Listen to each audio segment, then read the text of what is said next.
increasing our assistance to the people of Ukraine, who are suffering grievously due to the growing humanitarian catastrophe inflicted upon them by Moscow's invasion. And we're united in our efforts to raise the costs on the Kremlin for waging this ongoing war of choice, which has already displaced more than 2 million Ukrainians. Earlier this week, Prime Minister Johnson announced an additional £175 million in aid to Ukraine, bringing the UK's total support during the crisis, I believe, to approximately £400 million. This includes direct assistance for the Ukrainian government to pay the salaries of Ukraine's public sector employees who are keeping critical services running where they haven't been bombed by the Russians. The UK was one of the first European countries to send defensive lethal security assistance to Ukraine. And the government has imposed severe financial sanctions on President Putin, his inner circle, Russian oligarchs, and others who enable and fuel this aggression. Just days ago, the House of Commons passed a new economic crime bill aimed at making it easier to sanction groups of corrupt individuals and harder for those trying to hide their money in the UK. Yesterday, in the latest of the many steps that we've taken together to hold the Kremlin accountable, President Biden banned all imports of Russian oil, liquefied natural gas, and coal. Prime Minister Johnson committed to ban all imports of Russian oil by the end of 2022. We're also united in calling on the Kremlin to immediately allow Ukrainian civilians to safely depart the cities and towns of Ukraine that are besieged by Russian forces. Every country has a responsibility to join us in pressing Moscow to do this. This is not the time to equivocate by calling on both sides to allow civilians in Ukraine cities to leave safely. Doing so obfuscates the basic facts around why these corridors are necessary and who is blocking them. Russia invaded Ukraine without justification. Russian forces now encircle multiple Ukrainian cities after having destroyed much of their critical infrastructure, leaving people without water, without electricity, without access to food and medicine. And Russia's relentless bombardment, including of civilians trying to flee, prevents people from safely escaping the hellish conditions that they've created. The Kremlin's proposals to create humanitarian corridors leading into Russia and Belarus are absurd. It's offensive to suggest the Ukrainian people should seek refuge from the very government that has demonstrated such disregard for their lives. The civilians who were able to escape yesterday through one of those corridors from Sumy to Poltava, another city in Ukraine, shows that this is possible, but it must be allowed to happen on a much broader scale. It's not only in Europe where the United States and the UK are working together to address threats to international peace and security. We also share a grave concern about Iran's nuclear advances. Together, we discussed our work to achieve a mutual return to compliance with the Joint Comprehensive Plan of Action, the so-called Iran nuclear agreement. Either way, we are committed to ensuring that Iran can never acquire a nuclear weapon. On Northern Ireland, President Biden has been steadfast in his support for the Belfast Good Friday Agreement, which he views as a historic achievement that must be protected to ensure the peace, stability, and prosperity of people in Northern Ireland. The United States continues to support both sides' efforts to engage in productive dialogue to resolve differences over the Northern Ireland Protocol. Before handing it over to Liz, let me just make one final point. It's not just the British government that's stepping up to help Ukraine. We're also seeing incredible solidarity and compassion from the British people. People like Khaled Al-Mayat in Cheltenham, who is leading a local campaign to buy second-hand ambulances and drive them, packed with supplies, to humanitarian responders at Ukraine's border. People like Yorkshire resident Magdalena Timon, who, on the second night of Russia's invasion, sent a message to a Facebook group called Polish Mums of Leeds, appealing for donations to help people in Ukraine. Within days, she'd received enough to fill 3 18-wheelers. I believe one reason we're seeing such an outpouring of support from the British people is because they've been through something similar. The harrowing Blitz during World War II inflicted colossal suffering on the country's people, killing more than 60,000 British civilians, wounding 86,000 more.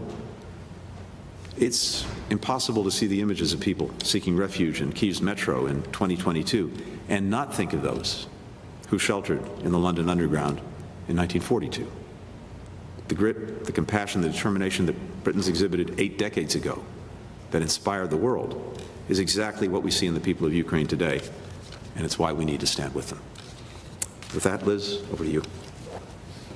Well, thank you very much, Tony, and it's great to be here with my friend and ally, Secretary Blinken, and we've certainly seen a lot of each other around the capitals of Europe over the last week, working very closely with our allies. Putin's illegal invasion of Ukraine is causing immense pain and suffering, yet he is not making the progress he planned. Since the build-up on the border, the United Kingdom and the United States have led work in the G7 and through NATO to challenge Putin's aggression. Before the invasion, the United States and the UK called out his playbook of false flags, attempts to install a puppet regime in Kiev, and fake provocations. We worked with our G7 allies to warn that he would face severe costs and a determined Ukrainian people. We have surprised Putin with our unity and the toughness of our sanctions, hitting the banks, the ships, the planes, the oligarchs, and the oil and gas revenues. And the brave Ukrainian people have surprised him with their determination and their leadership. Now is not the time to let up. Putin must fail. We know from history that aggressors only understand one thing, and that is strength. We know that if we don't do enough now, other aggressors around the world will be emboldened. And we know that if Putin is not stopped in Ukraine, there would be terrible implications for European and global security. We would be sending a message that sovereign nations can simply be trampled on. So we must go further and faster in our response. We must double down on our sanctions. That includes a full SWIFT ban and the G7 ending its use of Russian oil and gas. The United States and the United Kingdom this week announced our plans to stop importing Russian oil, and the EU have announced their plans to reduce their dependency too. We want to encourage a wider group of countries to get on board with our sanctions effort. 141 countries voted against Russian aggression at UNGA. And we must continue to supply defensive weapons to Ukraine. I'm proud that the United Kingdom was the first European country to do that, and I welcome the decision of Germany and Japan and many others to send military aid. Since the end of the Cold War, we took our eye off the ball, but we are now stepping up together, and we must never let down our guard again. We're determined to keep strengthening NATO and urge all allies to increase their investment. We must accelerate NATO's modernisation and deepen our cooperation on tech and cyber.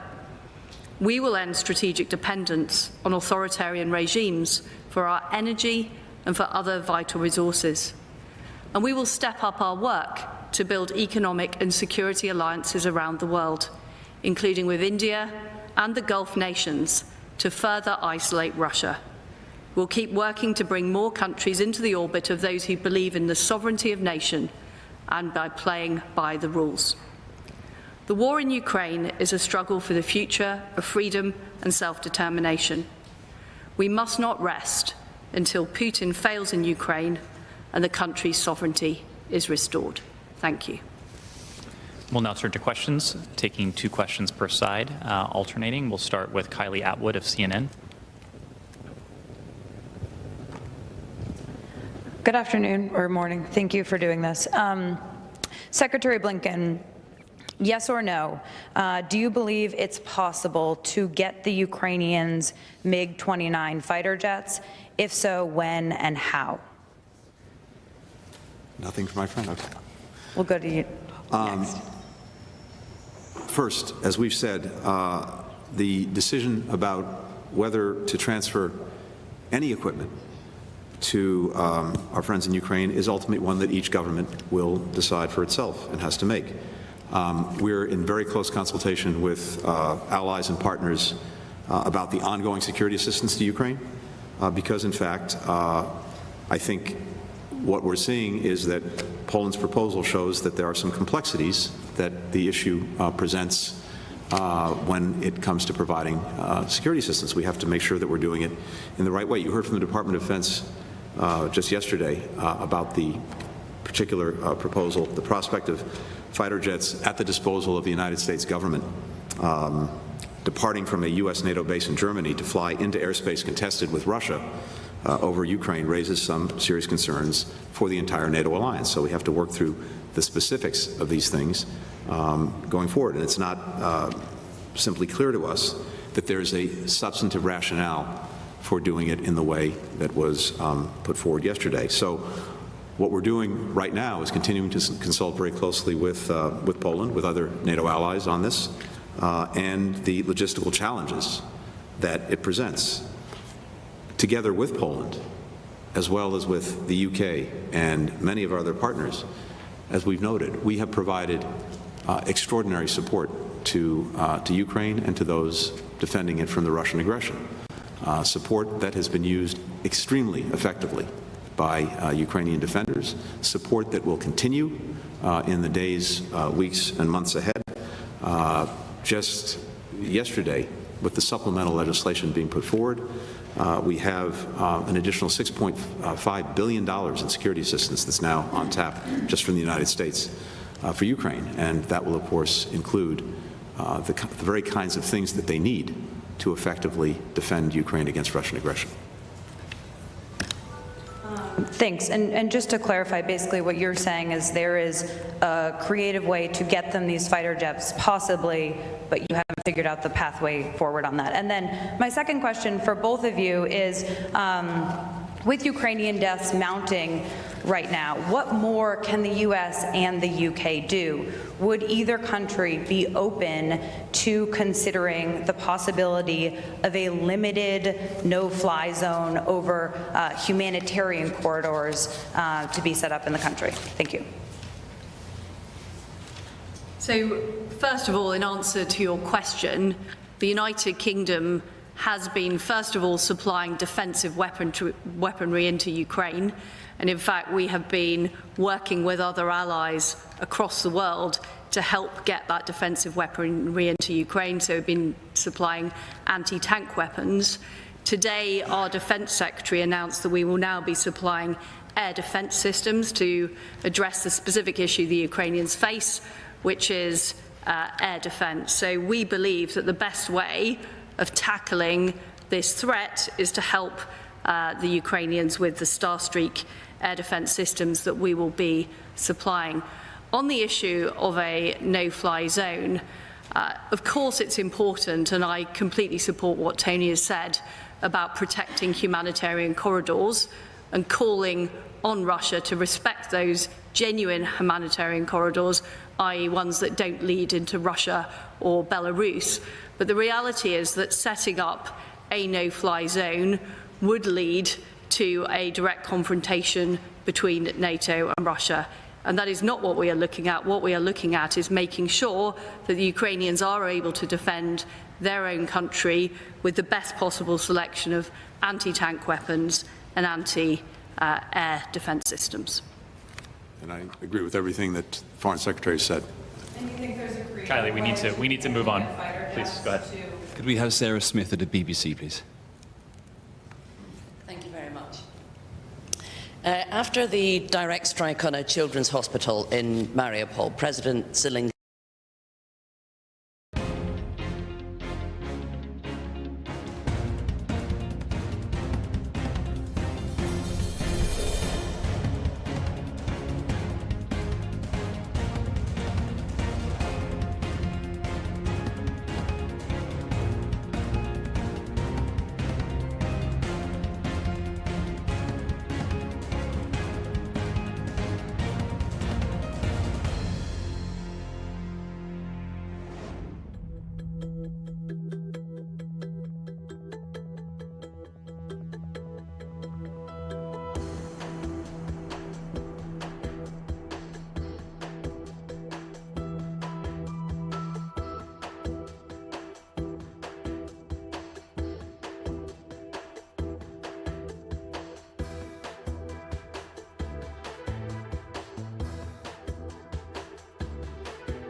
Zelensky is asking you both and NATO to stop the killings, close the skies, he says, and that if you don't, you are an accomplice to terror. How do you explain to him that there is no possibility of a no-fly zone in these circumstances?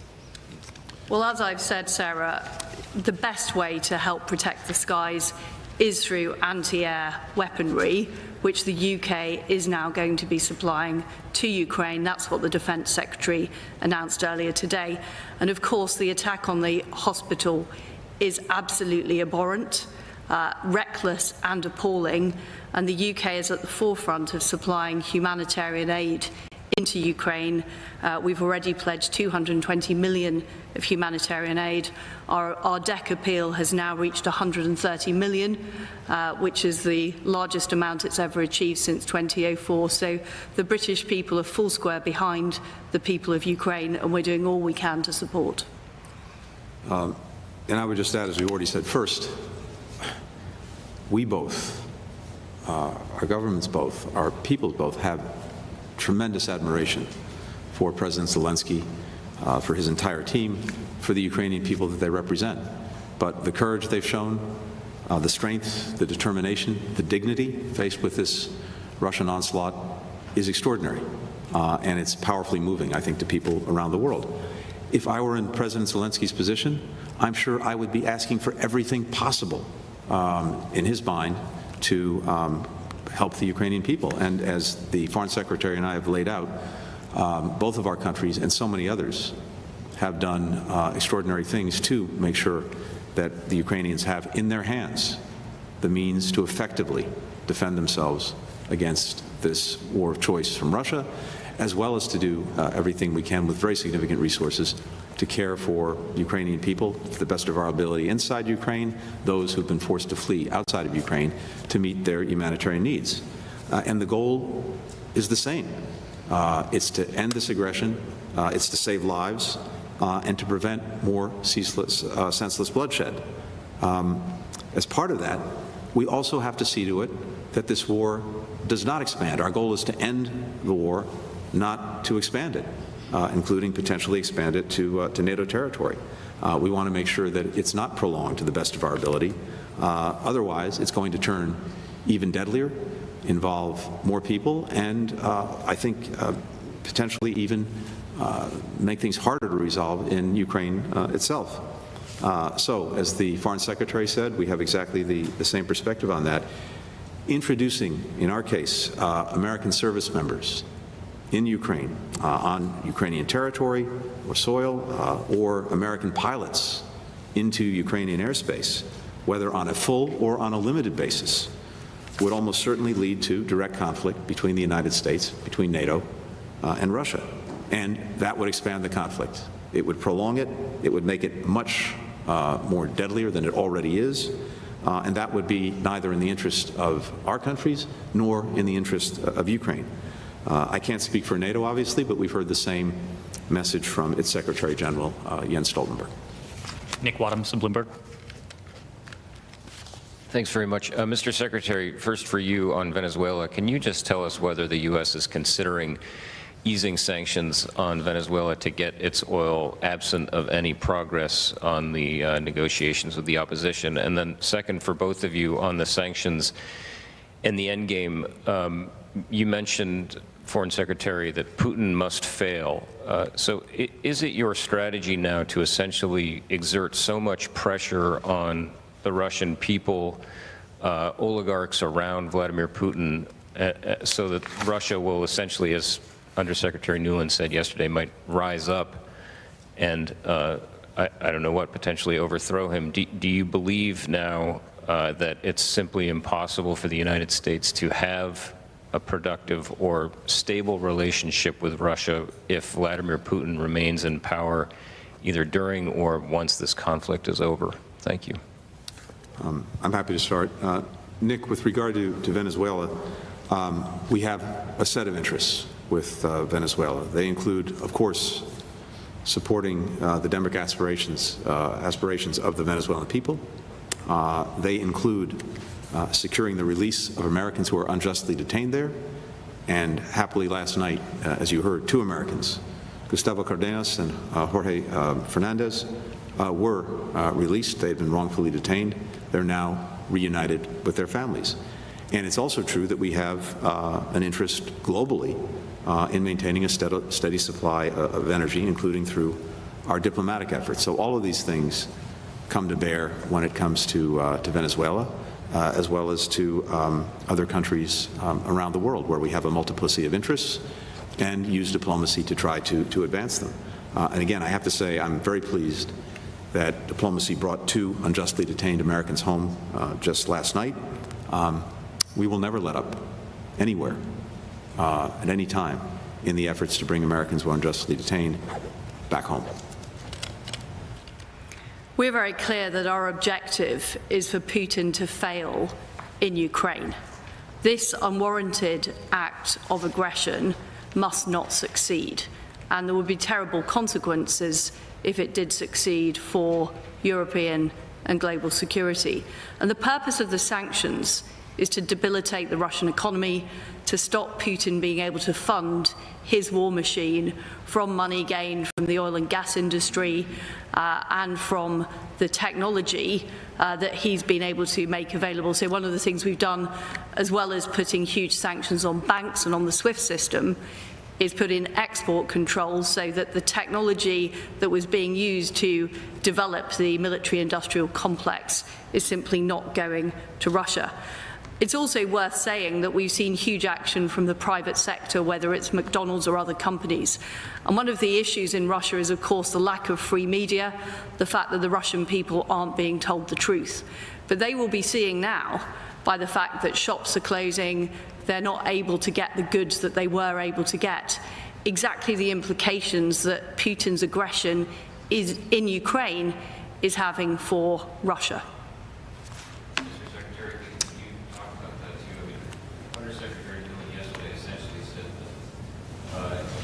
The only way for Putin to reverse course would be for there to be so much pressure. The people around him, the military leaders, the ordinary people in Russia might rise up against him. So do you believe it's possible to have a stable relationship with Russia if Putin remains in power? Well, let me say a couple of things to this. First, I think it's important to remember that throughout this crisis created by Putin and Russia, we've sought to provide possible off-ramps to President Putin. He's the only one who can decide whether or not to take them. So far, every time there's been an opportunity to do just that, he's pressed the accelerator and continued down this horrific road that he's been pursuing. He has a clear plan right now to brutalize Ukraine, but to what end? Because when it comes to an end game, the big question in the first instance is, what is his end game? We saw the failures of the initial military plan to quickly subjugate the country. That's failed. So he's now turning to a strategy of laying waste to the population centers, to the country.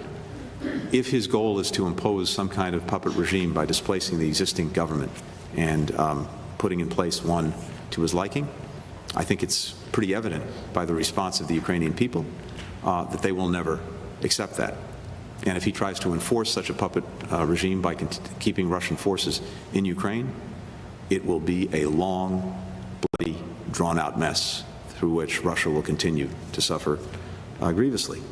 So our response continues to be to do everything we possibly can to make sure that the Ukrainians have the means to defend themselves, to make sure we do everything we possibly can to exert pressure on Russia and on Putin to change course, to do everything we possibly can, of course, to support those who are suffering as a result of Russia's actions. Ultimately, I'm absolutely convinced that Putin will fail and Russia will suffer a strategic defeat, no matter what short-term tactical gains it may make in Ukraine. As we've said before, you can win a battle, but that doesn't mean you win the war. On the contrary, you can take a city, but you can't take the hearts and minds of its people, and Ukrainians are demonstrating that every single day. So I'm convinced that we will see a strategic defeat of President Putin and the propositions he's put forward. We'll accomplish this by backing Ukrainians in their fight, by remaining united in holding Russia accountable through the devastating sanctions, the diplomatic isolation, and other measures. And we've already seen that Russia's failed in its chief objectives. It's not been able to hold Ukraine. It's not going to be able to hold Ukraine in the long term, again, no matter what the tactical victories it may achieve are.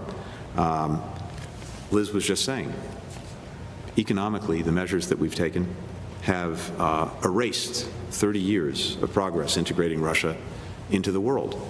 This dramatic exodus of virtually every international company from Russia continues as we speak, and that is having a profound impact not just today, but over the long term. So I think what we're looking at is whether or not President Putin will decide to try to finally cut the losses that he's inflicted on himself and inflicted on the Russian people. We can't decide that for him. All that we can do is to continue this extraordinary effort to increase the pressure on him, increase our support for Ukraine, and achieve what we all want, which is the independence of Ukraine and a defeat for President Putin, because these methods are a fundamental challenge, not only to Ukraine, but to the very principles of international peace and security that our countries have fought and worked to establish over many decades. That's what's at risk here. We're committed to defending them. We're committed to standing for them until we succeed in making it clear that they will hold and Putin's efforts to undermine them will fail. Finally, can we have David Charter of the Times, please? Thank you very much indeed. First question to Secretary Blinken. Secretary, it's been reported in the Wall Street Journal today that Saudi Arabia and the UAE have both rebuffed attempts to set up conversations with President Biden in recent days. What does this snub tell us about relations with these two important Gulf states, and what's your message to try and encourage them to produce more oil during this crisis? And to the Foreign Secretary, please. You said a few days ago that you would absolutely support individual Britons going to Ukraine to take part in the fighting. We have reports now of up to 4 British serving soldiers who are in Ukraine, possibly, or on their way. What information can you give us about that, please? And has your message changed as far as they're concerned? And I might just add that in your opening comments, you did talk about asking NATO allies to invest more. Does that mean we can expect that you will push for more defence spending in the UK? Thank you. Thank you very much. With regard to the Gulf countries, first, we share very important interests with them, from deterring Iranian aggression and Iranian-enabled attacks, whether it's against Saudi Arabia, against the Emirates. We share a strong interest in supporting the UN-backed efforts to end the war in Yemen. We share an interest in ensuring the stability of global energy supplies. And we've had very constructive engagements with those interests in mind. Just yesterday, I spent a fair bit of time on the phone with my Emirati counterpart. We're all talking regularly. I've regularly met with my Saudi counterpart, including in Munich just a few weeks ago. President Biden, spoke with King Salman of Saudi Arabia last month in a discussion that set out a very expansive agenda, and we're now pursuing that agenda with our senior Saudi counterparts. They set out a work plan for us. We're moving forward on it. And I might add, we can do all of this while doing what we said we would do from the outset, which was centering human rights in our foreign policy. These priorities are not mutually exclusive. In fact, for us, they're very much complementary. We're not going to separate our values from our interests. We've made that clear in everything we've done, but we're working productively, constructively with those countries. I think there was just an announcement a short while ago, I'm not sure if it's been made publicly yet, about Emirati support for increased production when it comes to OPEC+. which I think is an important thing to stabilize global energy markets, to make sure that there remains an abundant supply of energy around the world. I have been very clear that the travel advice from the United Kingdom is not to go to Ukraine. In fact, I repeated that message at the Foreign Affairs Committee earlier this week. There are better ways of helping the efforts in Ukraine, namely donating to the DEC appeal. What I said the other week was expressing support for the Ukrainian cause. They are fighting a just war, and we are doing all we can to support them. On the subject of defence spending, the reality is across the West, we haven't spent enough on defence for a number of years. And we have seen a build-up of military capability from Russia in terms of both technology and numbers. And I welcome the fact the Germans are now increasing their defence spending. We're seeing other countries follow suit. I'm not going to preempt any future discussions between the Chancellor and the Defence Secretary. But as well as conventional defence, we also need to step up our efforts in areas like information. One of the things that the United States, the United Kingdom have been doing is using information, exposing intelligence we have to call out Putin's playbook, and I think that's been very important. But the fact is that the United Kingdom abandoned its information unit at the end of the Cold War, and the Russians didn't abandon their information unit. So we need to be making sure that on every possible front, whether it's conventional defence, whether it's technology, or whether indeed it's information, we are able to outcompete our adversaries. Thank you all very much. Thank you. Thank you very much. Thank you, everyone.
I do apologize for the several delays. It's just been that kind of a day.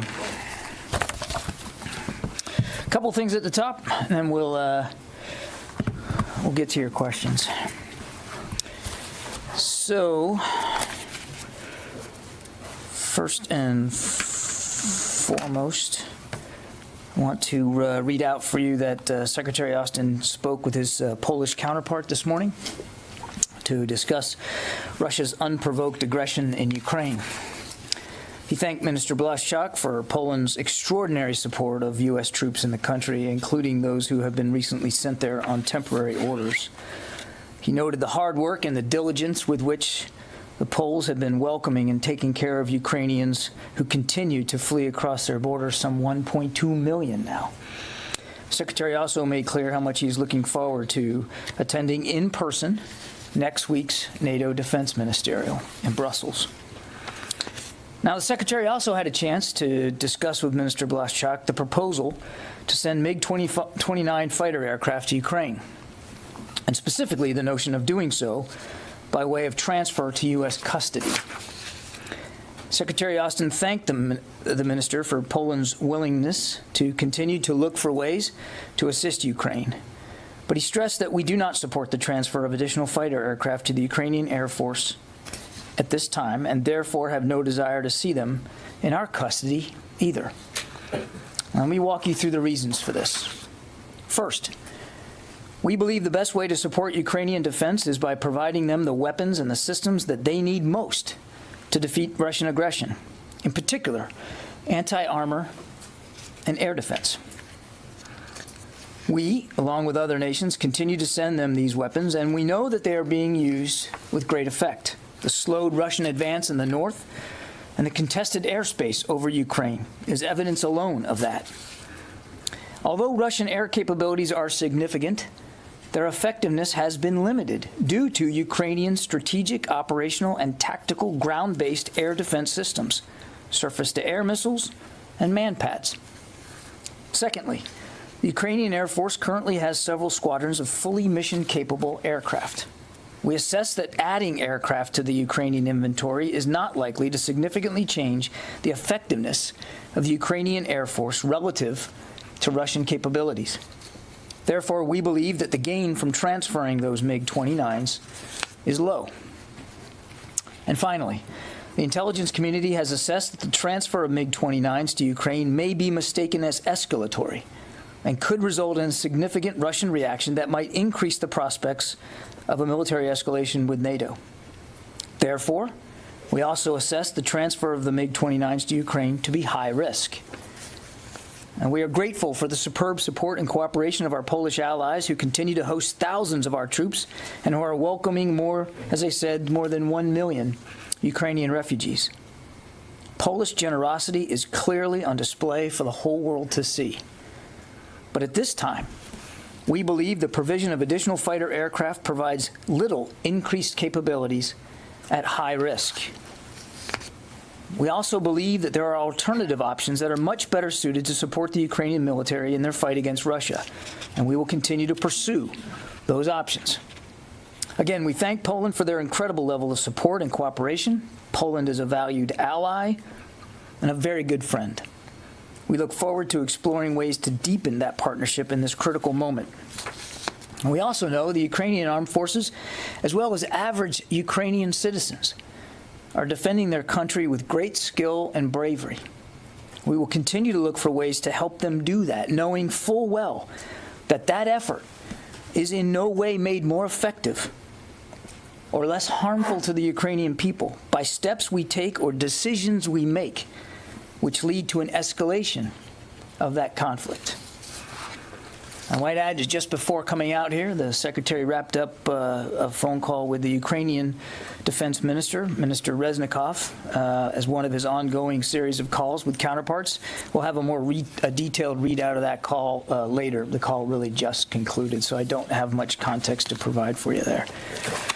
Now, on another note, approximately 3,000 U.S. Marines will join some 30,000 military forces from 27 NATO ally and partner nations for the Norwegian-led exercise Cold Response, which kicks off Monday, the 14th of March. This is the 9th iteration of this multi-domain extreme cold weather exercise designed to enhance our collective military capabilities in the demanding Arctic environment. This exercise will emphasize and test critical activities ranging from the reception of reinforcements and interoperable command and control to combined joint operations in a highly intense combat environment. In total, approximately 220 aircraft and more than 50 ships will take part in the exercise. U.S. forces began training in Norway in December as U.S. Marine units conducted cold weather training and planning in the lead-up to this exercise. 2 Marine Expeditionary Force will be the largest American military unit participating this year. Some 200 military vehicles, attack and assault support aircraft and equipment departed Camp Lejeune, North Carolina in January as part of that unit's participation. And again, we look forward to a terrific exercise, cold response, and the exercise will be running through April 1st. And with that, we'll get to questions. Bob. Thank you, John. With regard to the Polish proposal on the MiG transfers, would it be correct to say that you just closed the door on this transfer, whether it's done through the United States or through any other NATO country? And secondly, separately but related, you referenced alternative options that you're looking at. Can you explain what that is? Alternative options are working with other allies and partner nations around the world who may have additional air defense capabilities and systems at their disposal, who might be willing to provide them to Ukraine. And so we're having discussions with many countries right now about some of those capabilities, surface-to-air missiles, for instance, that the Ukrainians are more trained and more equipped to operate. It could include additional man pads as well, and certainly anti-tank, anti-armor, systems. So we're going to continue to talk to the Ukrainians about their needs, and we're going to continue to talk to allies and partners about how to best fill those needs.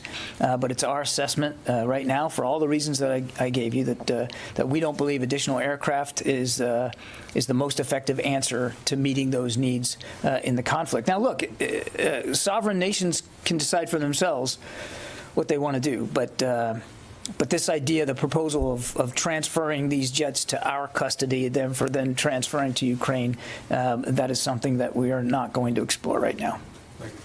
Jen. Are you talking about providing S-300 missile defense systems? I'd rather stay away from the actual systems themselves, Jen. We're going to continue to look at a broad swath of capabilities that the Ukrainians could use effectively. Some of them they already are, and maybe they need replacements, but I'm not going to get into individual systems. And what's the difference in providing javelins and stingers to the Ukrainians versus MiGs or fighter jets? Why is that more provocative from an intelligence perspective? Why is that seen as more provocative? It seems like you're splitting hairs there. No, there's no splitting hairs, Jen. I think we take seriously the intelligence community's assessments and their views based on the information that they have available to them, and it's their assessment, one in which the Secretary concurs that the transfer of combat aircraft right now could be mistaken by Mr. Putin and the Russians as an escalatory step. And as I said at the very end of my opening statement, we need to be careful about every decision we make, that we aren't making the potential for escalation worse, because that's not only not good for NATO, and it's not only not good for the United States and our national security should this conflict escalate even further, but it's certainly not going to be good for the Ukrainian people to have what is already a destructive and terrible war get even more destructive and terrible, given the fact that Mr. Putin has other capabilities at his disposal. Fadi. Thank you, John. I have two questions. So the first one is on this whole issue of MiG-29. As you know, the prospect of delivering MiG-29s to the Ukrainians was raised by President Zelensky. And based on the assessment that you just told us, this is not the most effective way. Are the Ukrainians now on board with this assessment, or they're still insisting? Have you been in communication with the Ukrainians on this issue exactly? Well, I just told you that the Secretary just finished up a call with Minister Reznikov. I don't have a readout for you right now. It literally was finishing up as I was walking here to the podium. So we'll have a readout for you. I doubt seriously that readout is going to ascribe the sentiments of the Ukrainians. That is for them to speak to, and I will obviously we defer to the Ukrainian government to speak to this on their own. And on this issue of military biological labs in Ukraine that the Russians keep raising. Yeah. Can you basically explain to us what type of relationship, if any, there was between the Pentagon and the Ukrainian side on any biological labs? When was the last cooperation, and what do you have to say about these Russian accusations? The Russian accusations are absurd. They're laughable. And, you know, in the words of my Irish Catholic grandfather, a bunch of malarkey. There's nothing to it. It's classic Russian propaganda. And I wouldn't, if I were you, I wouldn't give it a drop of ink worth paying attention to. Yeah, but can you explain to us has there been any relationship between the Pentagon? We are not developing biological or chemical weapons inside Ukraine. It's not happening. Yeah. Thanks, John. Go ahead. Go ahead. Is there any concern that Russia's actually doing this because they're planning some sort of a chem-biological attack? Yeah, I mean, again, not being perfectly inside the minds of the Russians, we have seen one of their playbooks is to accuse the other that which you are doing or which you plan to do, and to create a narrative that of victimhood and blaming somebody else for something that you're in fact going to do. I have no evidence of that. I'm not suggesting that that's in the offing right now. I have no intelligence indicators that that type of weaponry is in Ukraine and being planned to be used. So I want to be clear. But it is of a piece of the Russian playbook to blame others for that which you are about to do or you're considering doing. They've done that plenty of times before. And then on intelligence, since you said that the U.S. intelligence assessment is that the transferring of the combat aircraft was considered high risk, what was the assessment of transferring javelins and stingers? Was it also high risk, but the calculus was the Ukrainians needed them, so it was worth it?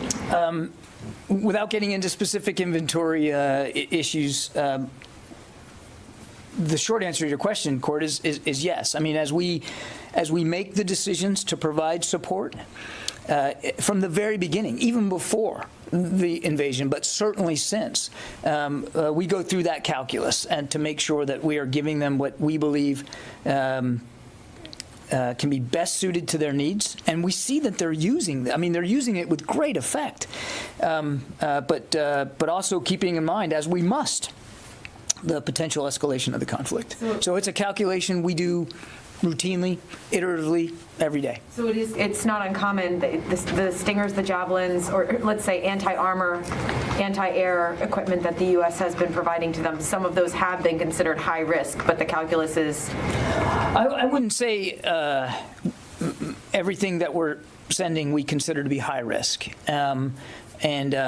Without characterizing something as high or low risk, in particular on the other inventory items, I would just tell you that we go through that calculus with every shipment that we send. What is best needed to the fight, and with a mind that we obviously don't want to needlessly or heedlessly escalate the conflict to a level where it's actually more dangerous for Ukraine, not less. Okay? Yeah, Travis, I'm sorry. Thanks, John. The soldiers who are deployed to Poland, the 82nd, they've been helping small numbers of Americans who have been coming across the border from Ukraine. And you mentioned the massive refugee flow coming in now. I'm wondering if their mission, if it has, or if you're looking at potentially expanding that to a wider humanitarian mission, and is that something that maybe you've discussed with Poland? There hasn't been any active discussions of expanding their missions to something wider in terms of humanitarian assistance, but I can assure you that the Secretary will want us to be as responsive as possible should there be a need for that. But we're not tracking a request to expand the mission set for the 82nd right now. They certainly have that capability should they be needed, and we certainly would want to pitch in and help. But we're in constant discussions with Polish authorities as well as the State Department. And again, should there be a need for that, you can bet the United States military will chip in and help. And I would add, and I don't want this to at all sound gratuitous, but the Poles have been doing an amazing job harboring, welcoming and taking care of now more than 1 million Ukrainians that have fled across that border. And that's only, I guess, by the UN estimates, about half of the total that have left the country. But the Polish government and the Polish people have just been superb, just absolutely spectacular. And again, if they need our help in that regard, certainly the United States military would be positively disposed to look at those requests.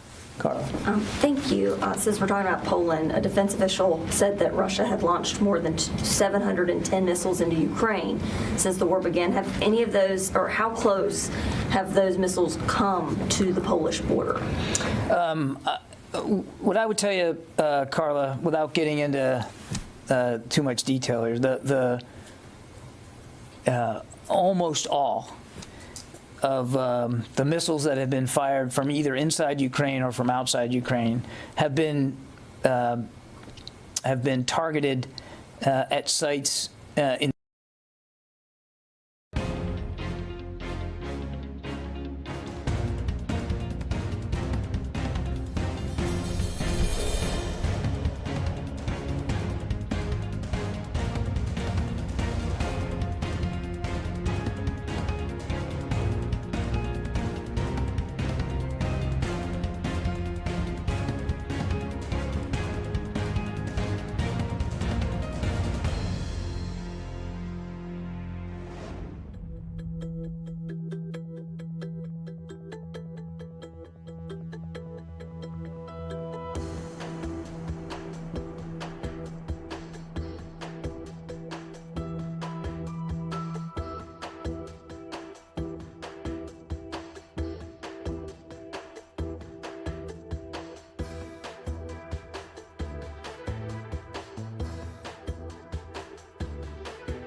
the eastern part of the country. If you were to draw a line from Kyiv down to Odessa, straight line, almost all of those strikes are occurring to the east of that line. So nothing close that we've seen to Poland or even in western Ukraine, quite frankly. And then a quick follow on the humanitarian corridors that keep, trying to be established and then failing. Yeah. Does the Pentagon consider it a war crime to establish a humanitarian corridor and then bomb it? Yeah, the Pentagon's not making judgments on war crimes. We'll leave that to the experts. What I would tell you is that short of stopping the invasion, which is really what needs to happen here, short of that, we want to see that innocent civilians are given safe passage and not being harmed. And they ought to be given safe passage. Again, they shouldn't have to have a safe passage, but if they're gonna, it ought to be to places inside their own country, inside Ukraine, not aimed at the north into Belarus and Russia. I think the Ukrainians can be forgiven for not wanting to flee into the very countries that have invaded them. And so we would obviously like to see, if there's going to be safe passage, that it's truly safe passage inside their own country and unmolested, by the way, from Russian attacks, which has not always been the case in the last few days. Calling for a safe passage, calling for corridors, and then and then hitting people while they're trying to use those corridors, killing people in the midst of evacuating. Again, I'll leave the legal scrutiny to others, but clearly what we want to see is for the destruction and the death to stop, and short of that, to be observed, the humanitarian concerns to be observed by the Russian military. Oren. Are you actively discouraging the transfer of fighter jets to Ukraine, or is it the position that the U.S. won't be part of this and it remains a Polish decision? And then separately, have you assessed the Russians have used thermobaric weaponry in Ukraine? No indications that thermobaric weapons, no evidence of that I can speak to. And look, what I'm talking about today is this particular proposal about the MiG-29s. As I mentioned to Bob, sovereign nations unilaterally are deciding to make decisions about providing security assistance to Ukraine, and they have that right to do that, and it's not our place to speak for them or what they may want to do. We just felt it was important, since this proposal involved a transfer to U.S. custody, and that we believed it was important to lay flat our concerns about that, and that's what we've done here. Yeah, David. So on the order to deploy Patriots into Poland, defense officials said this morning that Secretary Austin had ordered that. I always thought that kind of internal movement was ordered by General Walters. So, one, why was it ordered by Secretary Austin? And two, what changed to convince him that he should put Patriots forward in Poland? Was there any kind of aerial incident? Was there a failure of the deconfliction line? Was there another intelligence community assessment that the risk was higher? I mean, what changed from before he ordered the Patriots until now? No one thing precipitated this move. We have been talking now for weeks about our willingness and our capability of moving assets around in theater, given the conditions on the ground, given what was then a looming invasion, and now what has been a quite destructive invasion in Ukraine. And the Secretary has never been one to take off the table options to relocate our assets as he believes is best suited to defense of NATO territory. This was one of those decisions. It wasn't precipitated by one single moment or one single issue or one single act by the Russians, but rather by a constant and routine consultation with our NATO allies, in this case Poland, about the needs and the capabilities that would best suit our obligations to Article 5. And as for the orders given, I mean, clearly General Walters gave the order. They are in his theater, and you're right. He absolutely has that authority, and he made that order, but he did it at the direction of the Secretary, based on the Secretary's consultation with our allies and partners. I mean, that's not unusual at all. That's very typical of how things are done here. Matt. Hi, John. We saw the Ukrainians claim that a maternity and children's hospital in Mariupol was hit directly by Russian strike. Do you have anything on that or any of the other civilian casualties that you're seeing at this point? I'm afraid I don't. I've seen those same reports you have, but we're not in a position to be able to independently verify that. Obviously, that's a horrific outcome, regardless of whether it was intentional or not. If it's true, and we have no reason to doubt that it's true, we just can't independently verify. I mean, it's just another indicator of the supreme sacrifices that the Ukrainian people are making, and that they shouldn't have to make. We're talking, families, children, killed, wounded, displaced. All of it avoidable. All of it completely avoidable. And on the casualties count, again, we're being very careful here to not get into estimates of casualties. Obviously, we know there have been casualties, civilian casualties. Ukrainian soldiers have suffered casualties as well. And we know the Russians have. But we're being very careful not to get into estimates of numbers. These estimates they vary widely. They change literally every day, if not every hour. And again, it's not an operation we're conducting, and so we don't feel like we have the confidence to be able to put out specific numbers. John, we're also seeing reports of unguided munitions being used. Are you seeing that, and is that factoring into the civilian casualties? Yeah, we do have indications that not everything that the Russians are using and their long-range fires are precision-guided. That a number of munitions are not, and therefore not precise, which of course just raises the likelihood and the chances of civilian casualties and damage to civilian infrastructure. It not precise, but even in their use of precise weapon systems, or so-called precise by Russian accounts, I mean, we have seen, again, civilian infrastructure hit and civilian casualties caused. Tara. Hi, John.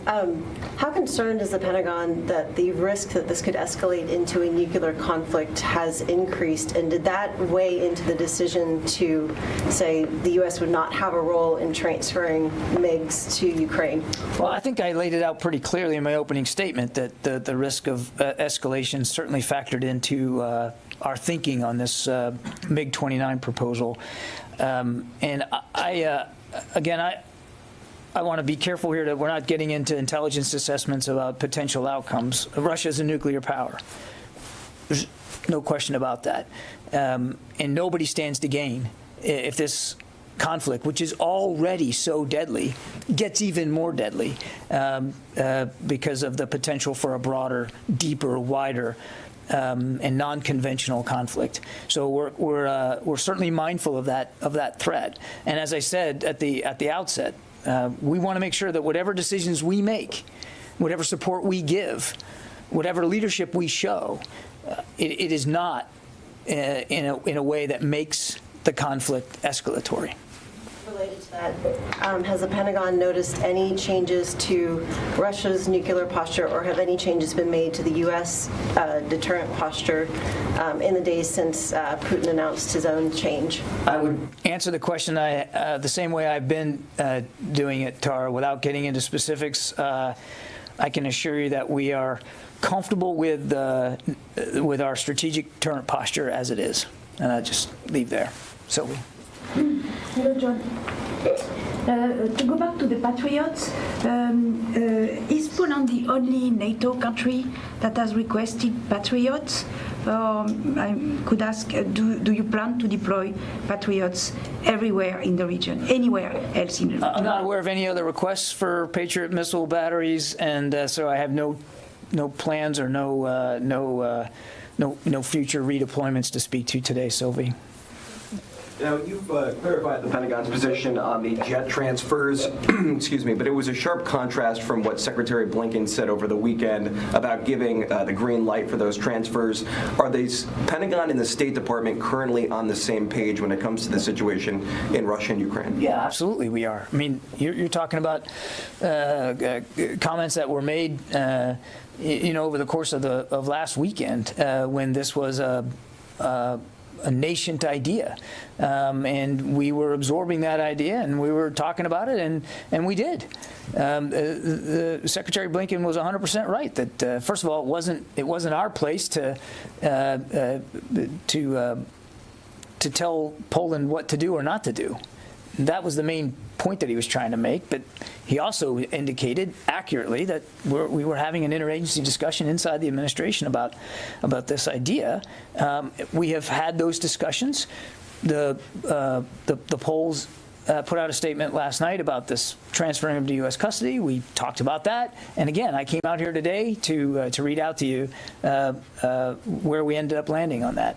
If you have time for one more real quick, we've heard a lot about the help given to the Ukrainians, but is the Pentagon monitoring actors that could be assisting the Russians right now?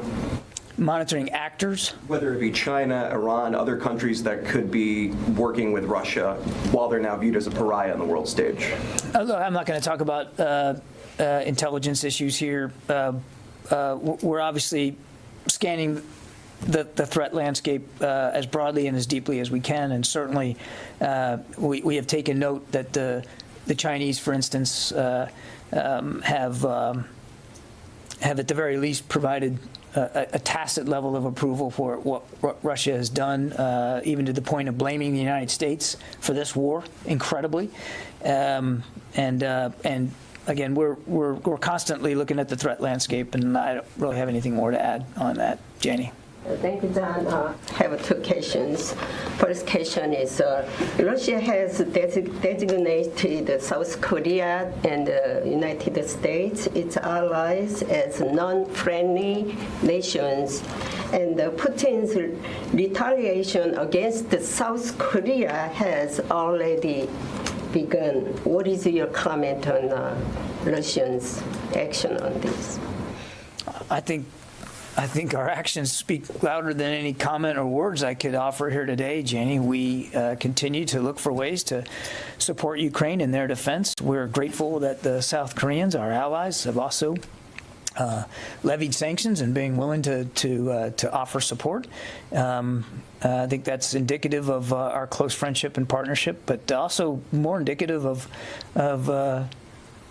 the South Korean government and their concerns about what Russia's doing. Secondly, yesterday at the U.S. congressional hearing, U.S. Strategic Commander General Richard said... Admiral Richards. Yeah, Admiral, I'm sorry. North Korea's... Did I get that right? Thank you, good. North Korea's ICBM nuclear tests are likely to increase in the future. What strategy does the U.S. have in the response to North Korea's escalate tensions in Korean Peninsula? Look, Jenny, I would point you to what Indo-PACOM just put out earlier this morning. We've made clear our concern over the significant increase in DPRK missile testing activity, which we continue to believe undermines peace and security and is destabilizing the region as well as the international community. So in light of that, as we've noted earlier this week, U.S. Indo-Pacific Command ordered intensified intelligence, surveillance, and reconnaissance collection activities in the LOC, as well as enhanced readiness among our ballistic missile defense forces in the region. So again, I think in our case here, actions are speaking louder than words. We have made clear what our concerns are, and we're acting on those concerns. Thank you. Yeah, Mike. John, the Defense Department was tasked pretty much on the fly with finding billets for thousands of refugees after the fall of Afghanistan. Is the Pentagon trying to sort of get ahead of this task? I mean, get ahead of this to prepare for if you have to do it again with regard to any people from Ukraine? Well, you know, we're just getting closer to wrapping up Operation Allies Welcome, and we were very proud to be a part of that, this DHS-led mission to provide a safe and secure environment for Afghan evacuees to get on with their new lives here as American citizens, and we're very proud of that. I know of no such similar efforts underway that would utilize Defense Department property or facilities or resources with respect to Ukrainian evacuees, but again, that would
be really something better directed to DHS and the State Department. But there's no active efforts right now that for DoD participation in that kind of a move. And look, Mike, I mean, these Ukrainians that have had to flee, I suspect they want to go home, to their home, to a country that's not being bombed and shelled and not invaded by Russia. I would imagine that's what they really want, that they're not looking for new homes. They want to go back to their homes, and they have every right to do that. And what needs to happen is this war needs to end.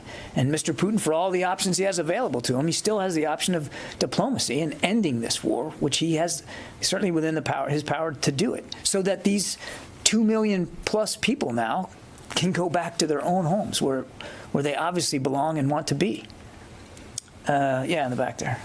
Obethi with Marine Corps Times. Thank you. With cold response, the Marine Corps originally planned on sending 5,000 Marines to Norway. That's now been reduced to 3,000. Is that troop reduction in any way connected with what's going on in Ukraine?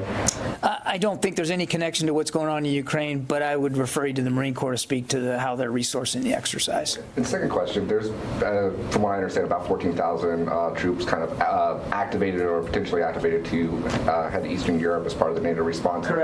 Is there a potential reason why is there no real Marine Corps unit part of that? I mean, look, we feel to need, we feel to requirement. And right now, the kinds of enablers that have been needed by our NATO allies we've largely come from the Army and the Air Force. There's certainly no overt reason why there hasn't been Marine Corps units prepared to deploy or sent over. I wouldn't rule anything in or out going forward. The Secretary has always wanted to keep his options on the table to be able to provide additional force flow, even from the United States. So we'll see where this goes. Yeah. I didn't get anybody on the phone yet. I'm going to be in big trouble here. Paul Shinkman. Yeah, hi, John. 2 questions, please. One on the Russian convoy and another on Russia's use of conscripted troops. Can you at all quantify the Russian column attempting to advance on Kyiv, like the number of troops or resources within it, and any other resources that Russia has deployed to either get it moving or to prevent those troops from freezing to death? And then secondly, can you comment on, or do you have any insights on the recent developments regarding Russia's use of conscripted troops? Can you confirm that they've recalled some of these forces and that their deployment to the front lines was seemingly the result of some kind of mistake? Thank you. Okay, a lot there. On the convoy, I don't have a lot of additional context here. Our assessment is this was largely a resupply convoy. Our assessment is still that it remains stalled and is not moving. It has been attacked by Ukrainian armed forces with quite some effect, and our assessment is it has not been able to come to the relief of advanced columns that are moving on Kyiv. I have not and will not get into estimating the length of it or how many vehicles or what kind of vehicles are in it. We don't have that level of detail. And on conscripts, we certainly, and we've been talking about this for a while, I mean, we certainly have seen that, that some of the initial battalion tactical groups that were sent into Ukraine in the early days had conscripts in the force. We've been very careful not to provide a ratio or a number because we don't know. We're not experts on Russian manning and how they organize their units, but we certainly had reliable indicators that a good many of these troops were conscripts. Again, how many we don't know. What their fate is now, we don't know. I saw the statement out of the Kremlin about the offering their numbers. I think I can't remember what it was, several hundred or something like that. I don't think I need to tell any of you this, but I would look upon any piece of data that you get from the Kremlin with great skepticism. Let's see. Tony Capaccio, Bloomberg. Hi, John. Quick question on Russia's cyber warfare capability in Ukraine. You remember military analysts predicted before the invasion that Russia would unleash the full brunt of its cyber capability to cripple Ukraine's infrastructure. What's DoD's assessment of the extent of that use to date? It doesn't seem extensive. Yeah, I mean, again, we don't have perfect visibility into everything that the Russians are doing in cyberspace. What we can do, Tony, is speak to outcomes. We believe that that there hasn't been so far a devastating cyber effects on Ukraine, although that we have noted cyber attacks, cyber disruptions, websites being taken down, and attempts to limit communications. Certainly we've seen all that, and we would expect that those efforts by the Russians would continue. Again, this is very much a part of their playbook. I would note that the Ukrainians are not neophytes when it comes to cyber operations. We have helped over time, over these many years, to help improve their resiliency in cyberspace, and I think some of that resiliency is on display as well. I mean, that the Russians may not have had devastating effects in cyberspace doesn't just have to be because the Russians decided not to have devastating effects in cyberspace, but rather because perhaps the Ukrainians have improved their ability to be resilient. Phil Stork, Reuters. Hey there. Just could you give a little more information about this high-risk assessment? Is there anything that's in the public realm that you could cite that explains why these combat aircraft transfers would be seen as high risk? And you know, is this a new red line by the U.S. government about things that it won't do to support Ukraine, or is this somehow related to the pre-existing red line about, you know, no troops even in airspace? Thanks. We're not drawing a red line here, Phil. We're giving you an honest assessment of how we came to our conclusions about this particular proposal of MiG-29s that would be transferred to U.S. custody and then given to Ukraine. That's what we're here to talk about. That's the decision that we made. As I answered to court, we're constantly, with every decision we're making, with every piece of material and system that we're providing, we're always going through the calculus of the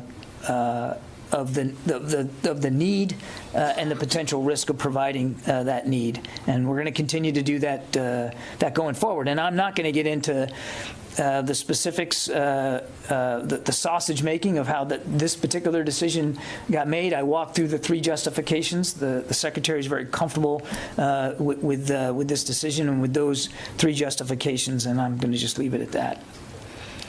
Oscar from Polish News. Thank you for this opportunity.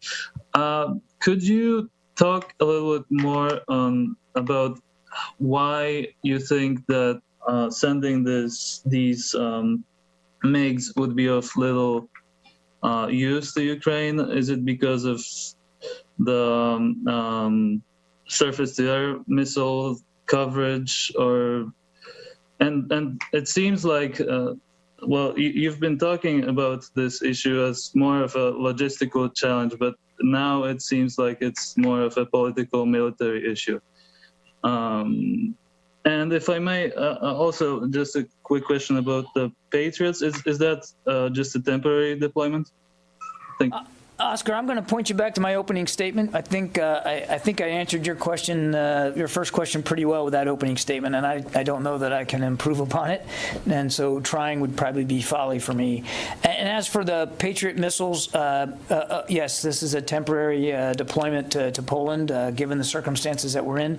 These Patriot batteries had already been deployed into Germany, and I suspect at the appropriate time they'll go back there. Okay, I think that's all the time we have for today. Thanks very much, and we'll see you guys later this week. Yeah.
top. A lot of paper, a lot of things to talk about today. Today, the president will host an event with business leaders and bipartisan governors, including Governor Whitmer and Governor Holcomb, to call on Congress to quickly pass competitiveness legislation like the Bipartisan Innovation Act. During the event, the president, Secretary Raimondo, and the participants will focus in particular on why passing competitiveness legislation is critical for lowering prices for working families on essentials like cars and household appliances by addressing bottlenecks like semiconductor chips, manufacturing more in America, and strengthening our supply chains to make our economy more productive. As we've seen over the past year, global events like the pandemic or Russia's unprovoked aggression in Ukraine can result in disruptions to global supply chains that lead to higher prices for American consumers, which is further underscores the importance of strengthening our economy and making it more resilient to shocks like that in the future. Also wanted to note that today the president signed an executive order outlining the first ever whole of government approach to addressing the risks and harnessing the potential benefits of digital assets. Previously, there has never been an organized effort to bring together the expertise and authorities of the entire U.S. government to inform a holistic approach to digital assets. With this executive order, the president is calling on experts across the federal government to assess and develop policy recommendations that address the implications of the growing digital asset sector across consumer protection, financial stability, national security, and climate risk. Let me finally say, I heard there was a little kerfluffle in here after the briefing the other day. I just want to say that what we're going to do today is we're going to try to start with the third and fourth row and fifth and sixth row, get more people's questions answered. We are always happy to answer questions from here. I could go on for hours. Just sit in your seats, but we also know you all have a lot on your plates, so what we try to do, for everybody's knowledge, is balance between all the things reporters and all of you have focused on and trying to be informative in this briefing room, but we also are here as people have follow-up questions. So with that, Josh, let me have you kick us off. Thanks, Jenna. I know the pool's supposed to gather around 1:45. Yes. That's still on. So one easy question. The U.S. declined to help facilitate the transfer of jets to Ukraine yesterday. Does the U.S. want the Ukraine to get jets, and how urgent a priority is that? So let me give you an update on the status. As of now, the Secretary Austin, Chairman Milley, and members of our Defense Department are in touch with Ukrainian counterparts, NATO counterparts, discussing what are clearly logistical challenges here. And I would note, Josh, that in the statement put out by my colleague at the Pentagon yesterday, he made clear that obviously a proposal from yesterday that fighter jets manned by Americans departing a NATO base to fly into airspace contested with Russia raises serious concerns for the United States and NATO. So the logistical questions here, just to put a little fine point on it, are things like how do you get planes into Ukraine in a way that is not escalatory? And what are the logistics and operational details of that? Those conversations are happening between counterparts at the military level, and I would expect any update might come from them. Okay, let's go around. Michael, why don't you kick us off? Sure.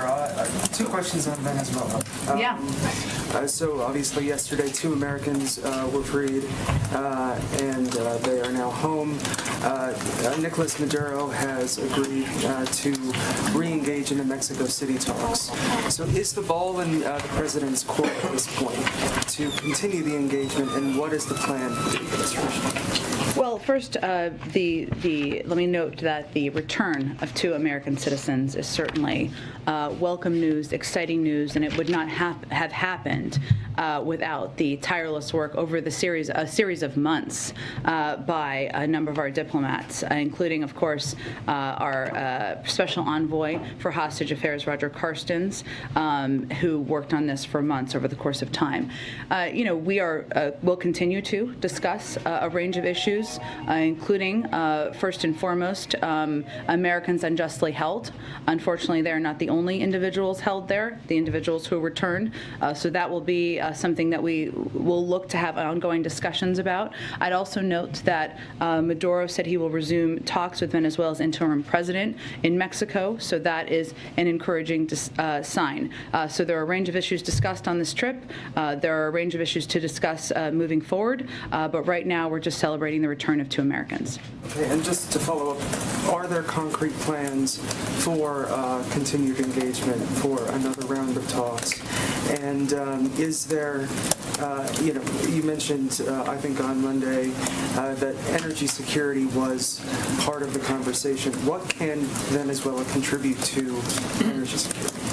Well, I don't have anything to preview for you in terms of additional talks or rounds of talks, but again, we are very pleased to have these 2 Americans returned home. If there are opportunities to continue to discuss that, that's something we are open to. There are obviously ongoing concerns about the health and well-being of anyone detained, whether it's there or in Venezuela or Russia, Afghanistan, Syria, China, Iran, and elsewhere. Those are conversations we are always going to want to engage in.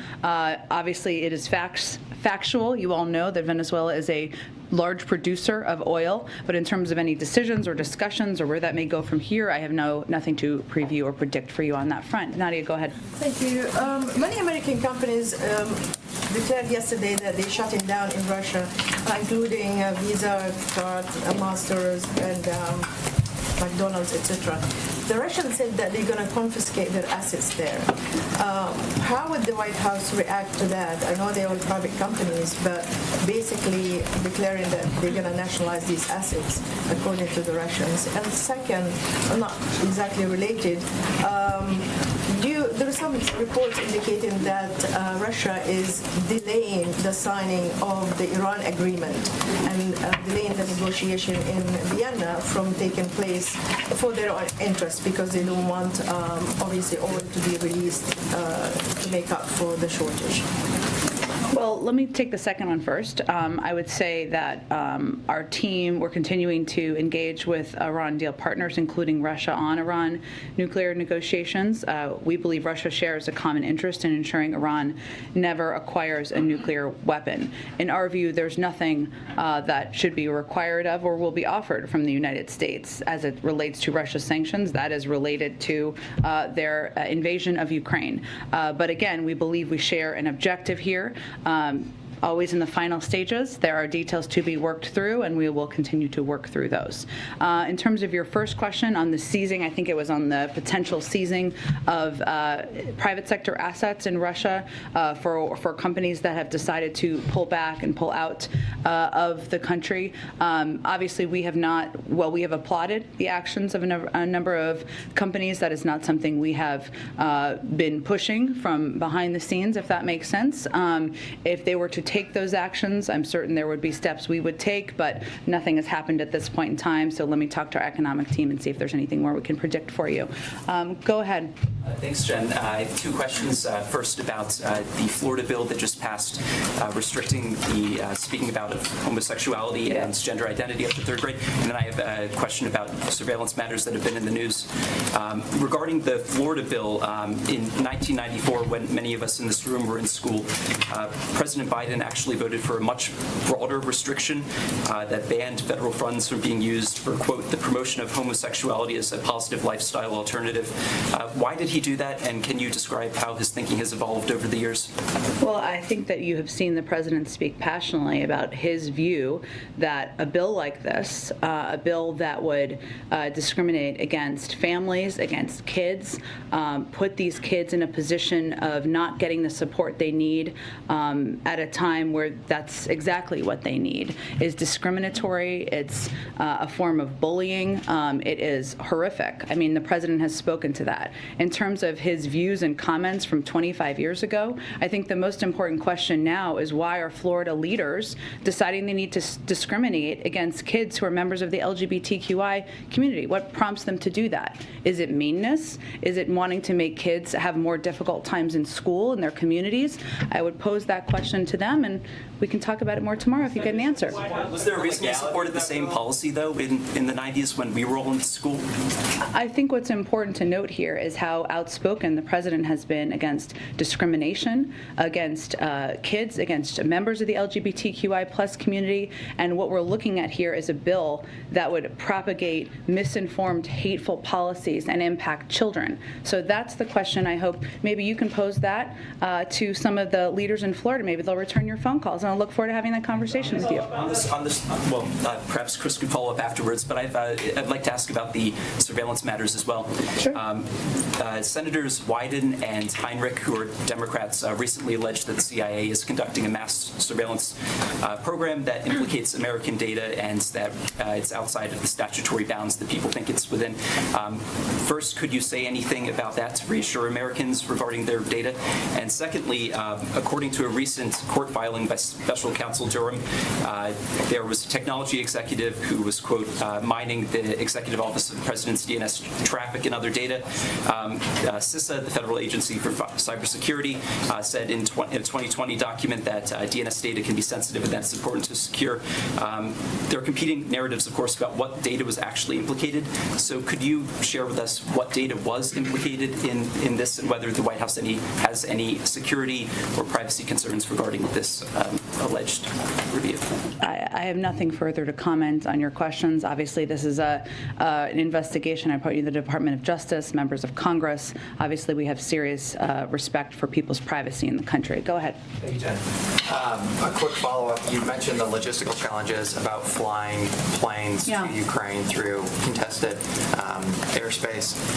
Why can't the United States put those planes on trains or automobiles? I guess, are we really to believe that when we're sending or preparing to send billions in aid, that, this is the logistical bottleneck that is stopping us from getting them those planes? Well, it is a serious logistical bottleneck, right? Obviously, there's obvious concerns that the Department of Defense has spoken to about flying planes from U.S. air bases, right, that they spoke to yesterday. These planes, carting them down the street, I think, is not as easy as you may think it is. Planes, if they have to be taken apart and put back together, you have to have people who are able to put those planes back together. You have to ensure that they can be safely moved through the course of a contested country, or not, a country where there is a war going on with the Russians, who implemented that war. So there are a range of logistical, operational challenges. Those are important conversations to happen between military experts and our Defense Department, leaders and officials, Secretary Austin, Chairman Milley, and their counterparts. And then should we expect that the U.S. Export-Import Bank is going to continue to underwrite loans that would support commerce with Russian companies and corporations, given the tranche of sanctions that we've seen against? I would have to check and see how the sanctions are implemented. Obviously, we're going to abide by all of our own sanctions, and we've tried to implement them as quickly as possible, but I can see if there's any specific impact on them. Go ahead. So John Kirby's line is that transferring the planes, or the latest iteration, was not tenable. Are you saying is what's not tenable the arming of the Ukrainians with jet fighters, or is it merely the logistical things you're speaking to? I think the Defense Department spoke primarily to this, and they were very specific, Jeff. They said fighter jets manned by Americans departing a NATO base to fly into airspace contested with Russia raises serious concerns for the United States and for the NATO alliance. We have provided $1 billion in military assistance. I would say the $350 billion that was announced just less than 2 weeks ago, I believe the Defense Department has conveyed almost all of that has been delivered. We have not held back on providing weapons, anti-missile systems, tank systems at all at any point in this process. But there are important operational logistics concerns here and steps, conversations that should happen between military experts, and that's exactly what's happening. So in principle, it's a policy that the White House would support or like to find a way to solve? Again, we're having discussions about it, but there are operational and logistical questions that are important ones that we will leave to our Defense Department colleagues. There was another round of arrests in Russia. It was estimated at 5,000 over the weekend. Is the protesting the war? What is the assessment of the White House as far as how this has all affected regime stability over there?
I would say that, I don't think we assess that President Putin thought that there would be such an outpouring of objection in his own country. He would probably not have cut off access to media, access to social media, access to basic information for the people of his country if that were the case.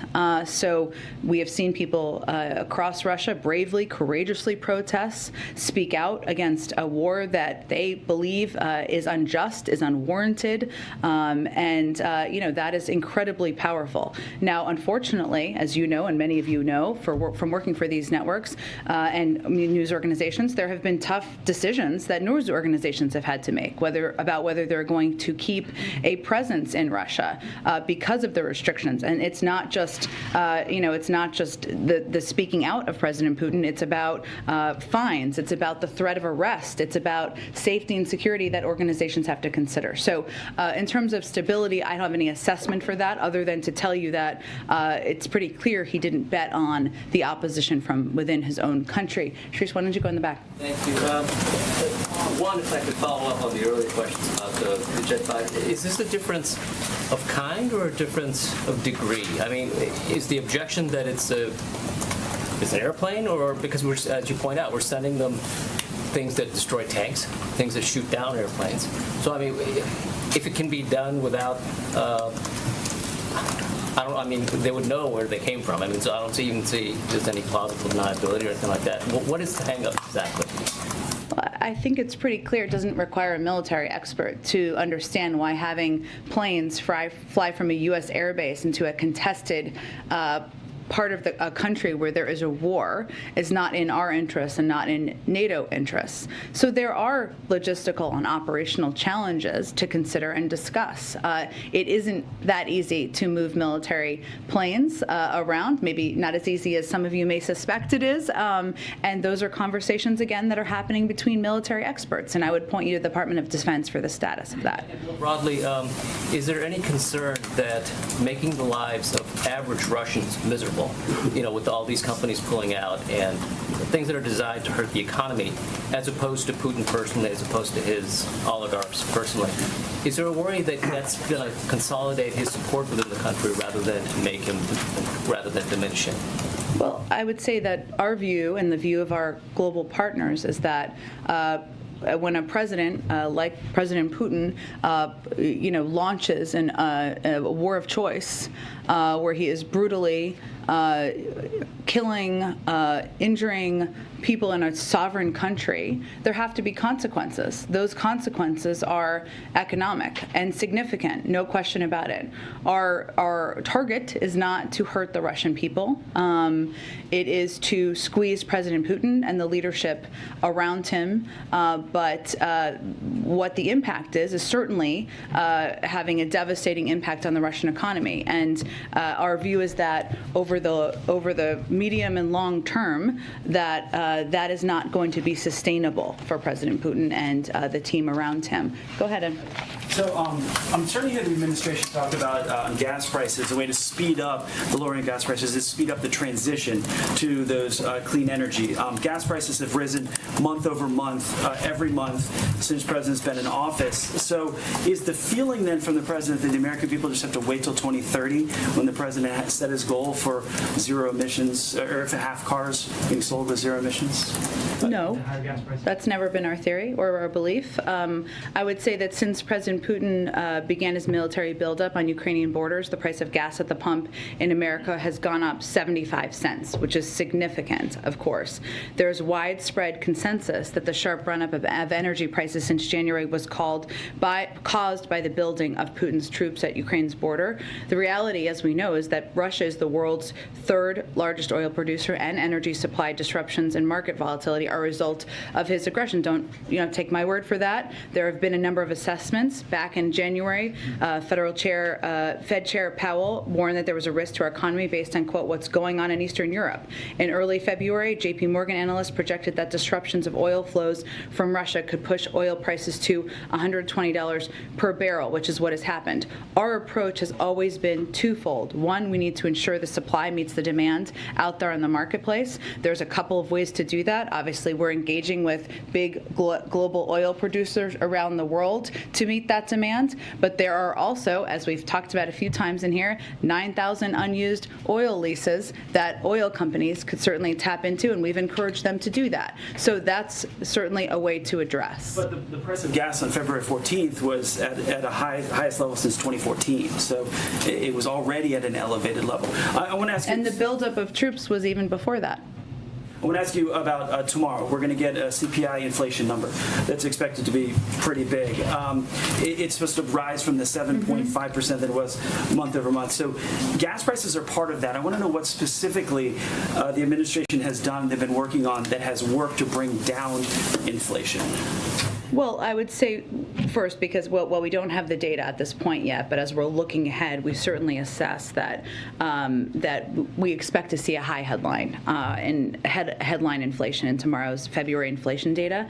A key reason, as you touched on, are energy prices. We've seen the price of gas increase, as I noted, 75 cents since the beginning of the year as Putin built up his military near Ukraine and took increasingly aggressive measures that were felt in the markets. We also expect some increases in pandemic-affected sectors given our strong recovery from Omicron in February. That's a positive sign for our economy and for Americans who are going out again, traveling, going to restaurants, and getting back to normal. And we also expect to see continued moderation in used car prices. So that's what our prediction or our assessment is at this point in time. In terms of steps we have taken to address inflation. What has worked?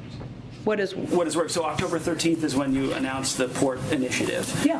What specifically can you point to that has worked to bring down inflation? Well, there are a number of steps we've taken. If you compare month to month, we've seen inflationary pressure or inflationary numbers go down month to month, even as we looked at the year-to-year numbers go up, which we entirely predicted. One, we've taken steps to address bottlenecks in the supply chain, to reduce those bottlenecks. Those are steps we've taken not just since October, but since earlier this year. There's no question that we've seen impacts as it relates to getting goods and supplies out to the American public. We've also taken steps to address what we see as shortages and issues in the semiconductor space. I just opened this briefing by pressing for the passing of the competitiveness of legislation that the president would love to sign into law, because we know that one of the big pressures is, of course, from the car and manufacturing sector, or the car sector. And then third, we know that because of the pressures on the energy sector, that has been an area where we've continued to have an impact on inflationary pressure. We believe in the last few months that has been because of President Putin's invasion of Ukraine. But as I've noted, there are a number of steps working to address that. Why don't you go ahead in the yellow? Thank you. Well, is there an assessment by the White House for the losses on the Russian side, like financial, economy losses? Because every time a new or fresh wave of sanctions is imposed, the response from Moscow would be it was expected. So is there like an assessment of the losses as a result of all the sanctions that have been imposed? And also another question on EU. As you know, President Zelensky asked for an accelerated push to join EU, and EU leaders, or I think representatives, are meeting today in Brussels. Does the White House support Ukraine in EU?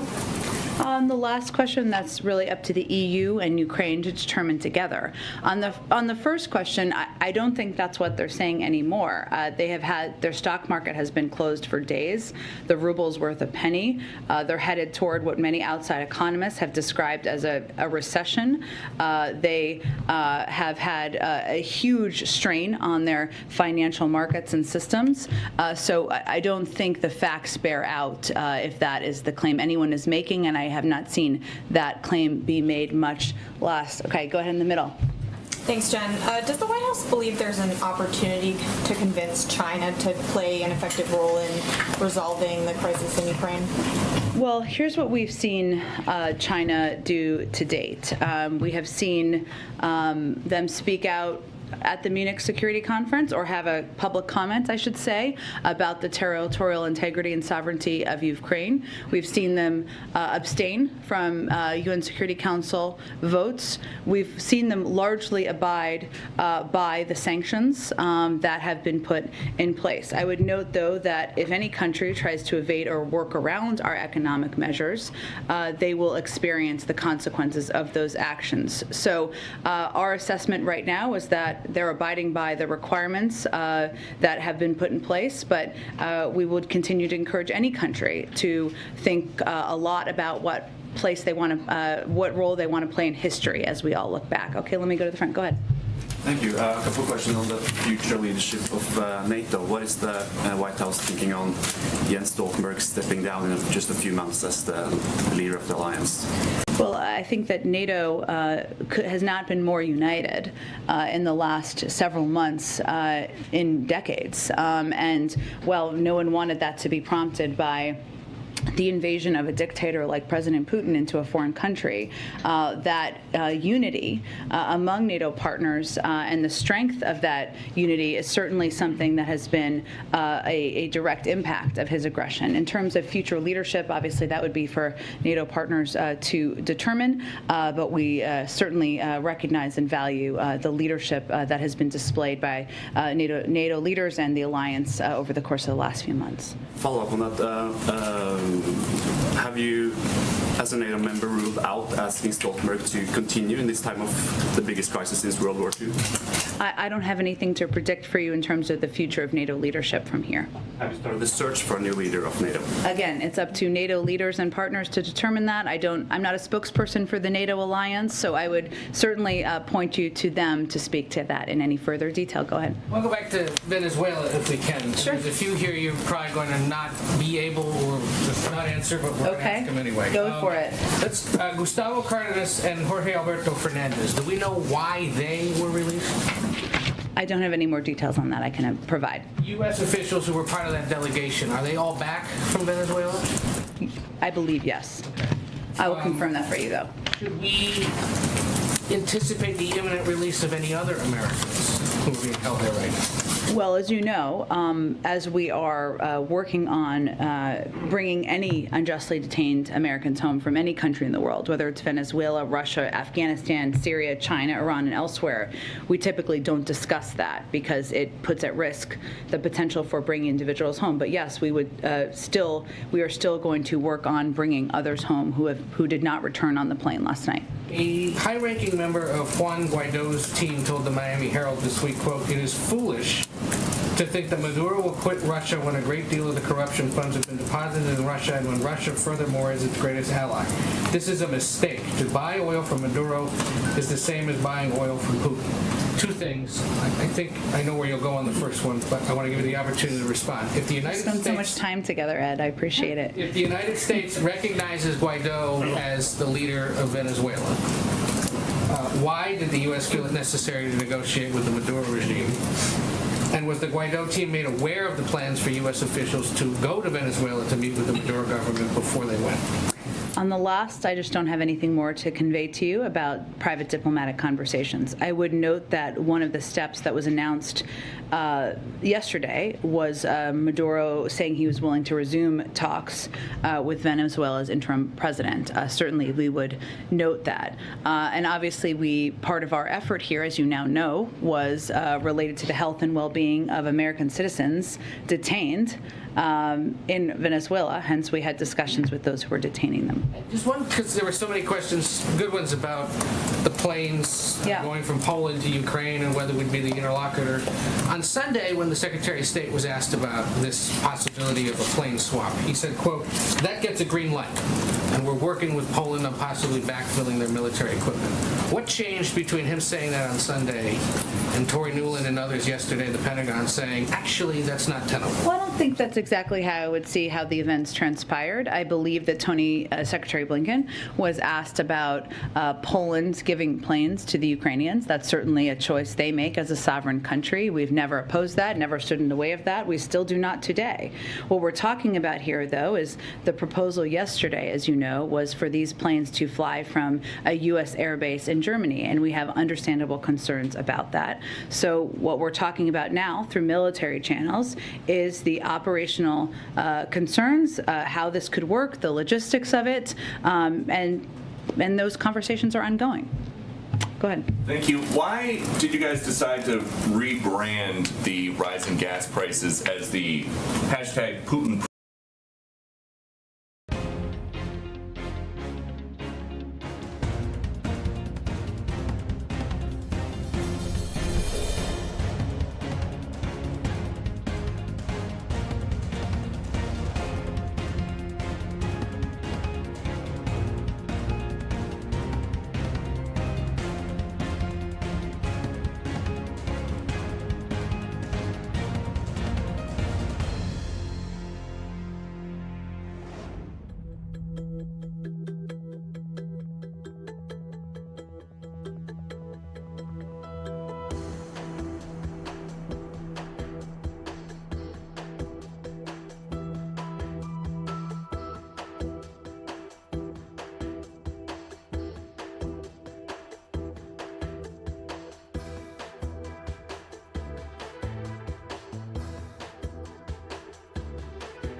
Price hike. I mean, if you want to use that on Fox, I welcome that. But I think it'll get a lot of airtime because we have heard the president warn for months the gas prices were rising because of the supply chain and because of post-pandemic demand. If you guys knew for months that this was going to be the hashtag Putin price hike, why are we just hearing that now? Well, Peter, if we go back to 6 months ago, I don't think anybody was predicting we would be exactly where we are as it relates to Russia and Ukraine. As you know, that events in the world, including the invasion by Russia of a foreign country, does prompt instability and volatility in the global oil markets. And there are all sorts of different issues that can impact that. That's what we're seeing now. Outside economists and analysts have conveyed and said publicly that Russia's invasion, Russia's buildup of troops, President Putin's decision to do that very early this year led to a lot of the instability and volatility in the oil markets. You don't have to take my word for it. So therefore, if President Putin's buildup of military troops is leading to volatility and an increase in oil and prices, hence you have a Putin pump, gas price pump. Okay, you and the president are both talking. Thank you. You and the president are both talking about. Spit that out. You and the president are both talking about producing energy here, saying that oil and gas companies have 9,000 permits to drill now. They could be drilling right now. Would President Biden cut red tape to make that possible? What red tape needs to be cut? When they have the permits, they have the capacity to do it. What's holding them up? Does President Biden think that each of these 9,000 leases that are available have oil or gas in them? Because industry experts are saying that that accusation is a complete red herring. Some permits are viable and some are not. And that when you say that, this represents a fundamental misunderstanding as to how this process works. Well, first of all, nearly 60% of leased acres remain non-producing. That's a lot, in the range of 20 million acres. So there are 9,000 unused approved permits to drill in. That should not require us inviting them to do that. They should do that themselves. They can't get the additional permits. So would the president? What additional permits do they need? There's no. They have the leases are there. The permits are there. I don't think they need an embroidered invitation to drill. That is, they are oil companies. What is happening? The permits have been granted, Peter. What is happening here is that we are seeing these are private sector companies. We recognize that. Many of them are making record profits. We see that. That is all publicly available data. They have pressure to return cash to investors and their shareholders. What we're saying right now is there is a war. We're asking them to go use the approved permits, use the unused space, and go get more supply out of the ground in our own country. Okay, and then just a quick yes or no, because there's a lot of gray area here. Is a restart of the Keystone XL construction completely off the table as long as Joe Biden is president? Well, why don't you tell me what that would help address? I'm asking you if it is an option. You guys say all options are on the table. Is restarting Keystone construction one of them? If we're trying to bring about more supply, that does not address any problem. It's supply from Canada, a friendly ally, instead of Saudi Arabia. We're already getting that oil, Peter. It's the pipeline is just a delivery mechanism. It is not an oil field, so it does not provide more supply into the system. It does not address. Is it possible that Joe Biden will ever say, you guys can go ahead with construction of Keystone XL? There's no plans for that, and it would not address any of the problems we're having currently. Go ahead. And we're going to have to wrap up soon. We'll try to get to me. Go ahead. Can you help us understand what exactly would have transpired for the Polish government to publicly propose this idea of getting the fighter jets to Ukraine that the U.S. would then publicly reject? Was there at any point a breakdown in communication between the two countries? Well, I think as our Undersecretary of State, Tory Nuland, testified yesterday, we were not made aware of their plans to make that announcement yesterday. So I wouldn't call that a breakdown, and I guess it's a temporary breakdown in communication, but we have a strong and abiding relationship with Poland. The President spoke with President Duda just last Friday. Obviously, the Vice President is on her way there, not related to this particular issue, which will be worked through military channels, but it was more about the mechanism for how it would be delivered, and that is the issue that is operational, and we're still discussing. Is it safe to say that the U.S. was caught off guard by the initial announcement from the Polish government? I think we said that yesterday. On gas prices, quickly, the president said yesterday, I'm going to do everything I can to minimize Putin's price hike here at home. And then hours later, as he was getting off Air Force One, he said, I can't do much about that right now. Can't do much right now, was the exact words from the president.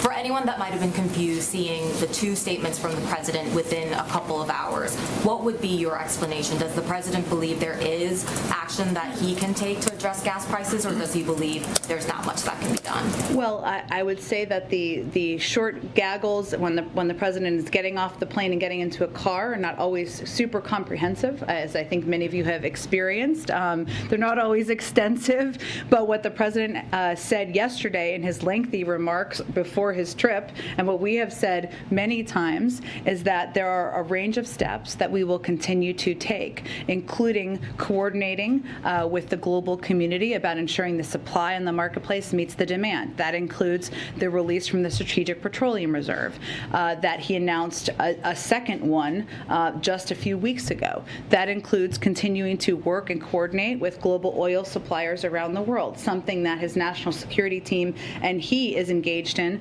a nearly daily basis. And that includes considering a range of domestic options. But the oil markets are global, right? And it is all about meeting the supply demands that are out there. And clearly, given the invasion and given the impact of that, we need to look at a range of options, but we've already taken a number of steps and we will continue to. And he said that all yesterday morning in the same day. Go ahead. Okay, I got it. This may have to be the last one. I'm sorry. Go ahead. On the military planes and Vice President's trip, you said that what's going on now are logistical discussions with military officials. So this issue is not a priority, is not going to be part of the Vice President's discussions with the Polish. I would expect it's going to happen through military military channels. Those conversations have been ongoing, and I would expect they would continue to happen through those channels. Not a priority, not a central part of the Vice President's discussions. I'm never going to say it's not a priority, but I would just say that the appropriate channels for it, because they're about the operational movement of military equipment, are through military channels. Just a clarification. I know we're going to have to wrap up in a minute here because you guys have to go to the event. Just a quick reaction to the Russian airstrikes reportedly striking a children's hospital in the Ukrainian city of Mariupol. We have certainly seen those reports. And as a mother, I know a number of you are mothers yourself, it is horrifying to see the type of the barbaric use of military force to go after innocent civilians in a sovereign country. And, you know, I know we've seen the reports on all that you have all been broadcasting over the last couple of hours. Unfortunately, I don't have more details than that at this point in time. You all have to go to an event with the president. Yes, go ahead. Does the U.S. recognize Juan Guaido as the interim president of Venezuela? Because I think that was a direct question from Ed. That's how we have referred to him, yes. No, but you didn't say. Does the U.S. recognize Juan Guaido? Thanks, everyone, so much. Have a good rest of your day. Condition of the two released men.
We want to stick with the nuclear aspect of this story. We're hearing that Russia could launch a chemical attack on Ukraine. The White House saying we should all be on the lookout. To dive deeper into this, I want to bring in Michael Santo, our foreign policy expert, economist. Thank you so much for being with us here on the show, Michael.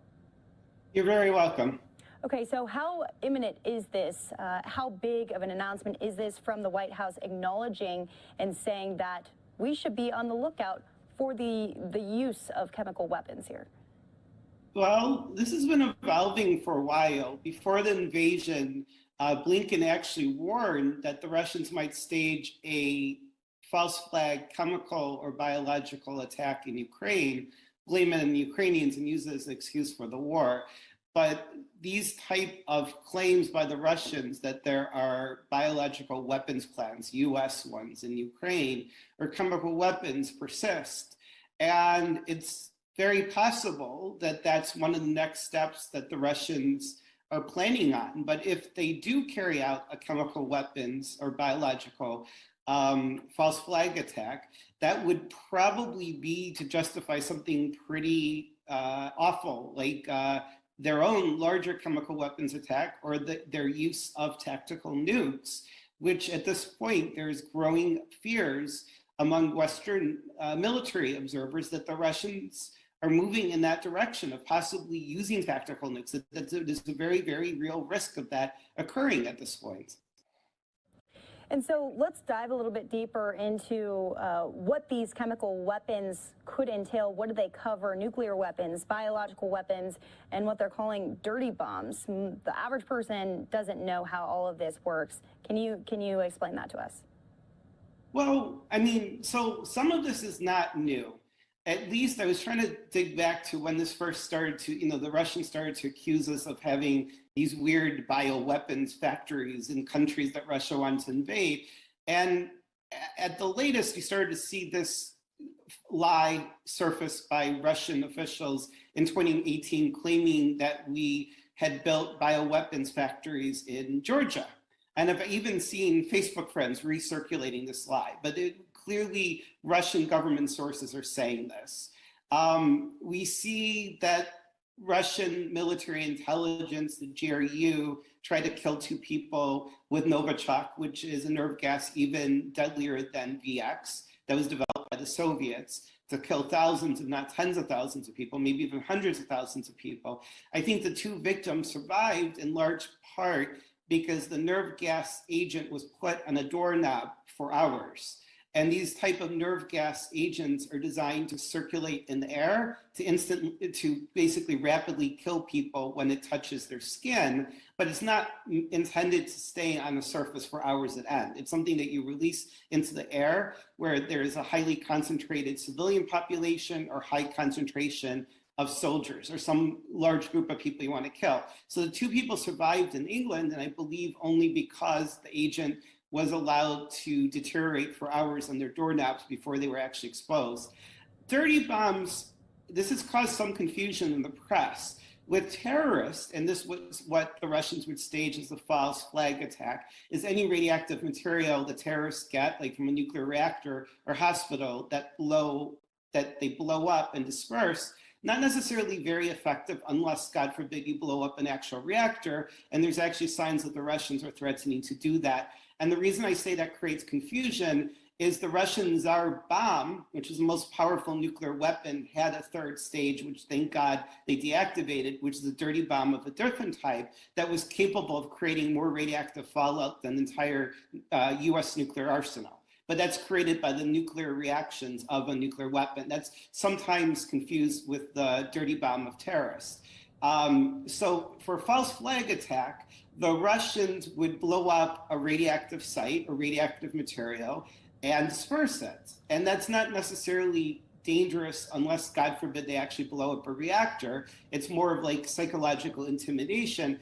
But the things that we're looking at right now are false flag attacks, where the Russians do something awful and they blame it on the Ukrainians or us, and then they're the ones who do the really, really awful attack. Right, exactly. The Russian embassy is saying that Ukraine was seeking nuclear weapons, and so this is just their form of protecting themselves. Yet another, I guess you could say, form of propaganda for the Russian people.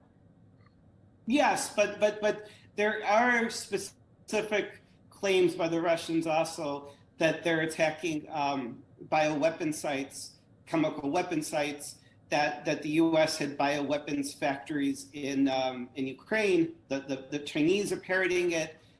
This crazy site, frankly crazy site, InfoWars, is now saying that the Russians are attacking bioweapon sites. So it's getting traction, but it seems like they're paving the ground for a chemical weapons attack.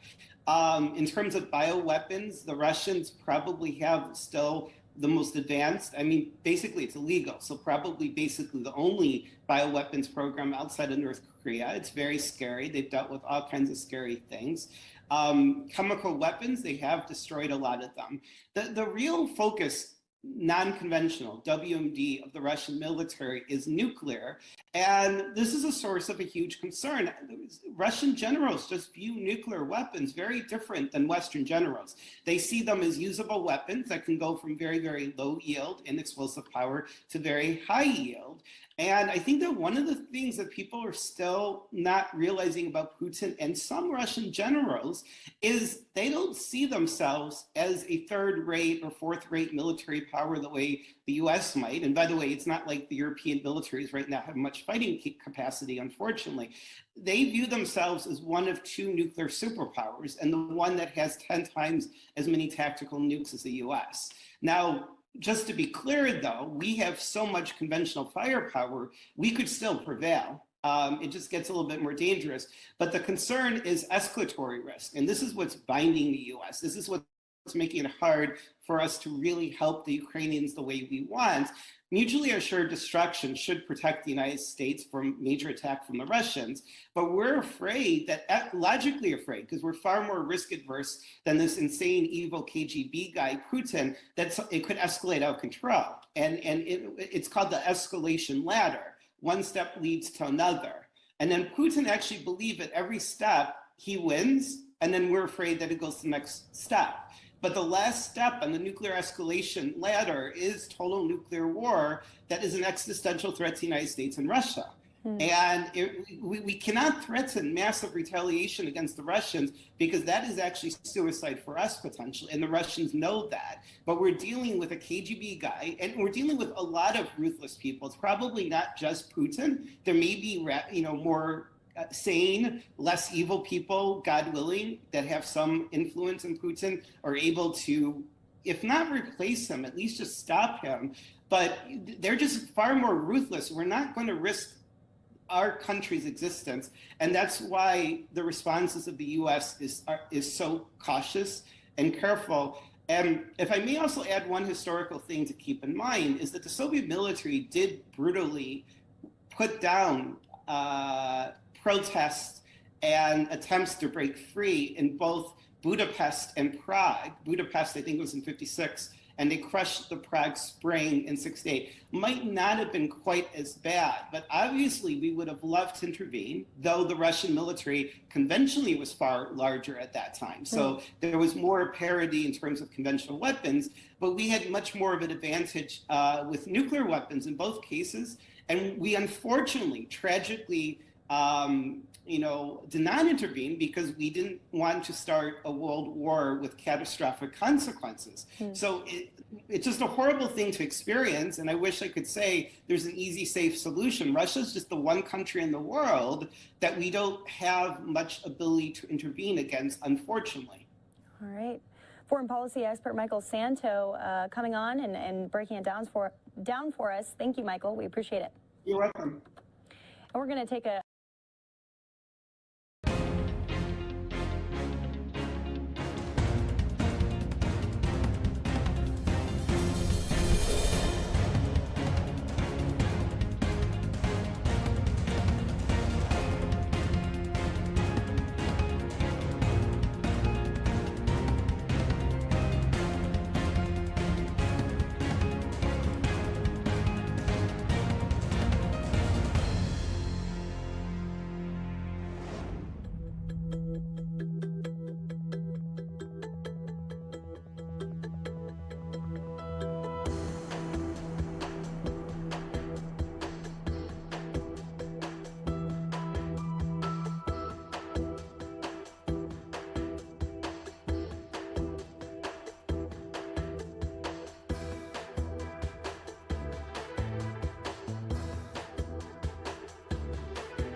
Lauren, thanks so much for that update. Joining me now to discuss all of these latest headlines and developments into Russia's war in Ukraine is national security expert Hal Kempfer. Hal, thanks again for being with us tonight. And let's get into some of these top headlines. Diplomatically speaking, I want to set aside part of the conversation to talk about really this diplomatic fallout with Poland and why it has been so public. But let's get to the really tragic news that we woke up to this morning.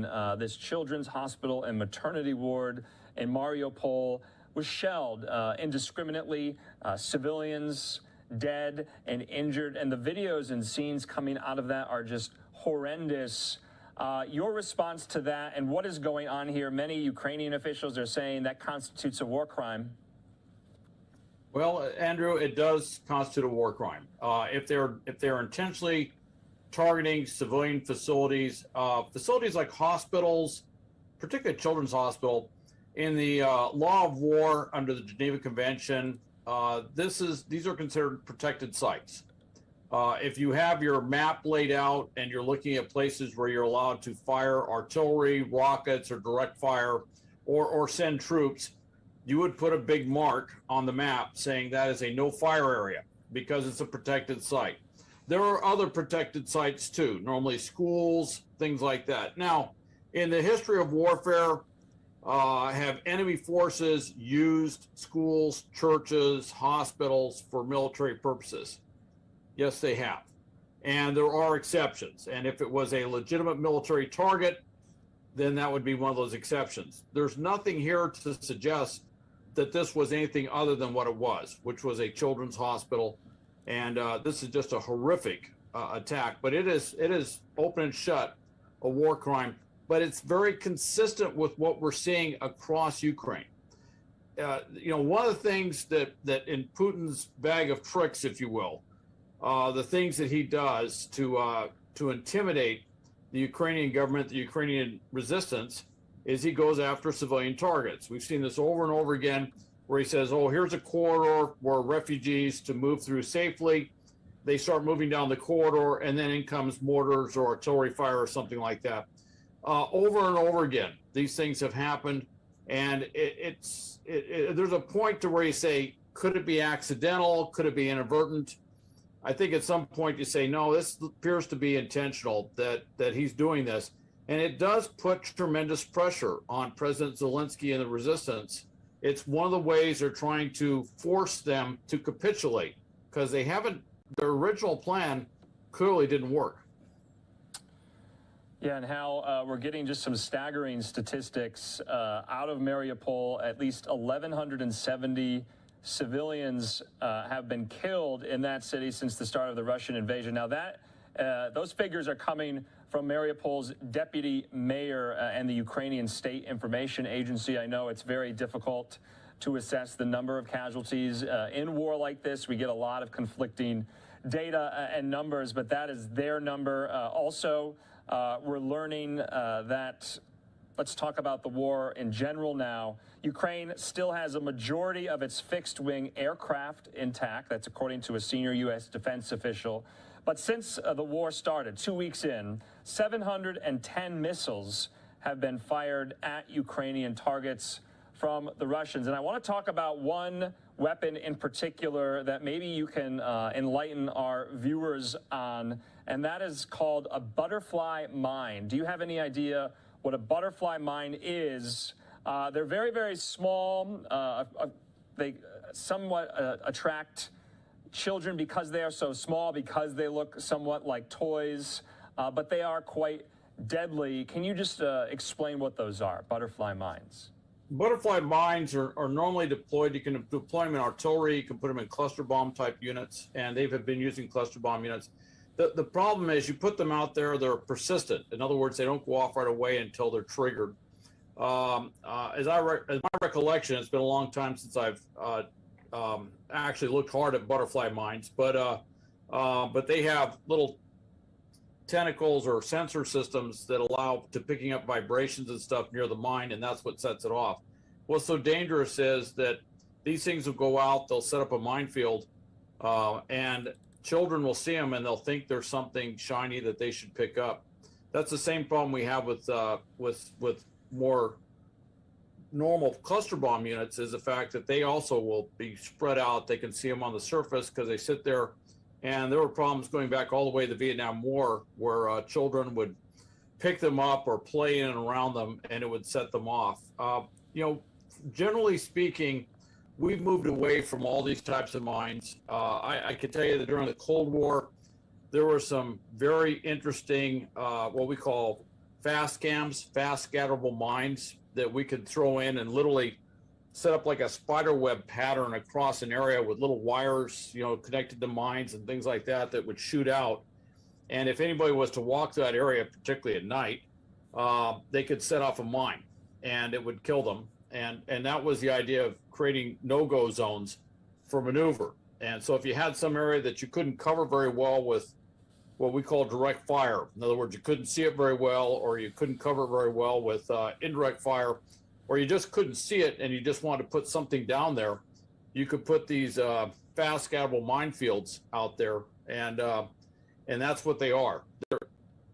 They're just dangerous. I mean, the problem is you got a lot of civilians in and around this area, and that may, depending on where they put them, that may constitute a war crime. If they've been sending those, if they're dropping them to areas where there's a lot of civilians, I think that a lawyer could maybe make an argument at The Hague that they were intentionally trying to target civilians, and that would be a war crime. Yeah, of course. Hal, we've seen reports that some of these humanitarian corridors that have been set up due to these ceasefire negotiations that really have come really inconclusive and really for naught lately. Some of these humanitarian corridors have been littered with some of these mines, and so that's why I wanted to bring that up and to get your thoughts on it. Let's talk, though, about Russia's capabilities. Now we're 2 weeks into this.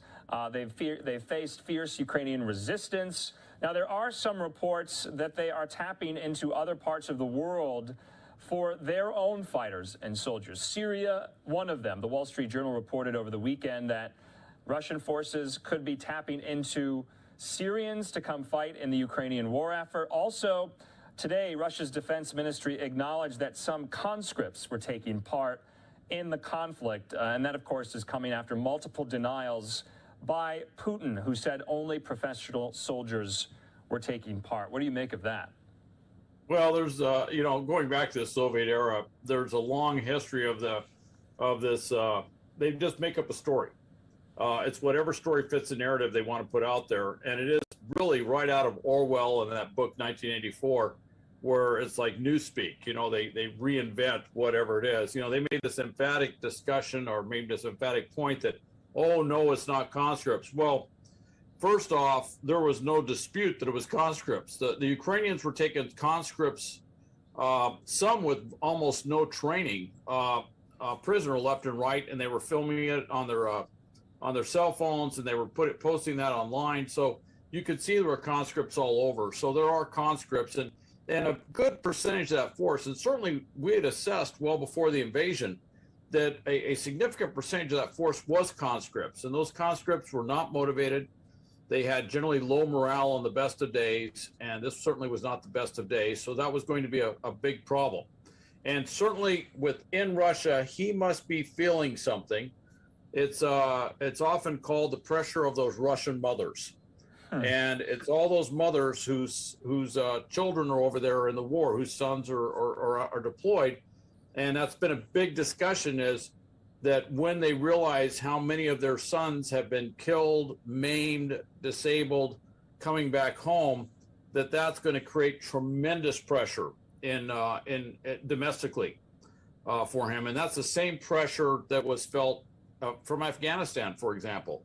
The same pressure was when all these soldiers either didn't come home or came home maimed or disabled or disfigured. Whatever it is. So that's a big issue on the conscript issue. On the second thing on mercenaries, they've been using mercenaries, I would say, before the war kicked off. The group that used to be called Wagner, or Wagner, depending on how you want to pronounce it, that private company, which really was at many times very difficult to differentiate whether that was a private firm or just another arm, like a covert military arm of the Russian government. Particularly when you tried to look up Wagner, there really wasn't a lot of corporate filing or anything else you could follow. So it was rather a murky organization. They've since changed names, but their personnel are widely assessed to be down there operating side by side with the Russians. Some of them may have come in early to do some of those decapitation strikes. They may have been a part of that. In fact, it's widely assessed that they were. So they're down there. Now, the Russians have been fighting in Syria.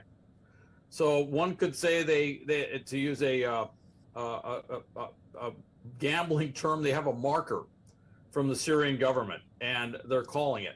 And what they want to do is they're putting out there and saying, we're going to bring these Syrian troops up.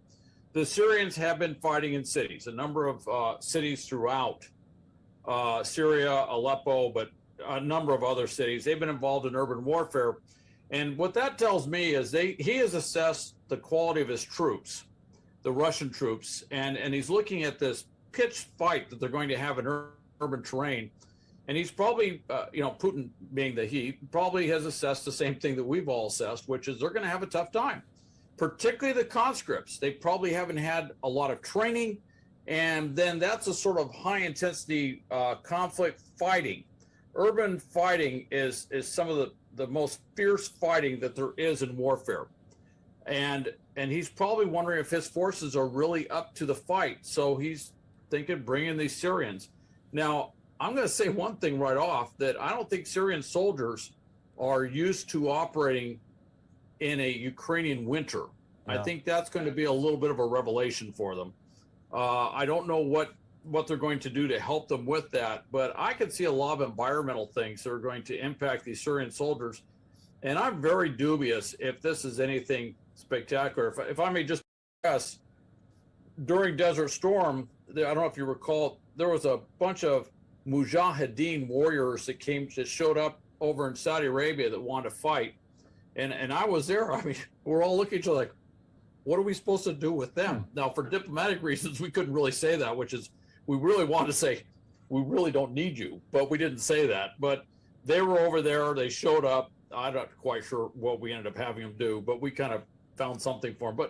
But there was a limitation to how much use they are. It's more show. There's not a lot of go in that. There's not a lot of substance. I don't know what these Syrians are going to bring to the fight. So, all right, Hal, stick with us. We have to go to commercial. When we come back, though, yesterday we talked about possibly Israel being a mediator in all of this. Now another country is stepping into the fore, Turkey, with a role. We'll talk about that after the break. We'll also be talking about Chernobyl and what is going on there and the threat of nuclear radiation, not only in Ukraine, but to the rest of Europe, as Russian forces somewhat are targeting these nuclear power stations. So, Hal, we'll be back in 2 minutes.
Welcome back here to Live Now from Fox. Thank you for being with us. Joining us in this conversation yet again is national security expert Hal Kempfer, talking about all the latest when it comes to Russia and Ukraine. Hal, thanks for being with us. Let's talk about Chernobyl.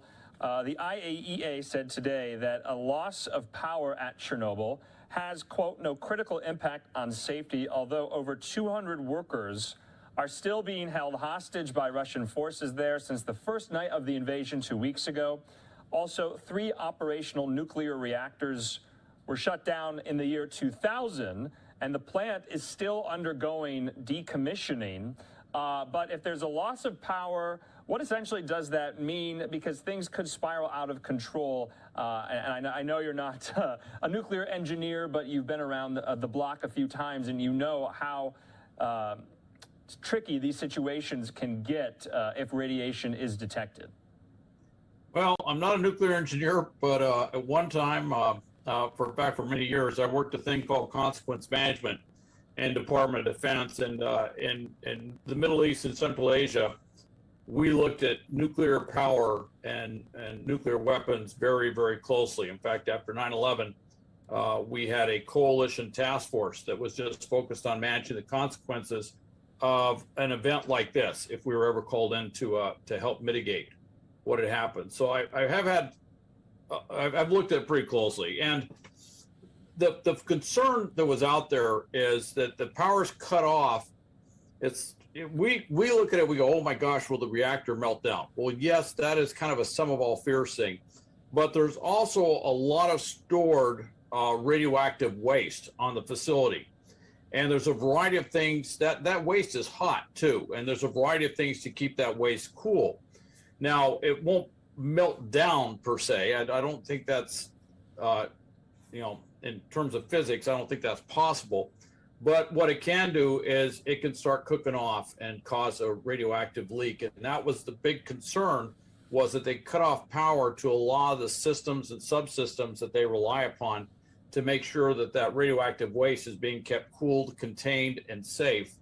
And so that was a concern there. That's been a concern with other nuclear facilities around Ukraine too, to make sure that they don't knock out. It's not just the reactor, it's all the systems around the reactor, that they don't intentionally or inadvertently do something that would compromise it. If you remember Fukushima, it wasn't the wave or the earthquake hitting the reactor, it was all the fail-safe systems around it that were knocked offline when the tidal wave came in and basically took out all that substructure. And that's what eventually led to the catastrophic series of events where you actually had essentially a meltdown. All right, Hal, let's get into some of this diplomatic news on this front, because there's a very significant meeting taking place in Turkey tomorrow between the Russian Foreign Minister, Sergei Lavrov, and the Ukrainian Foreign Minister, Dmytro Kuleba. Now, from following this the last 2 weeks, this is the most high-profile, significant meeting between two, essentially cabinet ministers of both countries. Since this all began, are you positive anything is going to come out of this? And are you surprised Turkey is hosting? Well, I'm not surprised, because President Erdogan had offered this before the invasion even kicked off. He'd been up there, he'd been visiting. President Erdogan, yes, he's a NATO country. I mean, Turkey is a NATO country, but he has always had, let's just say, an unusually close relationship with Putin and Russia. You may recall there's a big controversy because he bought S-400 anti-air systems from Russia. At the same time, we're going to sell them F-35 aircraft, and we frankly just didn't want our high-tech aircraft and their anti-air systems in proximity because of the fear of what those systems could detect, pick up, and possibly transmit to the Russians about some of our capabilities with that aircraft. So he has actually kind of sort of walked into both camps a little bit. So he has an unusual relationship up there. But I'm not surprised, because he would be a perfect intermediary to bring those two together. And I am somewhat hopeful that maybe a discussion at this level will get beyond things like a ceasefire, some of these more tactical things they've been doing on the ground, and get to more substantive things. I mean, there are some things that I think that the Ukrainians could tell at a very high level, tell the Russians, which is, first off, you're never going to be able to occupy our country. And I just saw numbers today. It would take somewhere around 800,000 Russian troops to occupy a resistant Ukraine. They don't have 800,000 troops to put into Ukraine to do that. It's just not going to happen. And the other thing is, as long as this goes on, they're taking horrific attrition of their forces. Now, there's a lot of debate on the numbers, and the CIA yesterday put out what I would consider very conservative numbers, and we could spend another hour talking about battle damage assessment and bureaucracy in the intelligence community, and that's a whole other discussion. But it's very clear that the Ukrainians inflicted tremendous losses, that they are inflicting tremendous losses. You know, we see this statistically, but we see it also anecdotally when large units are literally taken off the field of battle by the Ukrainians.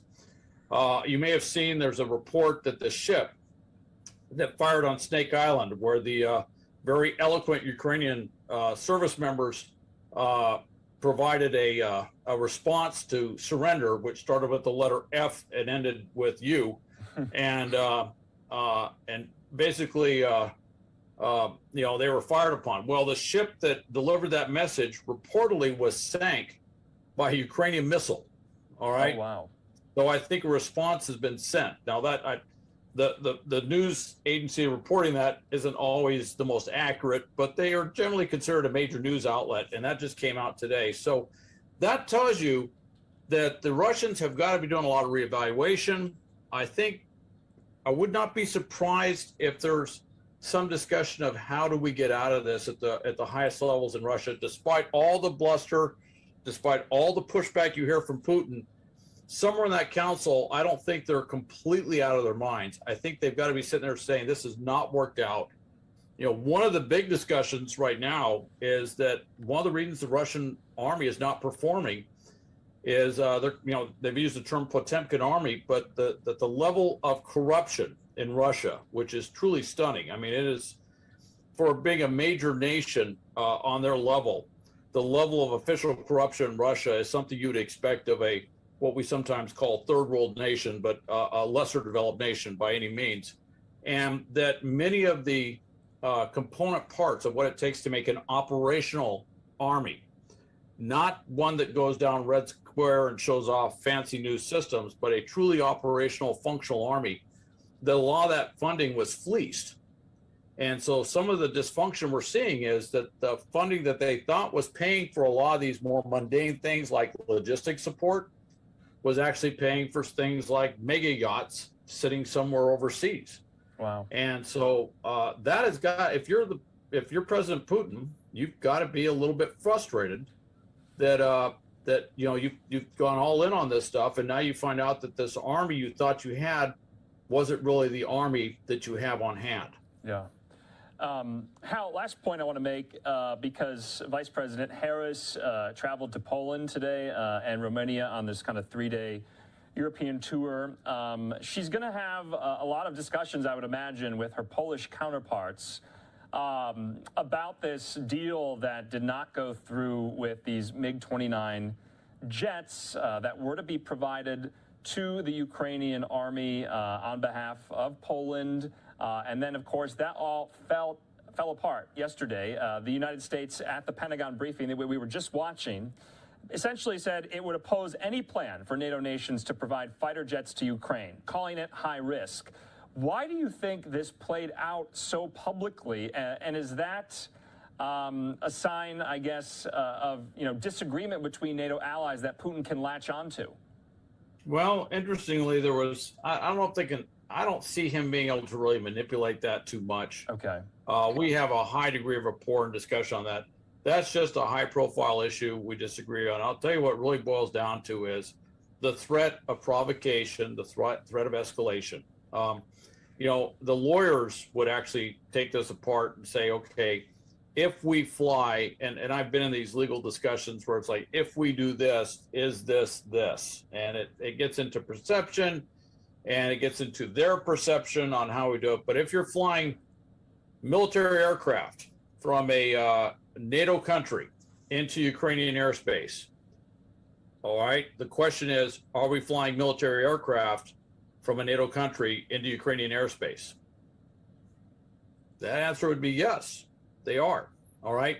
And you could say, well, they have Ukrainian pilots, and then there would be some stuff where they'd probably say, well, we won't arm them. We'll fly unarmed aircraft, for example. Well, I got to tell you, for the pilots, that's not a thrilling proposition right off. But, I see. But you got a whole bunch of different issues. And then you have to look at the payoff. What are we getting in return? Okay, so we get 28 MiG-29s. The question then is, what additional force, what additional combat power does that give you? How survivable are those assets? Are they going to land at an airfield that then 2 hours later is going to be just totally decimated with long-range rocket fires or attacked by Russian Air Force because now they know where they are, and so they go down there and they destroy? There's a lot of discussion on this, which gets to what do we get in return, or what do the Ukrainians get in return, and what does this do politically, and I mean politically as in diplomatically and politically, to us, and also legally, or have we somehow crossed a red line? Now, Russia, Putin has said very clearly that if we send those over there, that's crossed a red line. Interestingly, we are sending tons of weapon systems and ordnance into Ukraine over land. So that's been going on all the time. That raises the question how why these fighter jets cannot be transferred via land, and how would that work? It's really, I mean, I think we brought this up briefly, but it's like, could you land at an airfield right next to the Polish border and then hook it up to a tractor and pull it through a field and then, put it on another runway and take off? I mean, that actually goes back to a discussion that Churchill had before the U.S. entered World War II about getting planes from the U.S. into Great Britain without bringing the U.S. into the war. It's the same sort of concept. How do we do that? I would hope that somebody's actually looking at, can we land somewhere and take them over land and have them take off? I started looking at the map to see the array of air bases and stuff, and of course with the MiG-29, you're also looking at certain runway length and a bunch of other things, and runway structure as far as what it can take and what it can't take, and so there's a lot of issues that go into that. I don't know if that's possible or not, but I will say this: there are S-300 anti-air systems that are in Eastern Europe, and that's been identified as a possible thing that could be shipped over, transferred from the NATO countries in Eastern Europe, could transfer those. They also have a lot of old Russian tanks like T-72s. They have BMP, armored infantry fighting vehicles. They have armored personnel carriers like BTRs of various different types. They have self-propelled artillery. They have rocket systems. And the NATO countries would probably be very happy to give those to the Ukrainians and then replace them with higher end new stuff from the United States. I don't think that would be a difficult sell. And those wouldn't have a problem. But the thing is, it's that air component. Okay. And ironically, you'd have the same problem if you were sailing something into Ukraine. So yeah, and how, I mean, the Pentagon's statement yesterday and today at the briefing, I mean, it was quite definitive. So that kind of gave some people who are watching pause, saying that, any assistance in that capacity is off the table. And so I thought that was interesting. Hal, we could speak all night about this, and we appreciate you updating our viewers with the latest. We'll be bringing you on, of course, again at the same time tomorrow. Hal Kempfer, as always, have a good night. Okay, you too, Andrew.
Good afternoon, everyone.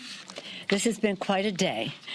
But I have to tell you that we began the day, this being Women's History Month, honoring women in history, and one of them is in the present. Billie Jean King came. We all basked in the glow of Billie Jean King as we honored Patsy Mink. This, in the next couple of months, will observe the 50th anniversary of Title IX. And Title IX, you know what that meant for women in education as well as sports activities. That word was very important in the law. Patsy Mink made it happen. Pretty soon we'll have a a picture of Patsy Mink and more obvious display in the Capitol. She was the first woman of color to serve in the Congress of the United States. But today we had the Sidwell Friends basketball team, which are the all-out champions, their coach. We had Wendy Mink, the daughter of Patsy Mink. So again, I start with something that we had been looking forward to, that we savored at the time and take great pride in. In fact, when I spoke to President Zelensky, I said, Billie Jean King sends you her regards and wants to know how she can help in an event. So here we are with very serious legislation on the floor today, and the legislative process, sausage-making that it is, it's working its way. We'll be back on the floor shortly. We'll have a bipartisan omnibus bill, a funding bill that includes $13.6 billion in funding for Ukraine, humanitarian, economic, and military defense spending. A separate funding package to continue the battle about coronavirus that we are taking out of the omnibus, and of course, that I mentioned, the omnibus bill. And then we have a bill, a sanctions bill, banning the import of Russian oil and energy products, not just oil, from into the U.S., and taking other steps to isolate Russia in the world, including a review of their participation in the WTO, the World Trade Organization. The omnibus bill, which I want to commend Rosa DeLauro. She was absolutely masterful in the role that she played representing the House and Democrats in all of this. It has defending democracy in Ukraine, as I mentioned, $13.6 billion, making a difference in American families, including lowering the cost for education with bigger Pell Grants and establishing the president's ARPA-H initiative to defeat cancer. I'm very proud of that. You know DARPA, which was the defense piece of that. Then when we had the majority before, we created something called ARPA-E. It was an energy initiative. This is a health initiative. Then unlocking billions more for federal dollars. In the bipartisan bill, the bipartisan infrastructure bill, there was money allocated, but it could not be spent until we unlocked it in this appropriations bill. And then the bipartisan legislation, this is especially, I'm glad about this, especially in Women's History Month, that we will have reauthorizes the Violence Against Women Act and establishes new cyber, in addition, other bills establishing new cyber protections against Russia. Those are two different bills. But the Violence Against Women Act has not been in effect for a while, so we're very pleased that we had a bipartisan agreement. We had to make some compromises, but that's, again, what legislation is about. On the COVID relief bill, unfortunately, you had to have 60 votes in the Senate, and we couldn't get 60 votes without taking money out of the state allocations that were in the rescue package, and that Republican obstruction required that we pass, now taking it off this bill, to separate legislation containing funding to continue the fight against COVID. The administration's request is essential for continuing the fight against the epidemic. It's really important because it's about our global responsibilities, yes, but in addition to that, it's about therapies that are early interventions into COVID with that, stopping transmissions. Transmissions, as I've said to you before, as you well know, are the place where new variants are created. Again, sadly, the Republicans insisted that every penny for the COVID be offset. And again, we fought to make sure that they didn't take any of the money out of the pockets of localities, but they did insist that it come out of the states. So in any event, we will have our bill on the floor today as well. Well, depending on how long this all takes, but that is the plan. Rules is about to meet. I don't know if they've gone in. They're about to go in, the Rules Committee. They gave notice that they were going in an hour a while ago. We plan to move as quickly as possible. Okay. I had was over 45-minute conversation with President Zelensky earlier today. It is really an honor to just be on the call with somebody so courageous, so determined, and so strategic in his thinking about how to protect his country.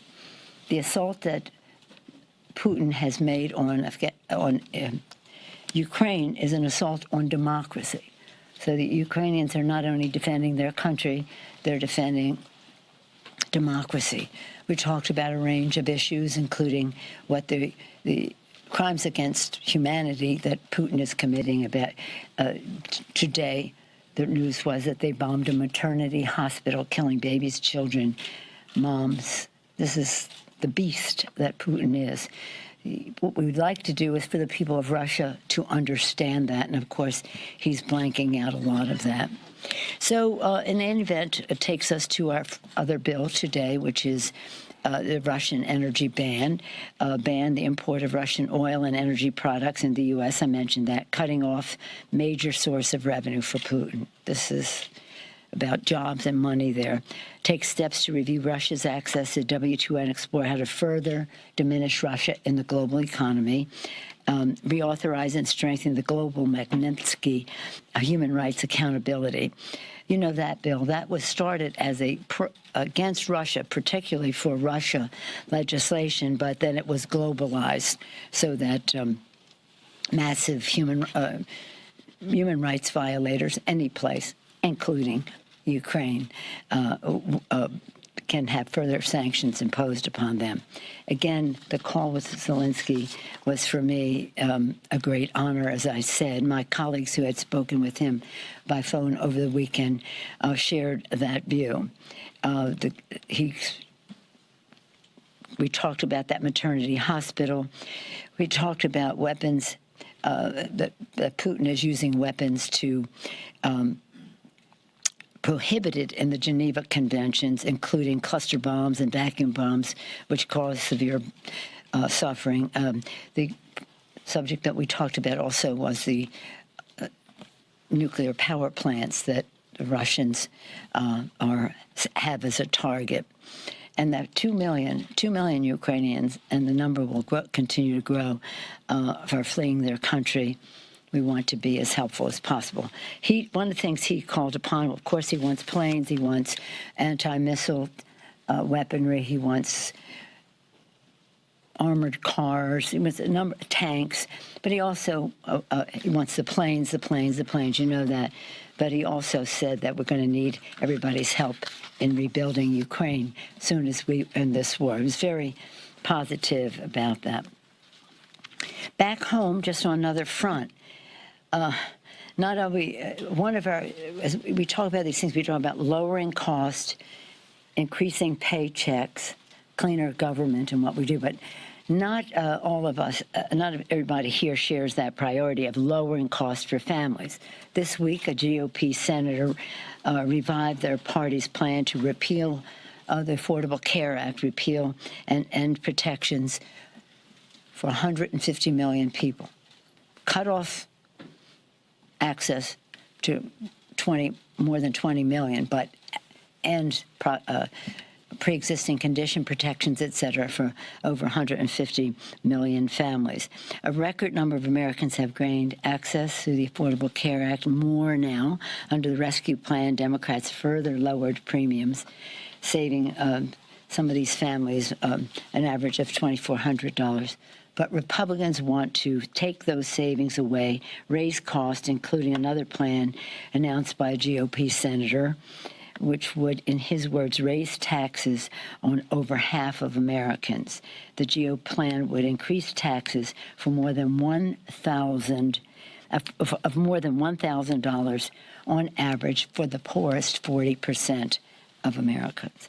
Democrats are for the people and will keep fighting for them. So it's a busy day. We started celebrating that when women succeed, America succeeds, because month is Women's History Month. March is Women's History Month.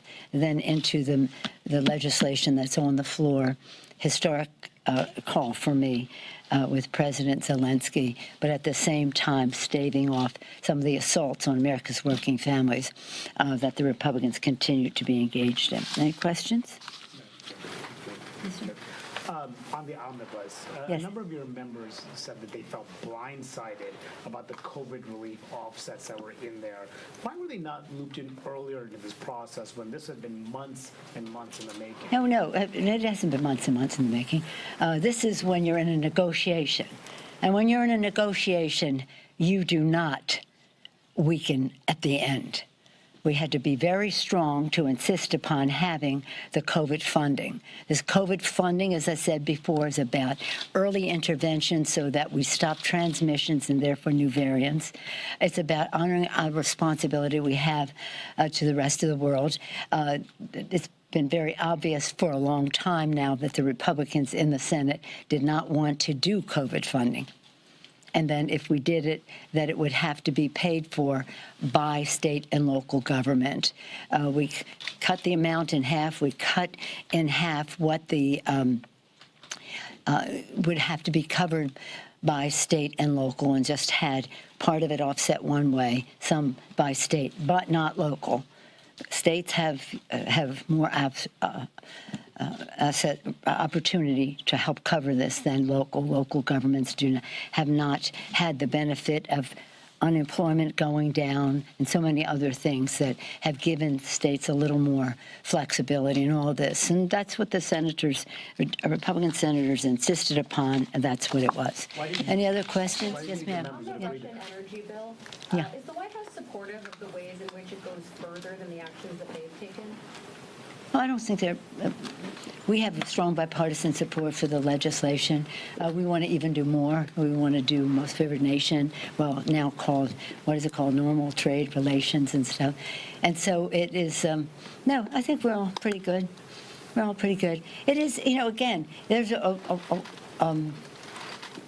people see things, we want planes for Ukraine. In other words, it's all about time. It's all about time.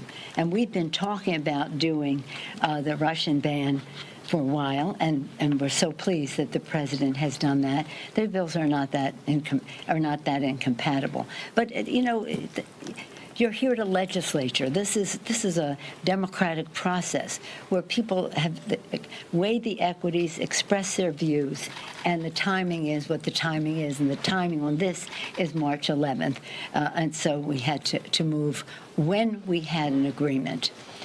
Any other questions? Yes, sir. What's the plan on COVID relief now that's out of the bill? Are you Yeah. trying to put it to reconciliation? No, we have a bill that's going to be on the floor, hopefully today, just depends. We have a bill that I mentioned that will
will be on the floor today, and it will really contain what the administration says that we need. It's a separate funding package to continue the battle against coronavirus, largely focusing on the new therapies that are there. You know, now when we started this conversation about vaccines, it was very sub-zero temperatures with a shelf life that was very short. Now we have pills that have a long shelf life and an early intervention that can intervene and stop the people having to go to the hospital or get sick further, and most importantly, keep them from transmitting, which is the path to a new variant. So we'll have that. We're working on it in the Rules Committee. As soon as they go in, are they in yet? Momentarily, they will be going in, and that will be under the rule to be brought to the floor. We hope that in the course of the debate that it will be today. Yes, ma'am. Just to follow up on the omnibus, you're blaming Republicans for the delay in the situation with the COVID relief, but you didn't have votes within your own party. Do you regret pushing this text out in the middle of the night? No. That's the way it is. Let's grow up about this, okay? We're in a legislative process. We have a deadline for keeping government open. We have a lively negotiation. It has to be bipartisan. We want it to be bipartisan, but in the Senate, you need 60 votes.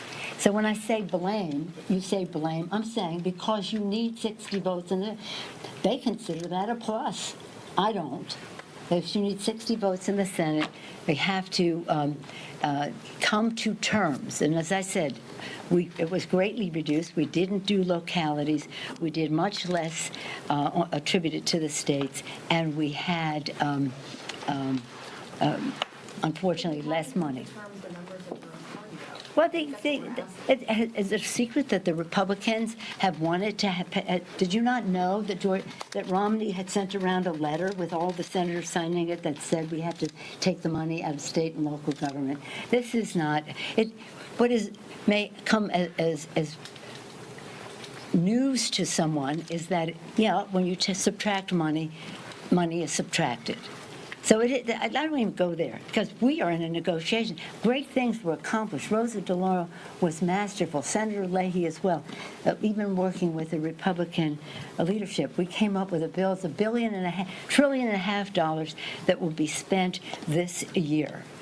And there has never been a bill, let me just be very clear, there has never been a bill that when it comes forward, and usually, well, it wasn't the dark of night, it was sometime last night, when it comes forward that somebody, I didn't get what I wanted in the bill. You're telling Noah about the flood. I didn't get what I wanted in the bill. So I say to my members, yeah, that's a negotiation, and that's the way it is. And look at what is in the bill and what it does for America's working families, what it does for Ukraine, what it does, that so much needs to be done as opposed to what you don't like about the bill. So we will pass a bill that gets it all done, and we will continue to work on that. But as long as we need 60 votes in the Senate, members are going to have to know there have to be compromises. Okay? Did you agree with their qualms? I mean, people, your lawmakers. You know what? I answered that question. You got something else on substance or something? I think that's pretty substantive. Well, it isn't substantive. It's process. And what we're talking about is policy here. We're talking about policy here. And maybe if you're just waiting around hearing what's happening, you don't understand that every line in the bill is a negotiation, that we're talking about the defense of our country. And some people don't like that we're spending so much, and how is it spent? We're talking about measuring the strength of our country by health, education, the well-being of our children and our families, the protection of our planet, and the rest in terms of the environment. And with this president, this Joe Biden, this president, with justice, environmental justice, economic justice, so much has been accomplished that some of the governors are complaining that they're getting some of their money, while many of them are enjoying slush funds in all of this. Now, let me just say this. You want to talk, President? who had all of the grief that you all had to hand out from your station especially, or whatever you call it, cable, that I was holding up the checks going to people in September and October. And isn't that a shame, because something is better than nothing? Well, I don't go there. I said to President Trump, you do state and local, you do the other things we have to do for America's working families, you have your checks. But I'm not giving you your check for nothing, because they fought state and local every step of the way in this new budgeting. It wasn't until Joe Biden became president that we were able to get the state and local. And that was something that was my fight. As a daughter of a mayor, as a sister of a mayor, I insisted that we have that state and local. A lot of senators are governors, and they like the state. That's good. But we cannot depend on the states to distribute the money, especially in some of the states. So I hold no,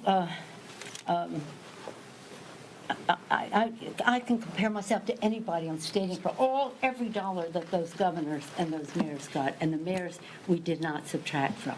So where did this money come from? I know one person said he was going to vote against the bill. He didn't even vote for the bill that gave the money. So, you want to talk this stuff.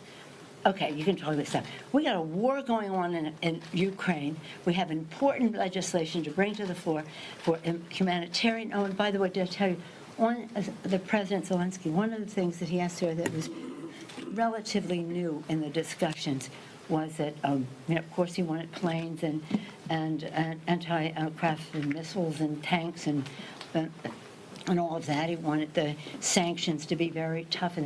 But what he did ask for was help in rebuilding of Ukraine. And all of us are going to help in the rebuilding, because the beast that is Putin is just destroying civilian areas, hospitals, striving to put out, nuclear facilities that are the source of electricity in the country. So we got important work that we're doing here. Some of the members are disappointed. I'm disappointed. As Dave Bowie would say, Dave Bowie used to be the chairman of our committee, and he'd come into the room and he'd say, I know some of you don't like the way this went, and you don't like me. Well, I don't like me either. You don't like what you didn't get in the bill? I'm very unhappy with it. I didn't get in the bill. You think I could have gotten something into the bill as Speaker of the House? No, because it takes 60 votes in the Senate. That's it. That's all I'm going to say about that. If you're going to talk about policy, I'm happy to take those questions, but I'm not. I thought you were busier people than to have 1, 2, 3, 4 questions about the fact that we are moving with our bill and we're not wallowing in what some governors are complaining about not getting. Madam Speaker, could you just follow up on that? Yes, ma'am. Yeah, on Ukraine, did the discussion come up with President Zelensky about a no-fly zone? Yeah. What did he have to say about that, and where do you stand on that? Well, I had last week and this week conversations with the Speaker of the Parliament of Ukraine, and that was, and correspondence that he sent us and the rest. That has always been one of the things they ask for. But they know that we can't go there. Putin is trying to bait the trap so that we go in, and that's the beginning, could be the beginning of World War III. Putin totally irresponsible, using weapons that are not allowed under the Geneva Convention. Putin, who threatens use of chemical weapons, nuclear, and the rest. So they know that we can't, but it's the ask. Now, he was this morning more. If we can't have a no-fly zone, let us have our own, and we need the airplanes to come in. And that is what that is that there are planes that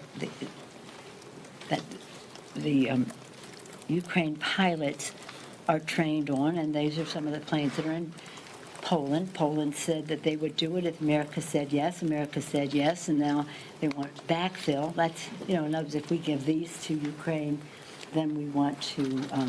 But this morning he was less on the ask for the policy, more on let us do it, help us get the planes. But also, there is a school of thought that thinks the anti-aircraft missiles and the rest are a very important way. Myself, when I see those tanks, that 40 miles of tanks, I'd like to take out those tanks. I mean, I think that them having more planes might be useful, but that I'm not a military strategist. We hope that we will be able to get up to a place. I hope. You asked me how. I hope that we can get to a place where the MiGs, which are the kinds of planes they've been trained on, can go to Ukraine. The F-16s, especially if we have an excess of them, can backfill for Poland. I'll take one more. Yes, sir. Madam Speaker, regarding your conversation with President Zelensky, Yes. you mentioned he asked for a number of things. It sounded like that would go beyond the $14 billion that's currently under consideration. Excuse me, it would go beyond what? The $14 billion that's under Oh, consideration yeah, now. right. Are we talking about Yeah. additional Well, if we, spending? yeah. What we have right now, the 13 point whatever it is, billion dollars, defense, humanitarian assistance, and economic assistance could be loan guarantees, all that. The 2 million now refugees, we're going to have to see what all of us have to do working together, the NATO and other countries. It's beyond NATO wanting to be helpful. So we'll just see what it is. And of course, in the rebuilding of the country, the loan guarantees will be helpful. But all of us will have to do more. But we'll see what it is and how long this war takes, because when you're talking about rebuilding, bless his beautiful soul, one courage, you're talking about winning a war and moving on from there. I'm just going to close and tell you this because you reminded me of it. When I was in school, I attended the inauguration of John F. Kennedy. Were any of you alive then? You were alive, but you weren't there. You were not too young to be there. I was in sixth grade. You were in sixth grade? Well, I was in school too, but I won't go into the grade. And in the speech, all of you know, even in sixth grade, you probably learned that he said, to the citizens of America, ask not what America can do for you, but what our country can do for you, but what you can do for our country. Remember that? You know that? Okay. The very next line, being majoring in political science and all that, the very next line is what I took away. The very next line is, to the citizens of the world, ask not what America can do for you, but what we can do working together for the freedom of mankind. And that's what President Biden has been doing, working together. Working together. And some of the initiatives that go forward, others take the lead, some, but we are all on the same page. And when we were in Munich for the Munich Security Conference just a couple weeks ago, a week and a half or so, people were so complimentary. We met with heads of state, heads of this, heads of that, so complimentary of our president and how collaboration, working together, not condescension or anything, collaboration. So I'm very proud of where the president has gotten us on this. We're very sad about the brutality of the beast, Putin, and that he has committed war crimes. And I'll just close this one last thing because it's your business. What he's doing with messaging, I think I told you this before, the president of Moldova said they're communicating a bad message about Ukraine into Moldova. The president of Kosovo saying the Serbians and the Orthodox, with the Russian propaganda. Other countries have told us that the Russians have been very active in trying to paint Ukraine as the villain in all of this. Can you imagine that? Can you imagine that? So again, we are at a very difficult time because democracy is under assault by a person who has no values. We have to use everything at our disposal, whether it's economic sanctions to cripple their economy, whether it is cutting them off in other ways in the economy, whether it's supplying Ukraine with what they need.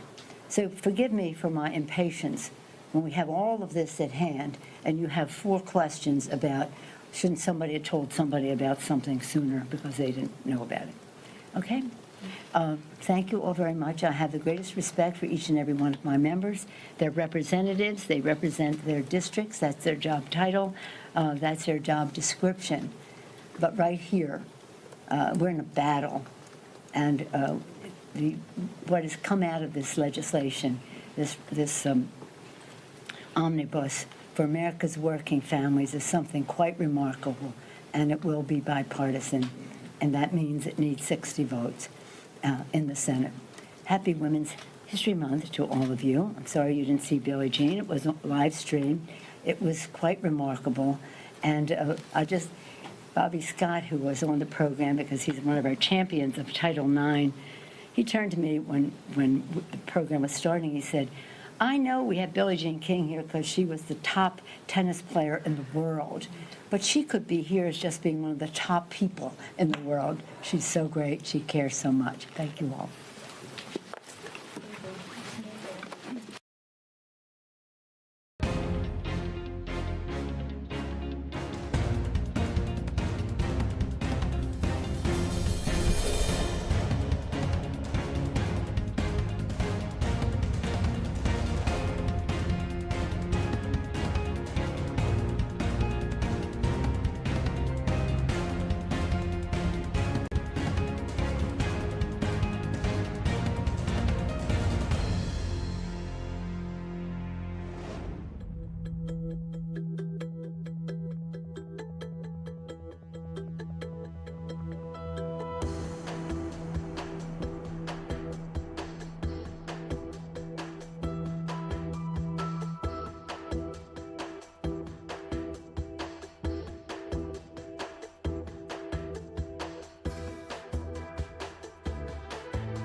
Morning.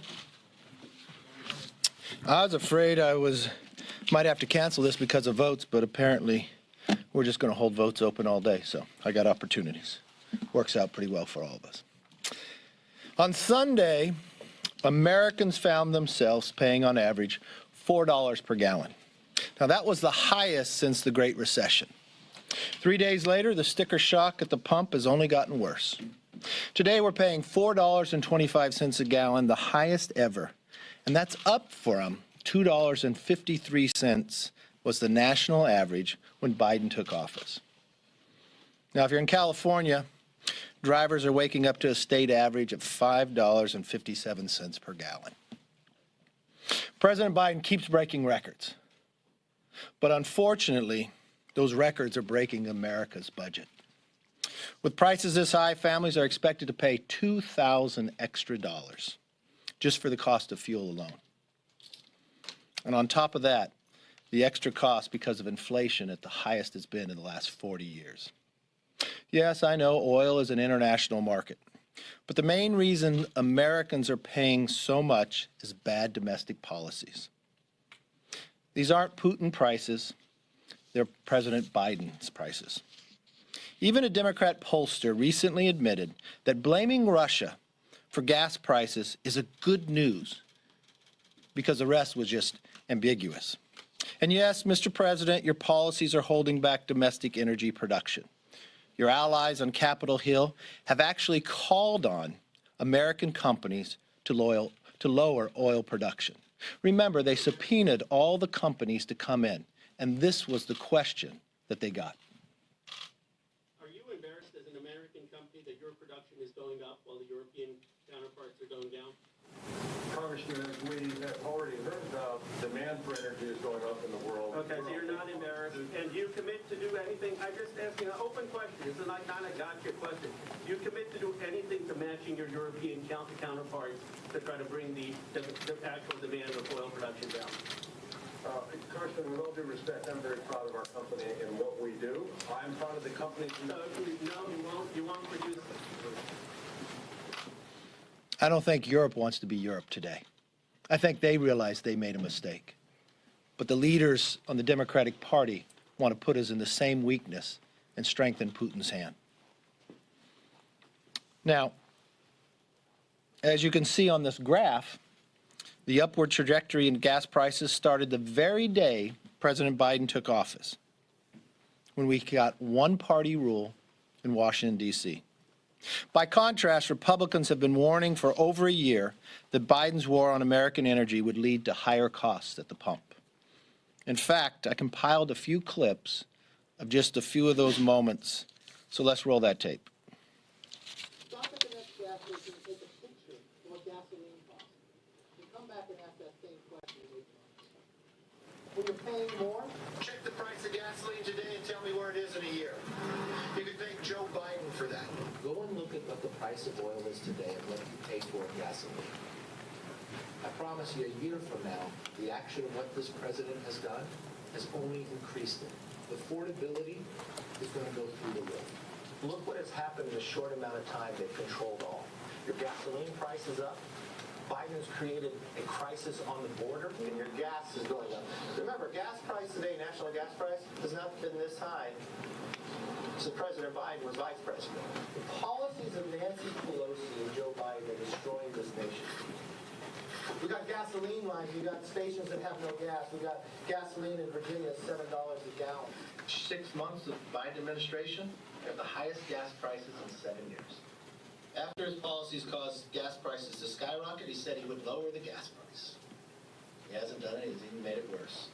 And no, not the measly 2 cents the GCCC thinks is lowering it. Is a reduction. He depleted 50 million barrels of oil from our emergency supply and has done nothing to reverse this anti-American energy agenda that he has contributed to despite our costs.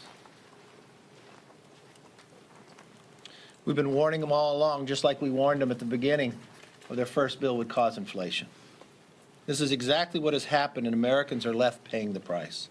Not only did House Republicans warn them this would happen, but we repeatedly offered obvious solutions to the problem. Build the pipeline, increase production and distribution, and fast-track energy exports to our allies. By contrast, Democrats' plan to lower prices today is to blame Russia, buy expensive electric vehicles, and beg OPEC for a bailout.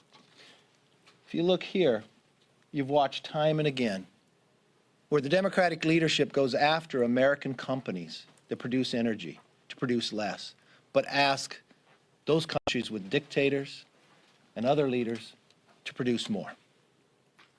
You know, the president said the buck stops with me. Then he says he can't do much about it now. Russia's responsible. His Secretary of Transportation tells Americans to go buy a $56,000 electric car. His State Department wants to buy oil from Iran and Venezuela, trading one dictator for another. And on Capitol Hill, the Democrats' conference chair, Hakeem Jeffries, said rising gas prices have not come up in their caucus meeting. Can you imagine that? They represent millions of Americans, and not one of them have raised the issue that every single household is talking about today. That's costing them more than $2,000. I think they're focused on the wrong issues. In other words, Democrats will do nothing but what is actually needed. We need more production in America. The solution to getting our country back on track, to returning to energy independence, couldn't be more straightforward. We offered the American energy independence from Russia bill on the floor. We're going to offer it again. 220 Democrats voted no. I guess they'll have a lot of time to think about it before it's offered today as they're trying to figure out whether they could pass a rule. With that, let's open it up for questions. Manu, you're sitting in the front. Why don't we go for what happened? I ruptured my bicep. Working out? Skiing incident. He tried to fight you that night, said it's not, you know. You wore a helmet, though, right? No, yes, I was not wearing it, but it involved my son, but he's okay. Is it? Oh. Me, on the other hand, I'll be fine. Did you have surgery? Surgery last week. Kevin Brady had that happen to him. Yeah. I'll talk to him. All right. So with respect to what's happening in Ukraine, the former president has praised Vladimir Putin's moves very savvy and as genius. Do you agree with them? I do not think anything savvy or genius about Putin. I think Putin is evil. I think he's a dictator. I think he's murdering people right now. And I think what has happened, I went to Ukraine taking Republicans and Democrats a number of years ago. When I came back from that trip, I requested a meeting with then the Vice President of America, Joe Biden. I went to the Situation Room.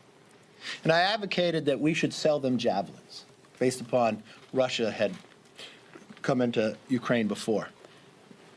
They have no defense to be able to fight back. The uniqueness of Ukraine is they don't ask for American men or women to come fight for them. All they ask is to be able to supply the weapons that they could defend themselves, defend their own freedom.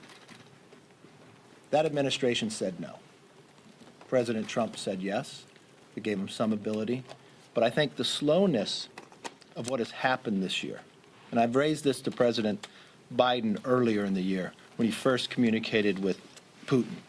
I did not think sanctions would affect Putin. He's lived under sanctions for decades. I believe that you should have taken action to allow Ukraine to buy weapons early. That could deter Putin from entering and invading. President Biden had intel that said he would invade. But at the whole time he said President Biden would do nothing till after the invasion. He gave that same information to China that shared it with Russia. There's so many mistakes of why this is happening, from the way that President Biden exited Afghanistan, losing 13 members of our military, showing Putin a weakness. And this is a question that I continue to ponder. He provided them Nord Stream 2 pipeline. After they invaded Ukraine, they pulled the sanctions on it, made it that you could not have it, to weaken the economy of Russia. If that weakens the economy of Russia, closing the XL pipeline, wouldn't that weaken the economy of America too then? Just wondering. Yes, ma'am. Two questions, if I can. Do you believe that the decision to kind of say no to a no-fly zone is the appropriate one? Look, if America goes out and does a no-fly zone, we're entering the ability to enter into the war. I think that would have to raise the question. I think that would have to be debated in Congress. So I think that would be a real challenge for us right now. And Mike Pence said that there's no room in the Republican Party for Putin apologists. Do you agree with that? Yeah. What I would do with on your first question, though, I would supply Ukraine with the MiGs. When you're watching day after day innocent people being shot down when they were told that there was a ceasefire to take a route, where Russia comes in and murders these individuals, Ukraine wants to defend themselves. Their pilots know how to fly the MiGs. If you're going to supply them with javelins, supply them with the MiGs as well. Let them defend themselves. That's the difference. Are you supporting the Russia bill and the omnibus? Yes. Both of them. But I wish we did something more. You cannot just shut off Russian gas and not produce in America. I know the president looks to try to go to Iran or Venezuela. That's one dictator for another, just trading it. And I'll give you an example in my own home state. You wouldn't think California, but California is blessed to have a lot of ability when it comes to natural resources. Since Gavin Newsom has taken over, he has reduced the production of energy in California by more than 20% when it comes to crude. That's about 89,000 barrels. But you still need the oil. So what's he replaced it with? 50,000 barrels a day from Russia. On his executive orders, he shut down permitting. He shut down being hydrocking going into the wells themselves. We could produce all we need in California that he's knocked away from Russia and be able to produce even more. That's what we're looking at. When America produces their own energy, America is stronger and the world is safer. Yes, sir. Following up on the MiGs situation, what did you make of the Pentagon saying that the move to get those planes into Ukraine via Germany was untenable? I think they're wrong. I think the longer they take, more people will die. I don't understand if you can supply them with a Javelin and Poland wants to give them MiGs and they want to defend themselves, why won't you allow somebody to defend themselves? Especially when they believe in freedom. Especially this was unprovoked. Putin is evil, and what he's doing to these people is devastating. It's not just America glued to the set. The world is watching this. They're asking to defend themselves. They've never once asked for American men and women in uniform to come and fight. All they want is not to fight with sticks. Allow them that opportunity. And the longer you wait, it just goes back to the very point. If you had the intel that they were going to invade, would you really think the best question is, I'll put sanctions on you after you invade? And then when you put the sanctions on, you listen to President Biden said, this won't work for months, though. What if you had provided them weapons they could buy, deter Russia from ever invading? How many lives would have been saved? We would be in a different situation today. And we should take that exact same lesson and not slow down any weapon sales to Taiwan either. Yes, sir. Returning to gas prices, if I could, I know there's been some discussion from governors about suspending the gas tax. Your thoughts at the conference? I think that would be smart. Let's $2,000 more people are going to have to pay simply because their policies are wrong. But that's not a long-term solution because that gas tax goes to the transportation building. So what you really need to do is raise the production in America so that would lower the price, it would lower inflation, more Americans would be working, America would be stronger. We could become not just energy independent, but energy dominant. That we could provide the natural gas for Europe and others so they won't look to Putin. They won't look to Iran. And you know what that means for everyone like me that cares about our environment? Our natural gas is 41% cleaner than Russian natural gas. So let's do something smart. Let's make America stronger, the world safer, and actually a little cleaner. Yes, ma'am. About the funding bill, so there's a conservative group that's kind of urging Republicans to put a pause button on this, to not settle for small victories like an increase in defense spending. The conservative group is the sister of the Heritage Foundation. Do you think there's strong support from all Republicans in your caucus for this funding bill, or there are some who are hesitant? On the funding bill is going to be split into two. When you're looking at the security and you're looking at where the world is today and what President Biden requested from the military, it wasn't enough. It wasn't putting us in a place that we could be stronger and protect ourselves. And I think what we're finding in there, that Democrats have a problem even passing a rule. I think Republicans look to, just like in the NDAA, the number of successes we had to modernize our military, to be able to protect from that sense. There's a lot of people that look at that's a positive. Not on the overall bill itself, no. So just to be clear, you're going to support the Ukraine piece and not the omnibus bill. That's where you are? Well, there's a security. The omnibus bill will be voted in two. Right. And the first vote, if it still stays the way it is, I call it the security, so it's the DOD, the others. I would support that, yes. Yes, ma'am. Hi, thank you. Can you just reiterate, are you in support of the Russia oil ban bill, and do you believe your caucus?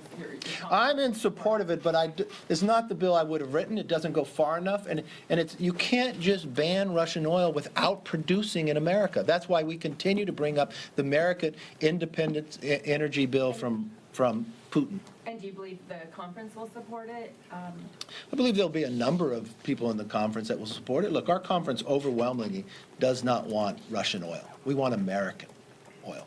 And unfortunately, the Democrats are in the majority, so they stop short. Can you also just say why are there motions to adjourn right now? What is the purpose of that on the floor? What is the purpose of that? That the Democrats dropped a bill that's thousands of pages in the middle of the night last night that's $1.5 trillion. Gives people a little more time to read it. But it's not holding anything up. The things that are holding things up are the Democrats can't pass their own rule. I mean, they have the record for holding the vote open the longest. They have first place and second place. I don't know what they're trying for today. I know they got to retreat. No question today? Yes, sir. Any update on your conversations with Congressman Gosar and Green? Yes, I've talked to Green. I'm still waiting to talk to Gosar. And? I've talked to him. But you said, I think you told Jake and Manu that there's no place for... There isn't no place for that. There's no place for what has gone on with that organization by far, and there never will be in this party, and it will never be tolerated. And will she go again? Yes. No, she will not go again. She get any repercussions for her? Look, at my conversations with my members are exactly that, and I appreciate you asking. Well, on this topic, I mean, 3 years ago when Steve King made comments that were sympathetic to white supremacists, you supported kicking him off this committee. I removed him from committee. Yeah, and obviously Green and Gosar are already off their committees, but you said in November that you'd return them to their committees and use that they might even get better committee assignments. Do you stand by that still? They have the ability to be able to get committees based upon that time when it comes. A different question. In oral arguments at the Supreme Court back in December on the Dobbs versus Jackson women's health case, a Biden Solicitor General Elizabeth Prelogar referred to an unborn baby as a baby. Was she right? Okay, say that again. I'm not an attorney. Go through this. We're going to debate a Supreme Court case that I wasn't at and what this said. Yes. So back in December, Elizabeth Prelogar, Biden Solicitor General, she made a statement in referring to Justice Clarence Thomas's question, asking what the right was that she was specifically seeking in that case, and she referred to an unborn baby as a baby. Do you think she was right? Okay, I'm not referred to the case. I'm pro-life, so I don't know exactly what you're referring to, but I would always take the life of the child. That answers your question without knowing what you're asking, yes. Other than that, stay safe, stay off the slopes, and hopefully we won't see you later, but it could be a long day. Could be a long day. Issue with the Democrats.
For the past 14 days right here on Live Now from Fox, we've really been giving you nonstop coverage about the travesties that is happening in Ukraine as the Russian invasion continues. We're seeing it more and more, just these deadly attacks that continue on innocent people in Ukraine. And we want to get a little bit more insight on all of that that is happening. We go right to the ground right now in Ukraine, joined by a Ukrainian parliament member, Sviatoslav Yurish. Thank you so much for joining us here on Live Now from Fox. We appreciate it, and thank you again for joining us.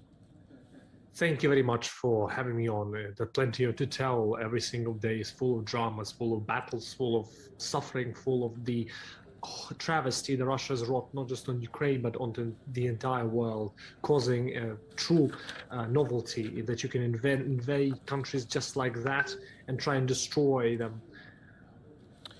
Yeah, really. I mean, and you know, we see these images, and I don't think even by just seeing it from miles and miles away what it really means for Ukrainians like yourself that are inside this right now and dealing with this on a 24/7 basis. The reality is those Ukrainians aren't just dealing with it, they are fighting. They are fighting back.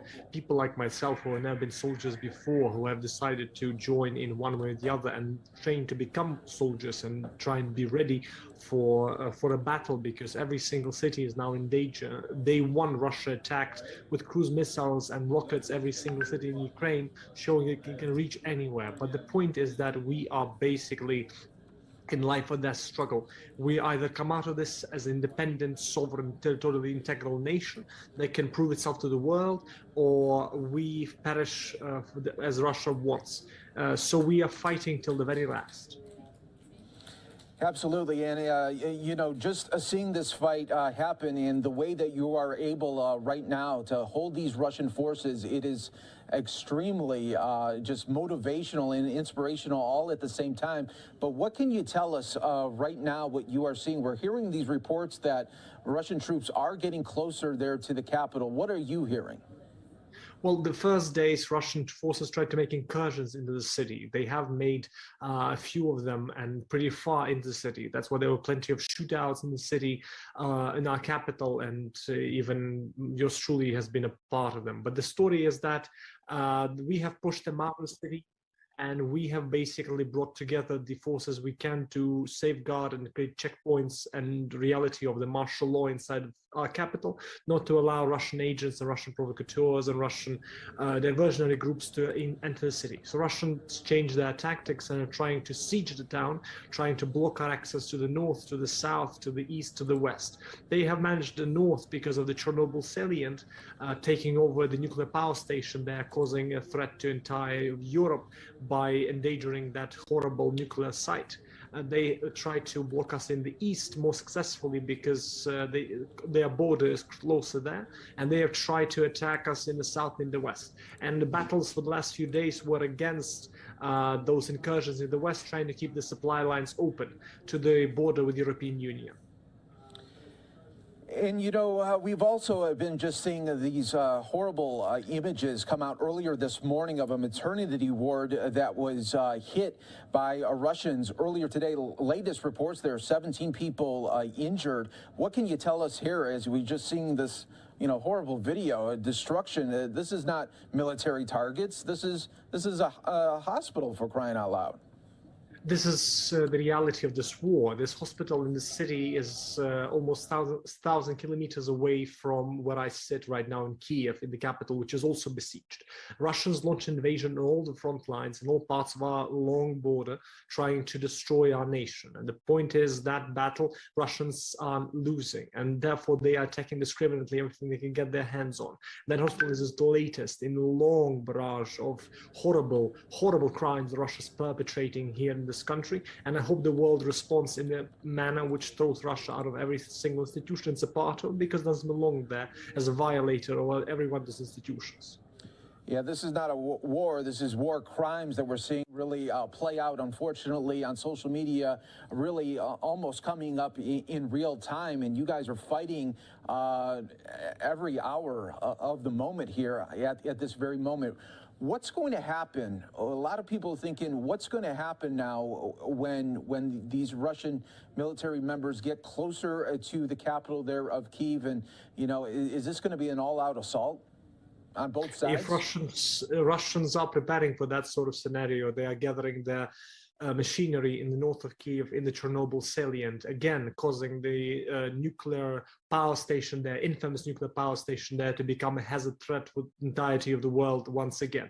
But the point there, they will be trying to launch an attack. That's what seems most likely. And again, we are preparing for that as well. We are getting our defenses in order, and we'll be pushing back at them with everything we've got. If Russians are going just with the forces they have, they will not get very far, because Kyiv is a city of millions, and millions will respond as they are arming themselves, joining territorial defense units, army, guard, and all that.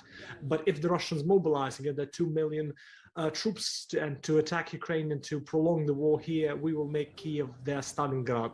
We are not giving up our capital. We are fighting here till our very last.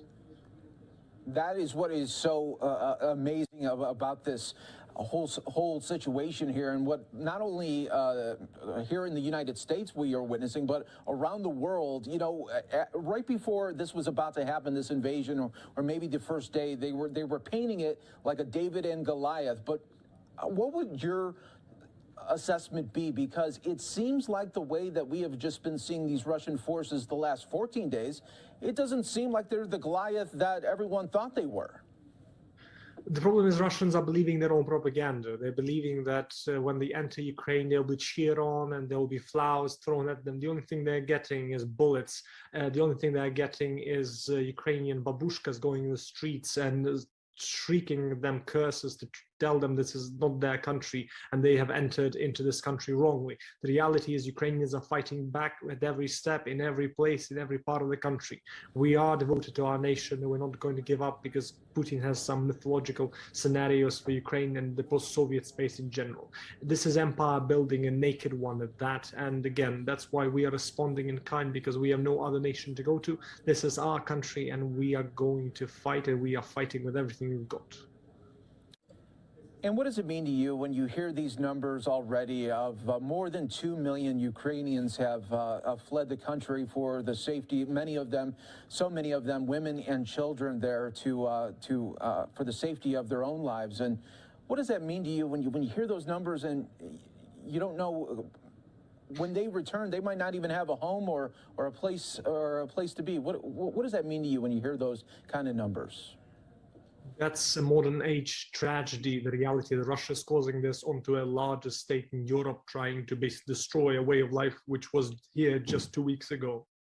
Russians are causing this wholesale on the entire country that has suffered so much throughout history. But our history is a good guide to, no matter what we suffer through, we will come out stronger in the end. Let me remind you that in the 20th century, we, just personal example, my great-grandfather went through Stalingrad and he went on to liberate Europe from the East. And my great-grandmother survived through genocide by hunger, Holodomor caused by Stalin. So for us, when we hear those numbers, when we see these tragedies, the point is we survived Stalin, so we'll survive Putin.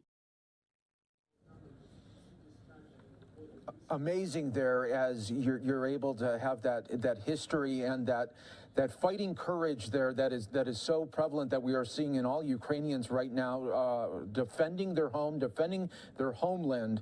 And what are you seeing, especially out on the streets when you are patrolling it? Because you've been doing that. And what have you been seeing as far as the resiliency of Ukraine, or have you been encountered already with Russian forces?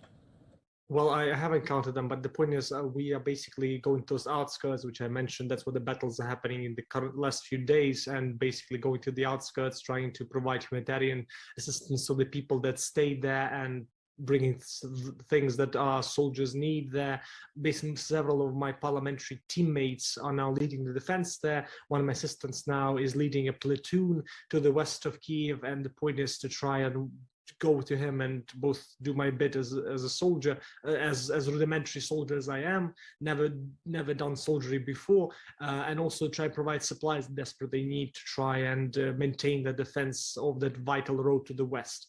The point is the streets are quiet because it's martial law for 2 weeks now, and a lot of people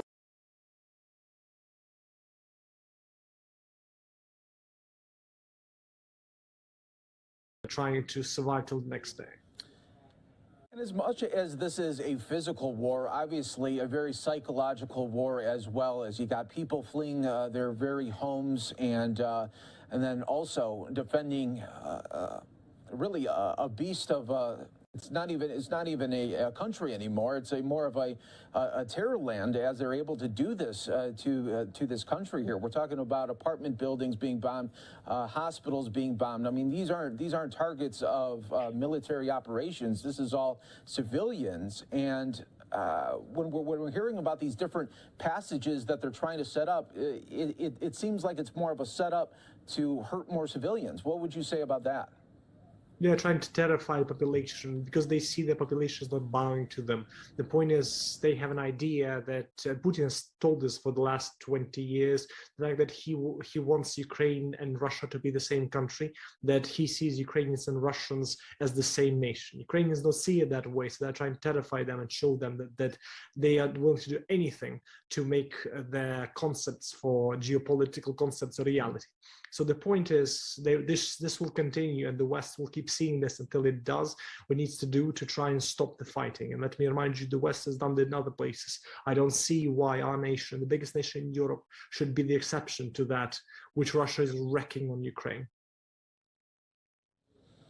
Yeah, so true, so true. And what would you like to see from the West as far as we've been hearing about more air support, but what would that mean for you guys? Right now, it doesn't seem like the U.S. right now wants to commit to air patrols at this moment. Nothing is enough. Everything is welcome. All is needed. Basically, we appreciate all the support we are getting right now and all the work to get different supplies into Ukraine, both military and civilian, humanitarian. The point is we need so very much more to try and fight with the second biggest army in the world. And as far as the strength in the battle, we truly have colossal air fleet that the Russians possess. So that's where you've been time and time again speaking about no-fly zone. No-fly zone is key here because the point is that they are wrecking this damage that you're seeing to civilian homes and civilians all over the country because of their air power, which is not superior but more numerous, vastly more numerous. And they're able to reach as far as all the parts of my country. So the point is to stop that and to try to push them back, at least in that dimension. That will give us more of a fighting chance in the battlefield. Are you worried because it seemed like Putin was thinking that this was going to be a fast operation? It has been anything but that because Ukraine has been really defending their country so admirably. It's amazing to see, but because you have to. But are you worried that at any moment he could, what would seem, he would want to double down and even do even more crazier things and more horrible things to humanity? Truly speaking, nothing's off the table. They have taken hostage one nuclear power station, which already is very well known to the world, Chernobyl power station, and they have tried to basically not make it operational, which is essentially trying to cause another nuclear catastrophe potentially. They have tried to take over the other nuclear power station, which is the largest power station in Europe, mining it and basically threatening Europe with that. Thankfully, our forces have retaken that power station. My family actually lives in that town, a part of my family that is. And the reality there was that they are trying to take the world hostage by taking those nuclear power stations, and they are sort of putting everything on the table to basically point out that to them, destruction of the single biggest state in Europe is their priority. But again, we want to repeat to them and the whole world to join us in stating that they will not be allowed to do that. Yes, we know the whole world is watching, and I know that, you know, watching is one thing and prayers are another, but action is the biggest key, and we're hoping for the very best for you guys all. I know this is just a horrible situation, but what you and so many millions of you have been doing is just amazing. Thank you very much. It is much appreciated, the fact that you care, the fact that you're talking about this, the fact that you raise this, the fact that all of the sides of the political debates in the States, for example, which disagree on so much, can come to the table right now and find agreement on the fact that this should not be allowed in this century, in this day and age, and we should all work together to stop power-hungry states such as Russia, which, even though it's the biggest state in the world, demands time and time again more land and wants to destroy more nations, and it's causing record and havoc all over the world. Yeah, you made a good point there. It's horrible to think, you know, we're in the year of 2022. I mean, this almost seems like we're back in the 30s and 40s. Where have we gone as a society where another nation can just invade like this? The point is that Putin lives in that past. He has said it himself time and time again, trying to lay out his historical claims against the reality of history, that he is basically trying to make a revanchist claim towards Eastern Europe and establish a sphere of influence, pushing at both Western allies, NATO allies, and trying to dominate everything the Soviet Union has scared away with its policies back in the 20th century. The point is that Mr. Putin is a symbol of the past, which should be rebuked in every way, because that past is murderous, that past is bloody, and Mr. Putin basically tries to make it a reality for us today. Well, we hope he is stopped very soon, and we're hoping and praying for the very best for all Ukrainians at this very moment. And as this continues, we hope that it stops very, very soon. Sviatoslav, thank you so much for joining us here on Live Now from Fox. We appreciate it. My pleasure. Thank you very much for carrying. No problem. We got you covered.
On the board of Nova Ukraine is Igor Markov, who is very involved in the Ukrainian-American community in the Bay Area in California. And Igor, last time we spoke, you had been saying that your family, who is still in Kyiv, was trying to find ways to evacuate. What is their status, and have you spoken with them recently? Yes, they managed to escape from Kyiv. That was a week ago, and they found their way to a town in the center of Ukraine. I will not name it here, but they're relatively safe. There was some destruction in the town from cruise missiles, but at least there was no aerial bombardment, and there's no Russian artillery nearby. So one problem that they mentioned was that the central heat, the water pipes that heat the residential apartment buildings, that was turned off every night to prevent spillage and other problems in case of burst pipes. And in that part of the world, there are no heaters in the apartments. They rely on hot water circulating, through pipes, and so they're all down with colds. But it could be. I mean, it's not the worst thing that can happen to them. Yeah, and of course, I don't want to compromise their location right now, but can you give us a sense, other than that, about basic essential services? Do they, still have internet connectivity? Can they make a phone call? And do they hear periodically, air raid sirens? Are they under a type of curfew? What is their day-to-day like? Yes, they do hear sirens. In fact, a few times when I try to call them through one of the messengers available, they said, well, we can't talk now, we are going to the shelter. And they're in a multi-floor building where the elevator is not working, and the elderly people and everyone have to walk up and down the stairs every time the siren is on. But other than that, they have all the basic necessities. There's food, there's electricity. During the day, they have heat all the time, every day. But last night there was even heat at night, so they had a warm night. And in fact, those of them who work there basically in IT, some of them are able to get some work done in these conditions. There was a problem with gasoline in that town, but at least they managed to fill half a tank at some of the gas stations. Yeah. And Igor, have they been in touch with some of their other friends in Kyiv specifically? I mean, not to get too grim here, but do they know people who have been injured or even killed? I mean, how much is this reverberating through the Ukrainian population, the degrees to which everyday Ukrainians know so many who have been affected by this? So my relatives didn't mention knowing anyone who was directly affected. They did mention talking to people who are still in Kyiv, and of course I have friends who are still in Kyiv and are deciding whether to evacuate or not. But my other friends do know or have no direct knowledge of people who died, and it's very sad, very grim. The destruction in the east and also in the northeast is just amazing. It's unbelievable. The last time we spoke, this was very early on in the invasion, but now we're seeing large city centers and civilian centers. Frankly, they're getting targeted. Some of these shelling is somewhat indiscriminate, but when we see it, especially at the hospital there in Mariupol today, you can't help but think that it is targeted and these civilian centers are under direct threat. What goes through your mind when you see pictures like that? It's very clear that these are war crimes, and these are not coincidental. We've seen similar reports from Syria back a few years ago. But seeing this, in Ukraine is just very heartbreaking. Mariupol, Kharkiv, Sumy, there are places northwest of Kyiv where entire towns are essentially razed, and people are not even allowed to leave their houses. They're hiding in the cellars, and basically streets are there are bullets in the streets every time someone tries to get food. There are shots. It's heartbreaking, and it's quite clear that they're getting at the level of war crimes. So the International Court of Justice, International Criminal Court are present in Ukraine, and there's a lot of evidence. People take pictures. There are witnesses. There's social networks with a lot of data. I think it's just a question of when, not a question of if. Yeah, and just to keep on the topic of your family members who are still there, do they intend to cross the Polish border? Are they making their way there? What is their plan at this point? Yeah, they're still not sure, which surprises me. We do know that over 1 million refugees crossed into Poland and more into Romania and Moldova. And so it's a little bit difficult to actually find a place, although it's possible to move further west. And so there are certain plans. It may be possible to leave if fighting comes closer to their place, but these are very challenging problems to have. Do they think that will happen eventually? I think they're still hoping for the best, although the grounds for that are shaky. Yeah. Let's talk about the world's response to this, Europeans' response, our response here in the United States.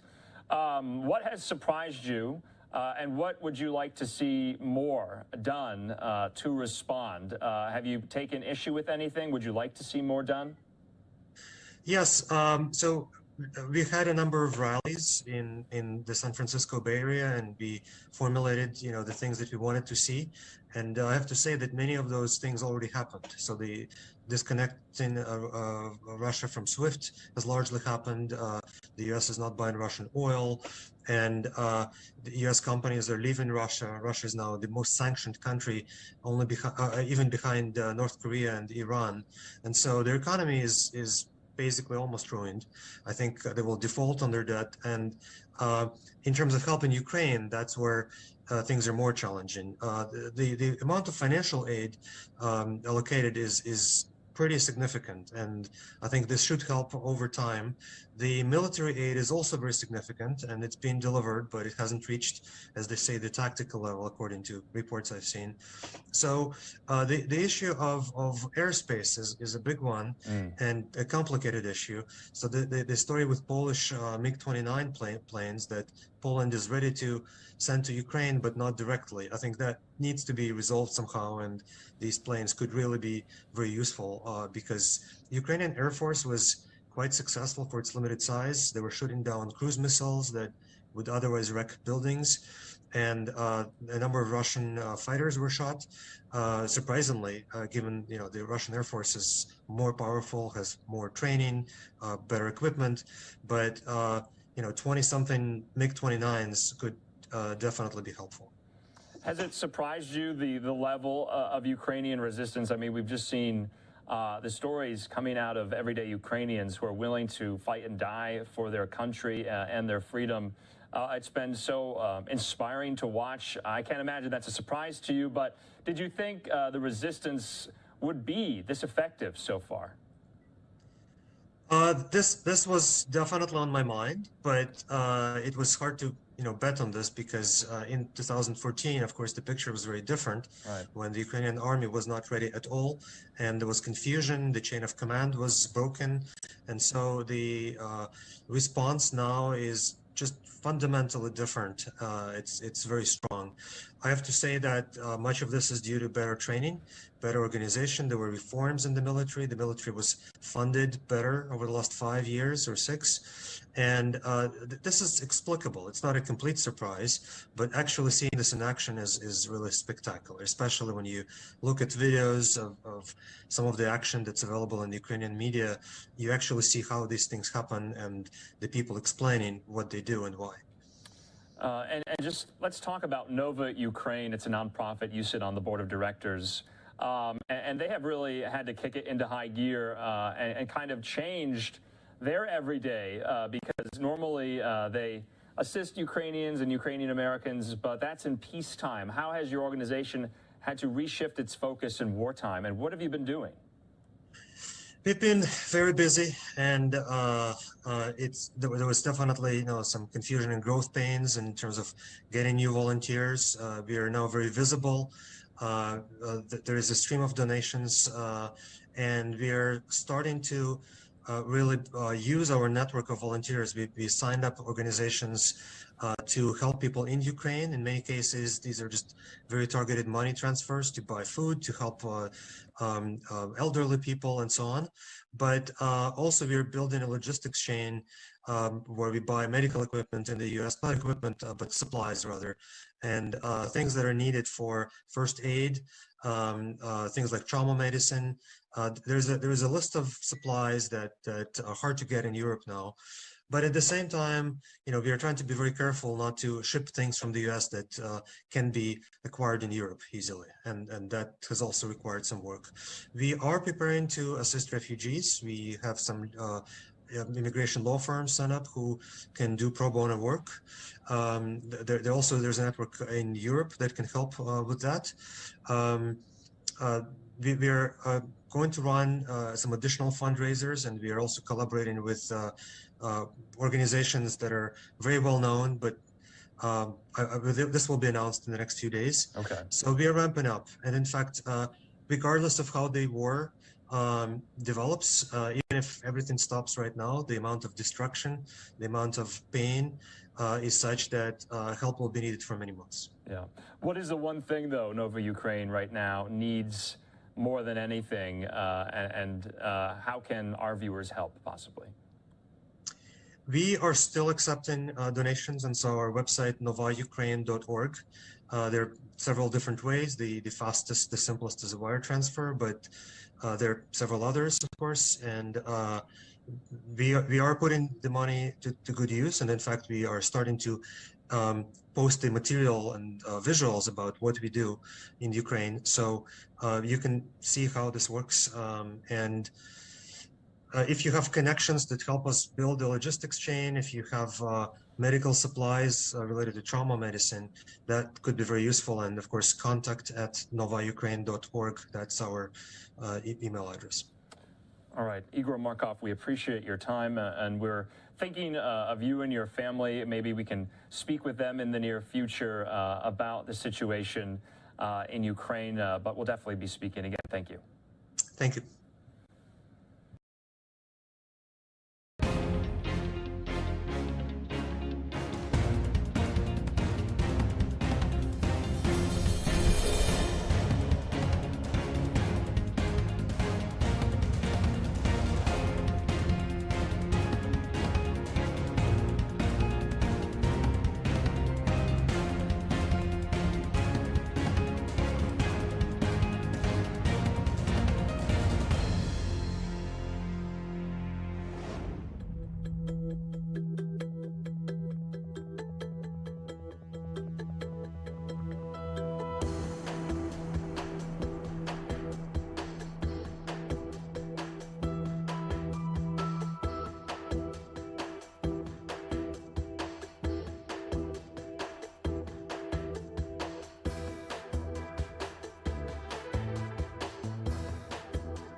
Humanitarian and rescue organizations are lending a hand to Ukrainians who have had to fled the country because of this unprovoked attack by Russian troops. We do have one of those organizations joining me here on Live Now from Fox. So we do have Save Our Allies, who are on a mission to help provide much needed care to all of those in Ukraine and who have crossed that border. So Chad Robichaud, along with also Dakota Meyer, joining us here on Live Now. We appreciate the time that you guys have given us here today. You are there at the border, so let's just start with some of the things that you guys have been doing since you arrived there last week. Yeah, well, we got here a week ago, but we've had a team on the ground for over a month now. before the invasion even started, because we knew what was going to happen. And putting things in place, putting all the logistical infrastructure to, one, push medical aid forward to the wounded that are in need, and also to be able to evacuate Americans and vulnerable people groups like women and children, the people that are being left behind, because all the men are having to fight, and they are fighting. And so we have lots of vulnerable women, children, elderly that need to be moved, sometimes out of the country and sometimes to a safer place. For example, in Kiev, maybe it's not safe to be there, but if they could just be moved one town over, they're going to be in a much safer situation and have the ability to maybe self-evacuate. So as you guys have been there, and you said your teams have been there, what have been some of the stories that you can share about some of those pieces that you just touched on, some of the work that you've been doing there? Yeah, so I mean, right now our focus is kind of on making sure that we have the resources and making sure that we have the capabilities to sustain this over a long period of time. Look, this isn't going away anytime soon. I think that is very, very obvious to everyone that's got here. This is way more complex than anything in Iraq and Afghanistan. I mean, you're talking about two sovereign nations, two sides. I mean, they have, they're set up. I mean, they're countries, right? And so it's like, it's a complex situation. And you could imagine how chaotic it is with the war going on. So obviously they're very receptive to us coming over and helping. Our team that's on the ground, they've already gone in and made successful evacuations. It's just in trying to go over and make a difference. What we're really trying to do is be able to sustain this, be able to make sure that our team is safe, and even more importantly, making sure that the people that we are trying to help, that we're not putting them in a worse situation. And so that's kind of where we're at in this phase of what we're doing over here. But I got to tell you, look, on this team with Save Our Allies, I mean, I'm literally surrounded by, just such incredible human beings who are just willing to give so much and go over and just help people. It's literally about good and evil, and it's about being on the side of good and helping good. Well, and I'm glad you mentioned the people that are on the team. It's not just people who felt the need to go over there. You guys are really trained specialists who have been on a number of missions before, been deployed before. So let's talk a little bit about your guys' background as well, because Chad, I know we've spoken many times about your work that you did in Afghanistan when you helped rescue those 17,000 people during that exit just a few months ago. But now here you are again, lending a hand to people in need. Yeah, when the Afghanistan withdrawal was announced, I had my friend Aziz, who served with me in 8 deployments as a Force Recon Marine on a JSOC task force, on a Joint Special Operations Command task force. Aziz has saved my life multiple times, and I was committed to go and get him, his wife, and his 6 kids. And that led to starting Save Our Allies and working with, just teaming up with some of the most highly skilled professionals from the special operations community, and mainly people that have just unique experiences with precision rescue operations. And with that team and our ability to plan and have just such a strong network of resources and partners and supporters that support us financially, we were able to rescue 17,000 people. And after building that team and that skill set and that capacity, when this started to happen in Ukraine, we knew we needed to not retire from this. After only 6 months, we knew we had to do the right thing, come here, help Americans that are trying to evacuate, and also be able to bring in the resource they needed. One of the biggest things that's needed right now in Ukraine is medical support. The hospitals have been just inundated with casualties and trauma, and they are going through their resources. They need resources brought into the country. We have the capacity to do that, and we're doing that, as well as building, as Dakota said, a sustainable long-term infrastructure to be able to continue to rescue people, not just today, but months down the road. And I know we have there you're back. Dakota, a Medal of Honor recipient. I know that is a huge honor. How does this mission compare to others that you've been deployed to in the past? I mean, look, this is no different than anything else I've ever been part of, right? It's just about going out and trying to continue to serve. I mean, serving is not about just serving your country. It's not about just serving, in your best interest. It's about serving, good people, right? It's about going in and standing up against evil. And I truly just believe that, this is the most evil thing that our generation has ever witnessed. And coming over here, and being part of this and being around all these people and seeing just how critical, like this, the NGOs over here and their success is really going to be the point that decides if we have to, if America has to go into a war, right? I mean, if we can be successful at this and we can help them sustain and help empower the Ukrainians to be able to hold off on their country, I mean, it could literally change the ball game. And that's just, this mission is so important, and it's so, it's the same as anything we've ever done, right? I mean, it's just about going over and standing with good.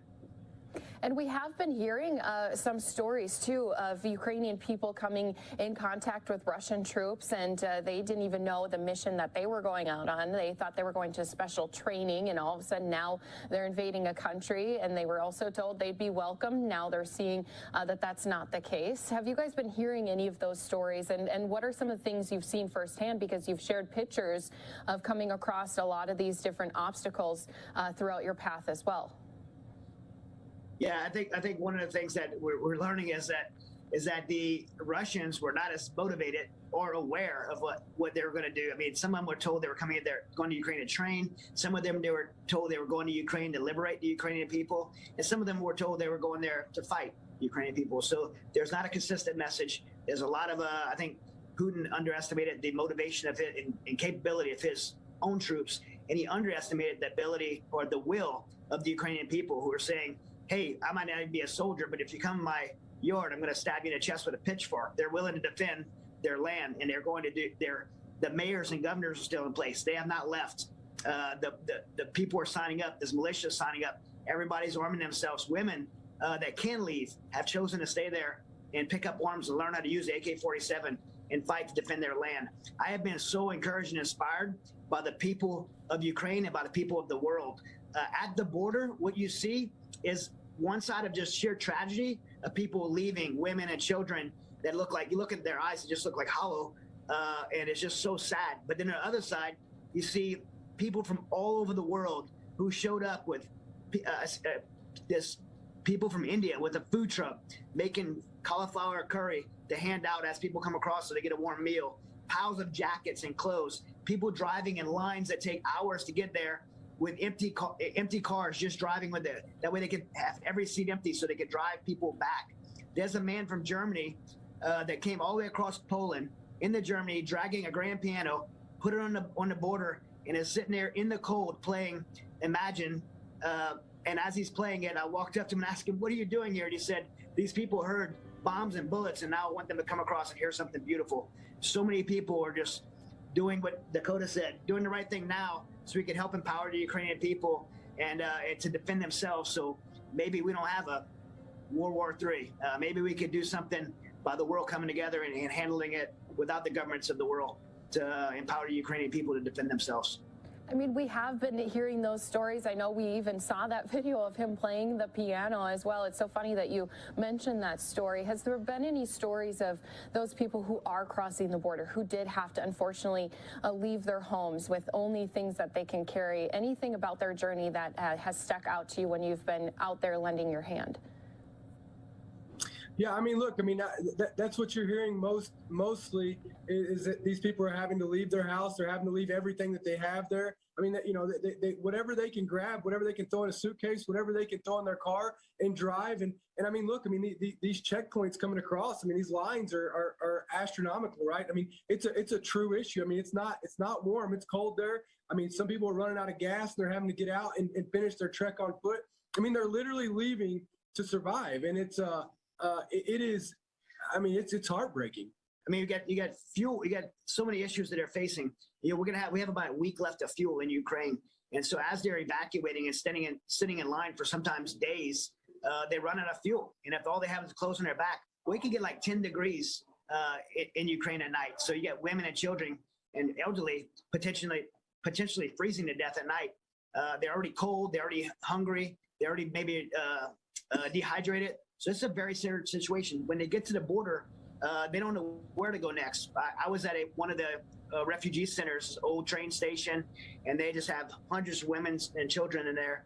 And was just sitting there talking to this one lady, and she was just saying how she didn't even know where her husband was. She didn't know if he was alive. She didn't know where he was. She just had her and her son and her daughter, and didn't know anyone anywhere outside of Ukraine, had no contact with any family. So she's just alone and scared. And me and one of my interpreter, Rowan, we just prayed with her and tried to connect her with some local people, a local church here in Poland, where she could have some kind of contact because she had no one. So yeah, it's just devastating. But again, you see so many volunteers at this refugee center. There was the local Polish Girl Scouts, and 8 girls there to serve 170 women and children, and they were I was just made me super proud of them. I don't know them, but I was like, it's so awesome what you guys do, and I'm so proud of you guys, and just here just serving and trying to do the right thing. Well, and that's something that, too, you have seen is, as you mentioned, so many different people around the entire world who have come to this location, who have set up other locations across Europe to help all of these people who've had to flee again, an unprovoked attack where now all these innocent citizens have been in the path of this destruction. And you said medical is the biggest need. What have been some of the ways you guys have been helping relieve a little bit? Because obviously medicine and treatments across the country in Ukraine have been diminishing ever since this invasion had happened. Yeah, I think right now, Save Our Allies, along with we have some really amazing partners that are on the ground here. Doing everything from you've got organizations setting up hospitals, getting ready for an influx of wounded and trauma centers. I mean, on our team just alone, we have two trauma surgeons on the ground here with us. That are ready to go. I mean, it's just getting medical supplies and being able to get those medical supplies across to be able to help them sustain on the battlefield, to be able to help them sustain the trauma. And I mean, the other aspect of this, and I think we've seen this many times with natural disasters, is it's not always just the trauma aspect of it, which there is a lot of, and we're doing our best to support and fill that gap. But you've also got all these, people who are coming, across the border, who are trekking a long way, who didn't have enough time to grab, their chronic illness, their medications, to be able to have those with them and to be able to treat that. I mean, just think about all these people that are coming. You've got pregnant women who have babies that need to be delivered. I mean, there's all this other influx of resources that are going to be needed to enable to sustain all these people that are crossing the border and trying to get away from this. Yeah, they're running out of insulin, blood pressure medicine, like life critical medications that are they're out of, and so those things have to be brought forward. And there's no way to airdrop. There's no way to fly a plane in and airdrop them, or for someone needs to drive there. Some of the places, we have to have good infrastructure, organizations like ours to get them in. And Save Our Allies, great organization. That's what we're doing. Then you got other great organizations like Samaritan's Purse that are just, we've worked with them in Afghanistan, so incredible, and they're here, doing incredible things. Yeah, we actually spoke with Franklin Graham, president of Samaritan's Purse, the other day, and he did say, not only do the people need prayers, they need everyone to donate in any way they can, but of course that medical attention is one of the biggest needs right now. They're putting that field hospital in Ukraine at this time as well. So many different ways that all of these different needs are being answered by organizations like Save Our Allies, like you guys. If there's people watching, they're wondering, I just feel like I can't do anything to help. Of course, donations of even just money will help go a long way for you guys as well. Yeah, I mean, look, everyone wants to do something. We've seen this in Afghanistan. People are like, I have to do something about this. And you can. Maybe you can't come here. Maybe you can't go to Ukraine. I spent my whole life having to, building the ability to be here and do what I'm able to do. But people can do something. You can donate. And look, this operation is extremely expensive. Getting medicine, moving medical supplies in, being able to transport people, building, providing good, solid communications, and all these types of things, extremely expensive. Last night, I spent most of my night last night awake, line adding in and out our budget for, and it's going to cost, millions of dollars to do this. And, but there's no price tag on human life. We're faithful that that support's going to come in. We've seen so many amazing people step up for Afghanistan, and we know the world has just moved and emotionally invested in this, just because it's the right thing to do for other humans. And we have a moral obligation for those who have the capacity and ability to support something like this. I believe they have a moral obligation to do the right thing in such time as this. And, Save Our Allies, you can donate there at saveourallies.org. We desperately need your support. If you have questions about what we need support for specifically, just email us off the website. We'll definitely be happy to share our needs. And obviously, every single dollar really is going to be stretched to continue to provide the support that you guys have already been doing over this past month. Any final thoughts, any final words you'd want to share with people who are watching? I know, as you guys have said, you've been seeing so many people who've been devastated because of what they've had to leave behind, but then they see so many friendly faces ready to greet them, ready to help in any way they can. I'm sure that brings your spirits up just a little bit while you're out there helping. Yeah, I mean, look, I feel like being over here, being around the team, being around these people who are working, tirelessly, like all night, all through the night, dedicating their lives to come help people they don't even know. For me, I'm getting way more out of this than they're getting out of me, right? And it's just such an honor to be able to be with Save Our Allies.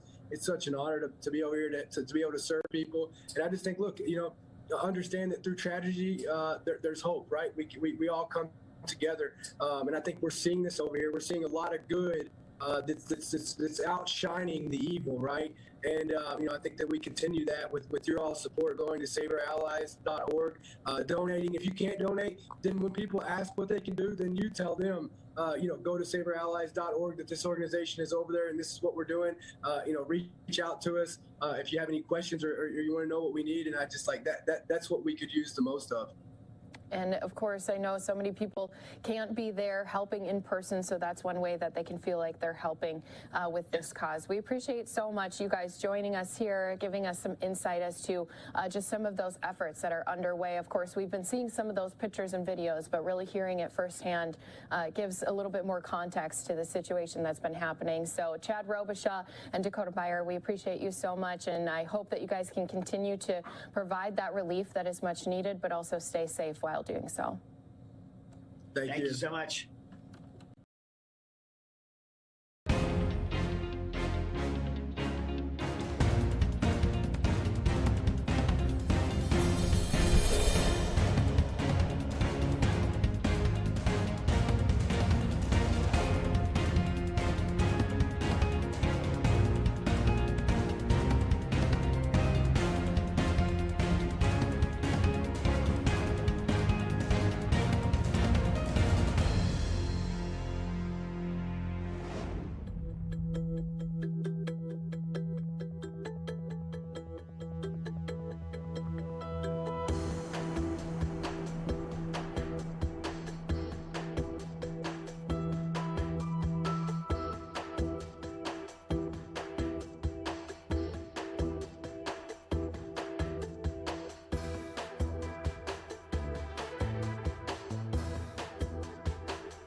Our friend of the program, former federal prosecutor Doug Burns. And Doug, good to see you.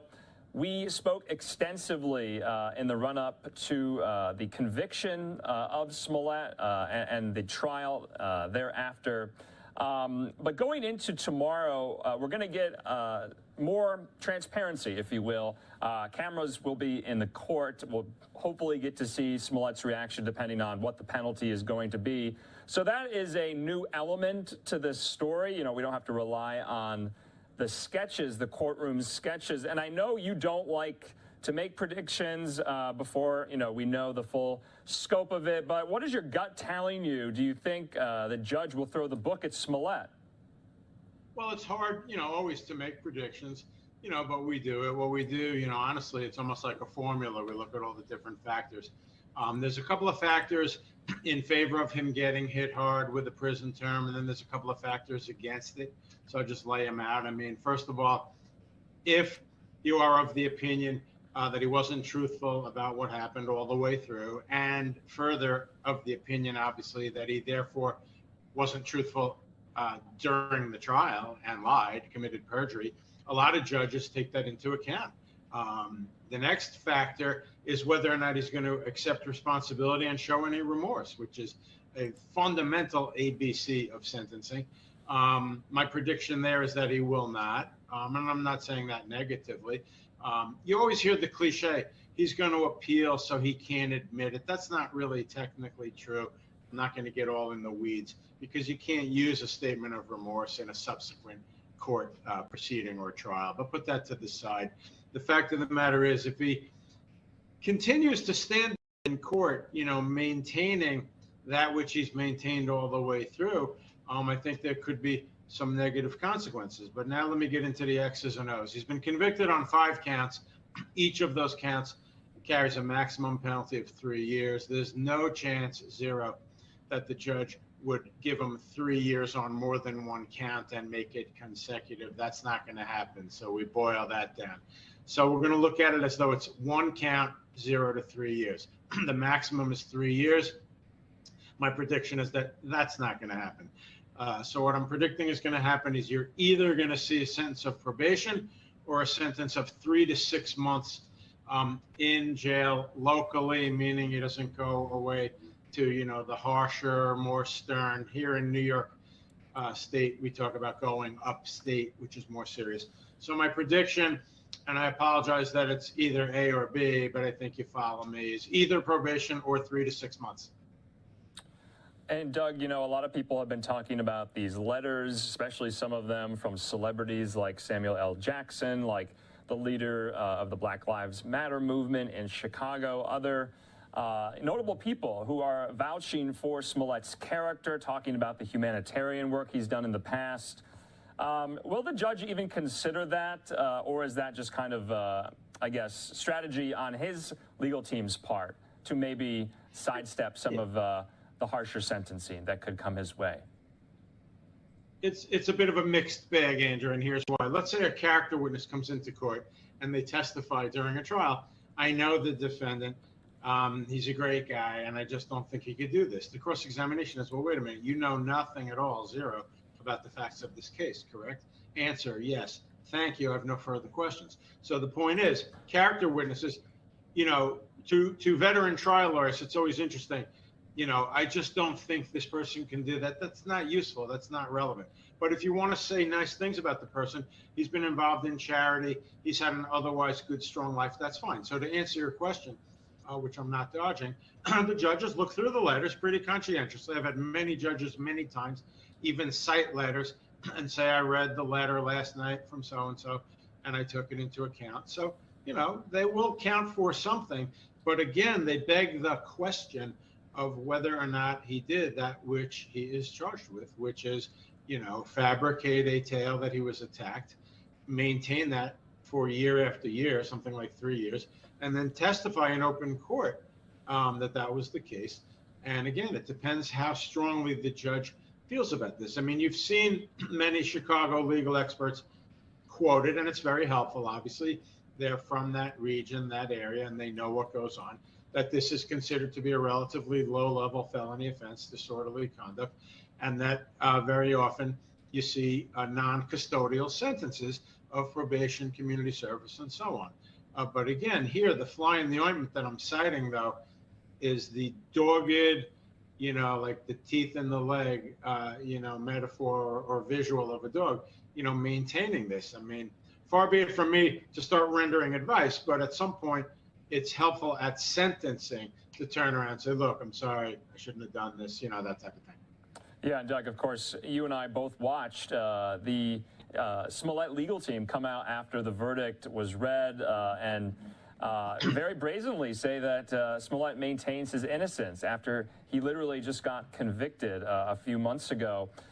You know, will the Smollett saga be over after this? Or do you think this is going to be a case study in law school curricula years from now? Or is this kind of your everyday fraud case? Well, it's a great question. The point is that it's really not any sort of groundbreaking, legal case. In other words, it's a case of issuing a false police report, very straightforward. You said something happened, it didn't. You weren't truthful according to law enforcement and the police. You then maintained that all throughout a trial, and then, assuming I'm correct, maintained it throughout sentencing and so on. So I don't think, to answer one part of your question, very good question, that it's going to be part of necessarily a law school curriculum. But there are many swirling overtones, undertones that have nothing to do with the law part of the case. And obviously, I'm talking about, one of the letters that was read just now, is talking about how African Americans have been treated unfairly in our courts. That's absolutely true. But I'm not so sure that this case really is any kind of exemplification of that principle. This is a wealthy celebrity who was starring in a big show and so on and so forth. So again, I think the case will pretty much be over tomorrow. You'll hear some, I guess, you're the media expert more than me, but some coverage, about the appeal ostensibly as that goes forward. But again, the crime itself, the underlying crime is not an overwhelmingly serious one. I'm not minimizing it, just putting it in context. But at the same time, with this dogged perseverance about how he's innocent, I think there may be some punishment meted out tomorrow. Yeah, and of course, Doug, there was so much fixation on this particular case, and it's been going on for well over 3 years now, and so it remains to be seen if the Smollett saga will be over tomorrow, depending on what the legal team will do post-sentencing. And of course, we hope you join us tomorrow for that coverage. We will have that live here on Live Now from Fox. As always, Doug Burns, we appreciate your time. Thank you. Appreciate it.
Very good to see everyone here today, and especially good to see my colleague and friend, Foreign Secretary Truss.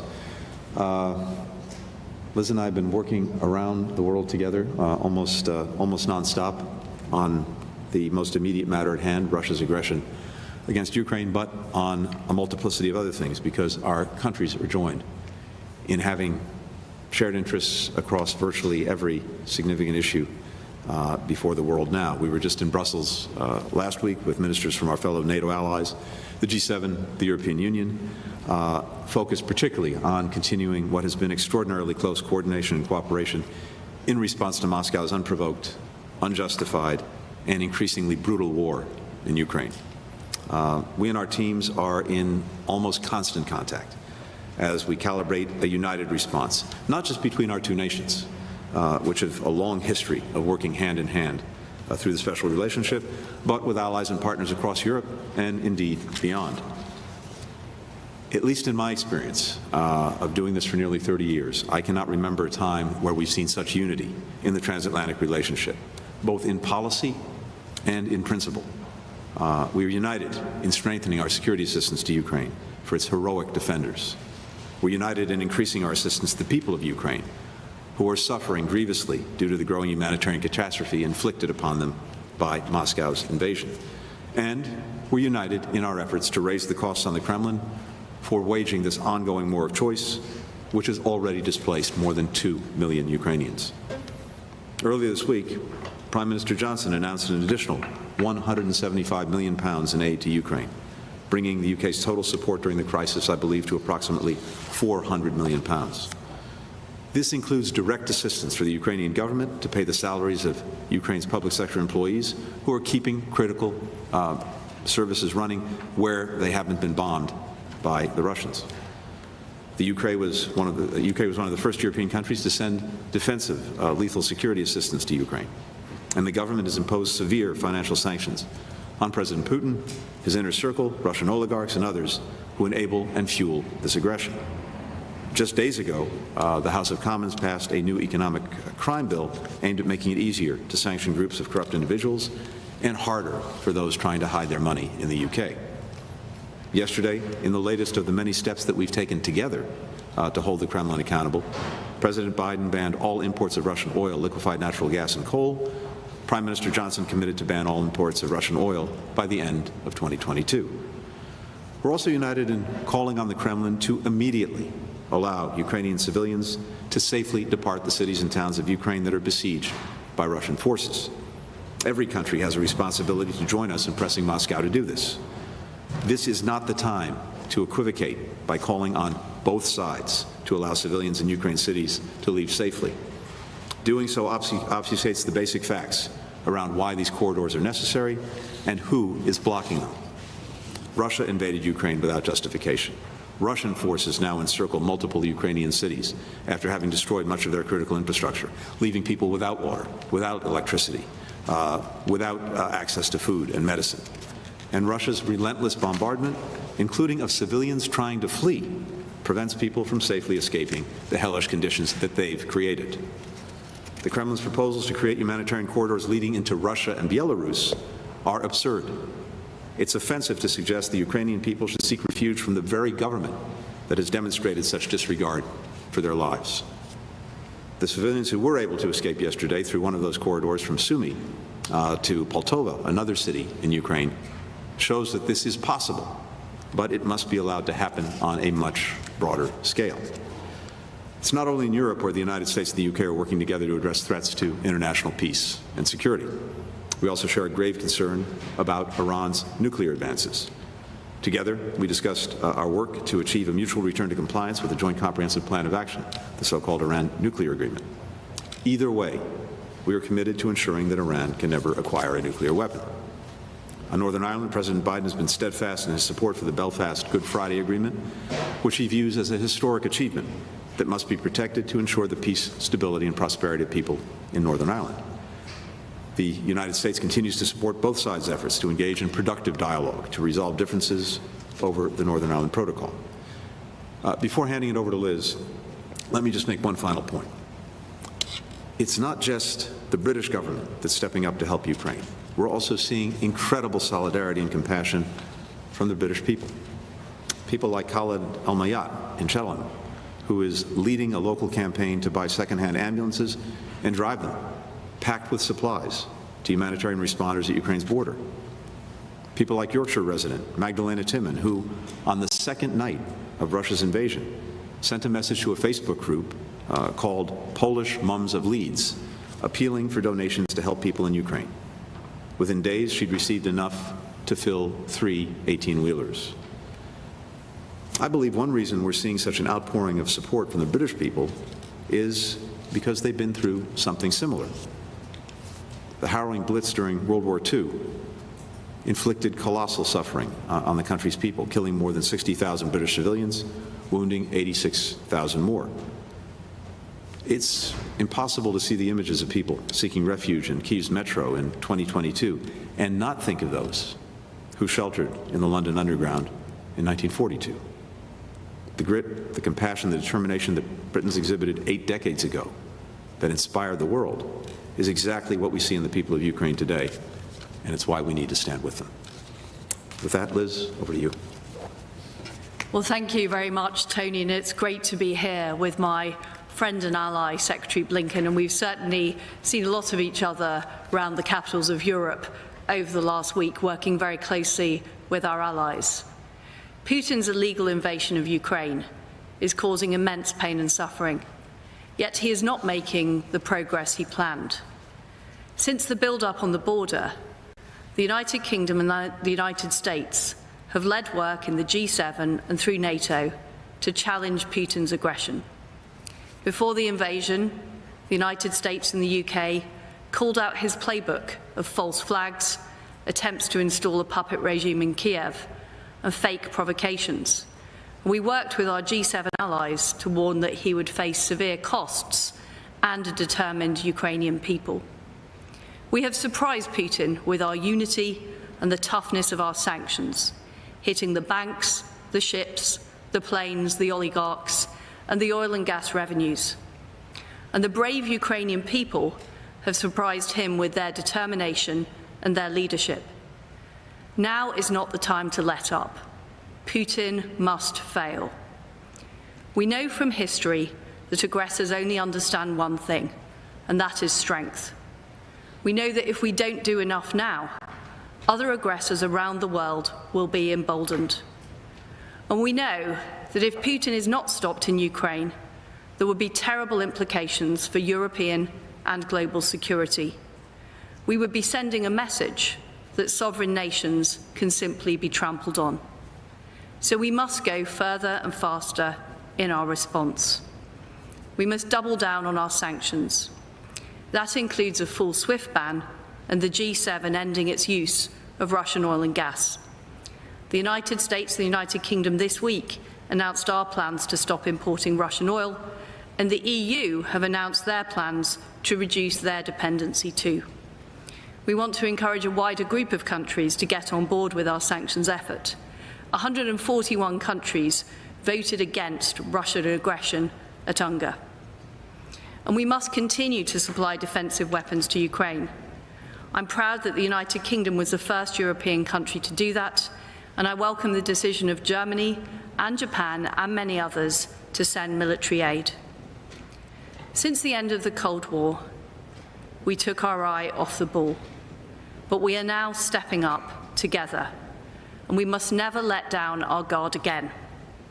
We're determined to keep strengthening NATO and urge all allies to increase their investment. We must accelerate NATO's modernisation and deepen our cooperation on tech and cyber. We will end strategic dependence on authoritarian regimes for our energy and for other vital resources. And we will step up our work to build economic and security alliances around the world, including with India and the Gulf nations, to further isolate Russia. We'll keep working to bring more countries into the orbit of those who believe in the sovereignty of nation and by playing by the rules.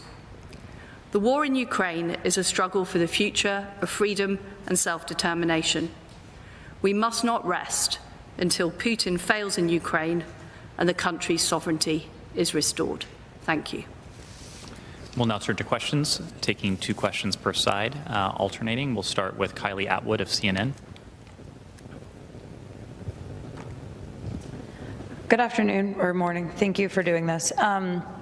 Secretary Blinken, Yes or no, do you believe it's possible to get the Ukrainians MiG-29 fighter jets? If so, when and how? Nothing for my friend? Okay. We'll go to you next. First, as we've said, the decision about whether to transfer any equipment to our friends in Ukraine is ultimately one that each government will decide for itself and has to make. We're in very close consultation with allies and partners about the ongoing security assistance to Ukraine, because, in fact, I think what we're seeing is that Poland's proposal shows that there are some complexities that the issue presents when it comes to providing security assistance. We have to make sure that we're doing it in the right way. You heard from the Department of Defense just yesterday about the particular proposal, the prospect of fighter jets at the disposal of the United States government, departing from a U.S. NATO base in Germany to fly into airspace contested with Russia over Ukraine raises some serious concerns for the entire NATO alliance. So we have to work through the specifics of these things going forward. And it's not simply clear to us that there's a substantive rationale for doing it in the way that was put forward yesterday. So what we're doing right now is continuing to consult very closely with Poland, with other NATO allies on this, and the logistical challenges that it presents.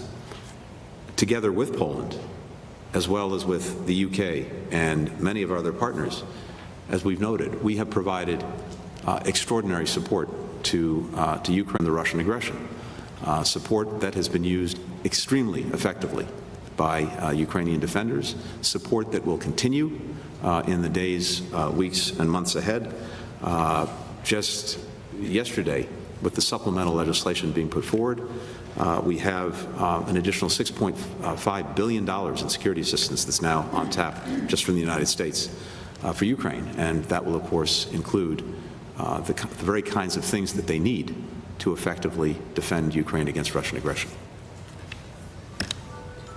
Thanks. And just to clarify, basically what you're saying is there is a creative way to get them these fighter jets, possibly, but you haven't figured out the pathway forward on that. And then my second question for both of you is, with Ukrainian deaths mounting right now, what more can the U.S. and the UK do? Would either country be open to considering the possibility of a limited no-fly zone over humanitarian corridors to be set up in the country? Thank you. So, first of all, in answer to your question, the United Kingdom has been, first of all, supplying defensive weaponry into Ukraine. And in fact, we have been working with other allies across the world to help get that defensive weaponry into Ukraine. So we've been supplying anti-tank weapons. Today, our Defence Secretary announced that we will now be supplying air defence systems to address the specific issue the Ukrainians face, which is air defence. So we believe that the best way of tackling this threat is to help the Ukrainians with the Starstreak air defence systems that we will be supplying. On the issue of a no-fly zone, of course it's important, and I completely support what Tony has said about protecting humanitarian corridors and calling on Russia to respect those genuine humanitarian corridors, i.e. ones that don't lead into Russia or Belarus. But the reality is that setting up a no-fly zone would lead to a direct confrontation between NATO and Russia. And that is not what we are looking at. What we are looking at is making sure that the Ukrainians are able to defend their own country with the best possible selection of anti-tank weapons and anti-air defence systems. And I agree with everything that the Foreign Secretary said. And you think there's a Kylie, we need to move on. Please, go ahead. Could we have Sarah Smith at the BBC, please? Thank you very much. After the direct strike on a children's hospital in Mariupol, President Zelensky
Zelensky is asking you both and NATO to stop the killings, close the skies, he says, and that if you don't, you're an accomplice to terror. How do you explain to him that there is no possibility of a no-fly zone in these circumstances? Well, as I've said, Sarah, the best way to help protect the skies is through anti-air weaponry, which the UK is now going to be supplying to Ukraine. That's what the Defence Secretary announced earlier today. And of course, the attack on the hospital is absolutely abhorrent, reckless and appalling. And the UK is at the forefront of supplying humanitarian aid into Ukraine. We've already pledged 220 million of humanitarian aid. Our DEC appeal has now reached 130 million, which is the largest amount it's ever achieved since 2004. So the British people are full square behind the people of Ukraine, and we're doing all we can to support. And I would just add, as we already said, first, we both, our governments both, our peoples both have tremendous admiration for President Zelensky, for his entire team, for the Ukrainian people that they represent. But the courage they've shown, the strength, the determination, the dignity faced with this Russian onslaught is extraordinary. And it's powerfully moving, I think, to people around the world. If I were in President Zelensky's position, I'm sure I would be asking for everything possible in his mind to help the Ukrainian people. And as the Foreign Secretary and I have laid out, both of our countries and so many others have done extraordinary things to make sure that the Ukrainians have in their hands the means to effectively defend themselves against this war of choice from Russia, as well as to do everything we can with very significant resources to care for Ukrainian people to the best of our ability inside Ukraine, those who've been forced to flee outside of Ukraine to meet their humanitarian needs. And the goal is the same. It's to end this aggression, it's to save lives, and to prevent more senseless bloodshed. As part of that, we also have to see to it that this war does not expand. Our goal is to end the war, not to expand it, including potentially expand it to NATO territory. We want to make sure that it's not prolonged to the best of our ability. Otherwise, it's going to turn even deadlier, involve more people, and I think potentially even make things harder to resolve in Ukraine itself. So, as the Foreign Secretary said, we have exactly the same perspective on that. Introducing, in our case, American service members in Ukraine, on Ukrainian territory or soil, or American pilots into Ukrainian airspace, whether on a full or on a limited basis, would almost certainly lead to direct conflict between the United States, between NATO, and Russia. And that would expand the conflict. It would prolong it. It would make it much more deadlier than it already is. And that would be neither in the interest of our countries nor in the interest of Ukraine. I can't speak for NATO, obviously, but we've heard the same message from its Secretary General, Jens Stoltenberg. Nick Wadhams of Bloomberg. Thanks very much. Mr. Secretary, first for you on Venezuela, can you just tell us whether the U.S. is considering easing sanctions on Venezuela to get its oil absent of any progress on the negotiations with the opposition? And then second, for both of you on the sanctions and the endgame, you mentioned, Foreign Secretary, that Putin must fail. So is it your strategy now to essentially exert so much pressure on the Russian people, oligarchs around Vladimir Putin, so that Russia will essentially, as Undersecretary Nuland said yesterday, might rise up and, I don't know what, potentially overthrow him? Do you believe now that it's simply impossible for the United States to have a productive or stable relationship with Russia if Vladimir Putin remains in power, either during or once this conflict is over? Thank you. I'm happy to start. Nick, with regard to Venezuela, we have a set of interests with Venezuela. They include, of course, supporting the democratic aspirations of the Venezuelan people. They include securing the release of Americans who are unjustly detained there. And happily last night, as you heard, 2 Americans Gustavo Cardenas and Jorge Fernandez were released. They had been wrongfully detained. They're now reunited with their families. And it's also true that we have an interest globally in maintaining a steady supply of energy, including through our diplomatic efforts. So all of these things come to bear when it comes to Venezuela, as well as to other countries around the world where we have a multiplicity of interests and use diplomacy to try to advance them. And again, I have to say I'm very pleased that diplomacy brought 2 unjustly detained Americans home just last night. We will never let up anywhere at any time in the efforts to bring Americans who are unjustly detained back home. We're very clear that our objective is for Putin to fail in Ukraine. This unwarranted act of aggression must not succeed, and there would be terrible consequences if it did succeed for European and global security. And the purpose of the sanctions is to debilitate the Russian economy, to stop Putin being able to fund his war machine from money gained from the oil and gas industry and from the technology that he's been able to make available. So one of the things we've done, as well as putting huge sanctions on banks and on the SWIFT system, is put in export controls so that the technology that was being used to develop the military-industrial complex is simply not going to Russia. It's also worth saying that we've seen huge action from the private sector, whether it's McDonald's or other companies. And one of the issues in Russia is, of course, the lack of free media, the fact that the Russian people aren't being told the truth. But they will be seeing now, by the fact that shops are closing, they're not able to get the goods that they were able to get, exactly the implications that Putin's aggression in Ukraine is having for Russia.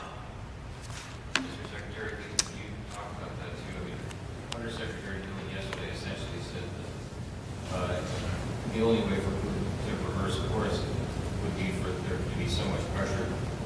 The people around him, the military leaders, the ordinary people in Russia might rise up against him. So, I mean, do you believe it's possible to have a stable relationship with Russia if Putin remains in power? Well, let me say a couple of things to this. First, I think it's important to remember that throughout this crisis created by Putin and Russia, we've sought to provide possible off-ramps to President Putin. He's the only one who can decide whether or not to take them. So far, every time there's been an opportunity to do just that, he's pressed the accelerator and continued down this horrific road that he's been pursuing. He has a clear plan right now to brutalize Ukraine, but to what end? Because when it comes to an end game, the big question in the first instance is, what is his end game? We saw the failures of the initial military plan to quickly subjugate the country. That's failed. So he's now turning to a strategy of laying waste to the population centers, to the country. If his goal is to impose some kind of puppet regime by displacing the existing government and putting in place one to his liking, I think it's pretty evident by the response of the Ukrainian people that they will never accept that. And if he tries to enforce such a puppet regime by keeping Russian forces in Ukraine, it will be a long, bloody, drawn-out mess through which Russia will continue to suffer grievously. So our response continues to be to do everything we possibly can to make sure that the Ukrainians have the means to defend themselves, to make sure we do everything we possibly can to exert pressure on Russia and on Putin to change course, to do everything we possibly can, of course, to support those who are suffering as a result of Russia's actions. Ultimately, I'm absolutely convinced that Putin will fail and Russia will suffer a strategic defeat, no matter what short-term tactical gains it may make in Ukraine. As we've said before, you can win a battle, but that doesn't mean you win the war. On the contrary, you can take a city, but you can't take the hearts and minds of its people, and Ukrainians are demonstrating that every single day. So I'm convinced that we will see a strategic defeat of President Putin and the propositions he's put forward. We'll accomplish this by backing Ukrainians in their fight, by remaining united in holding Russia accountable through the devastating sanctions, the diplomatic isolation, and other measures. And we've already seen that Russia's failed in its chief objectives. It's not been able to hold Ukraine. It's not going to be able to hold Ukraine in the long term, again, no matter what the tactical victories it may achieve are. Liz was just saying, economically, the measures that we've taken have erased 30 years of progress integrating Russia into the world. This dramatic exodus of virtually every international company from Russia continues as we speak, and that is having a profound impact not just today, but over the long term.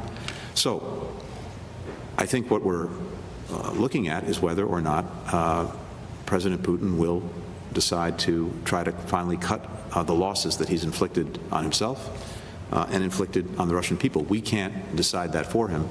All that we can do is to continue this extraordinary effort to increase the pressure on him, increase our support for Ukraine, and achieve what we all want, which is the independence of Ukraine and a defeat for President Putin, because these methods are a fundamental challenge, not only to Ukraine, but to the very principles of international peace and security that our countries have fought and worked to establish over many decades.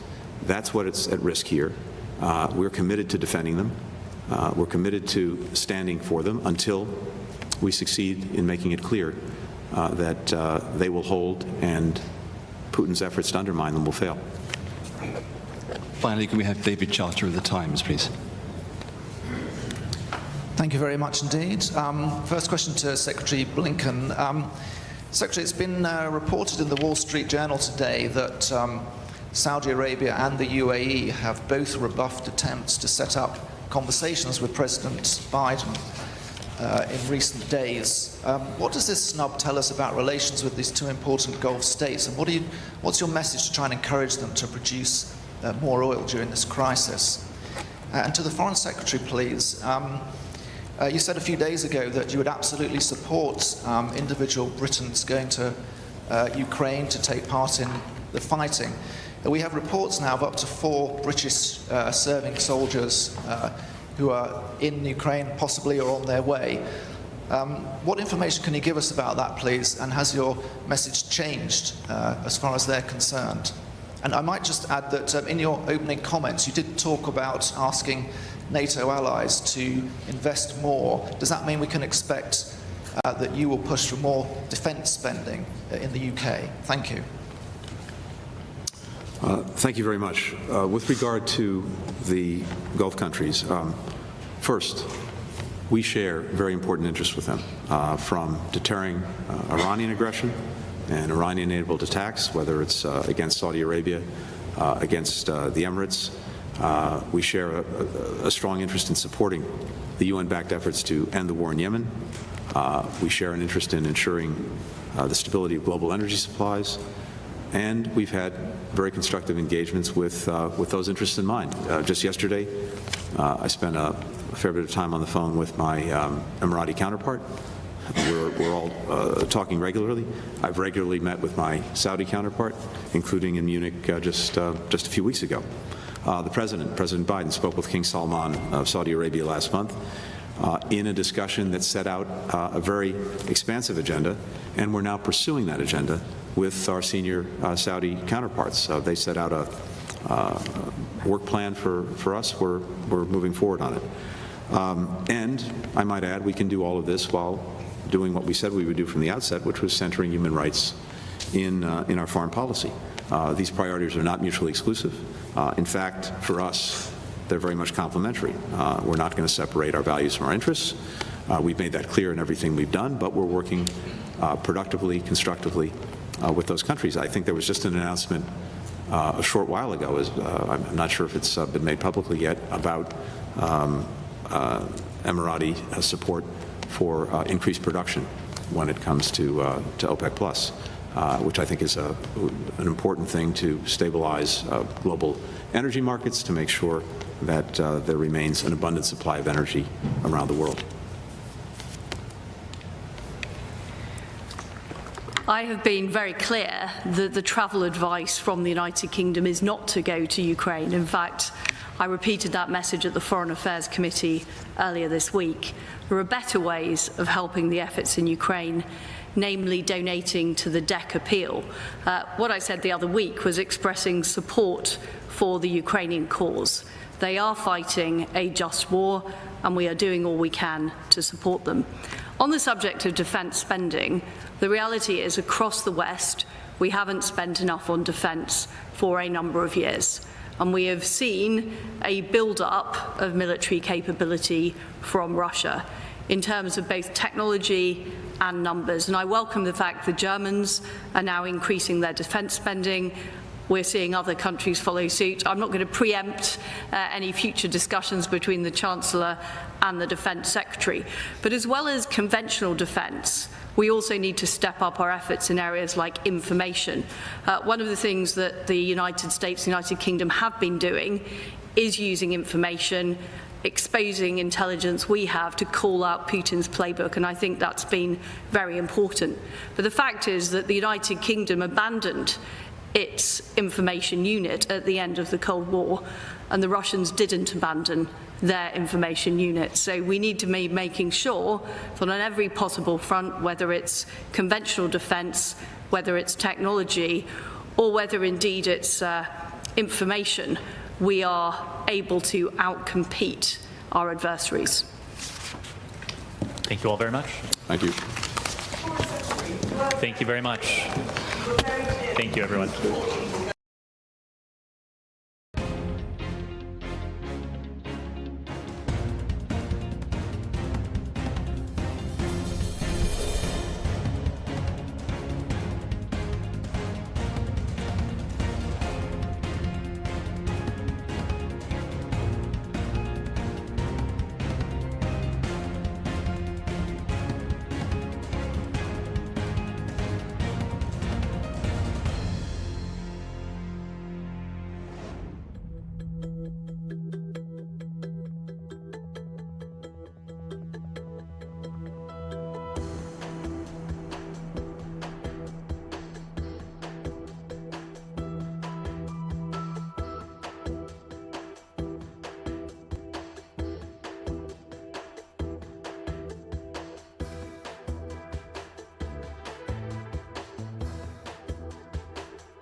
I do apologize for the several delays. It's just been that kind of a day.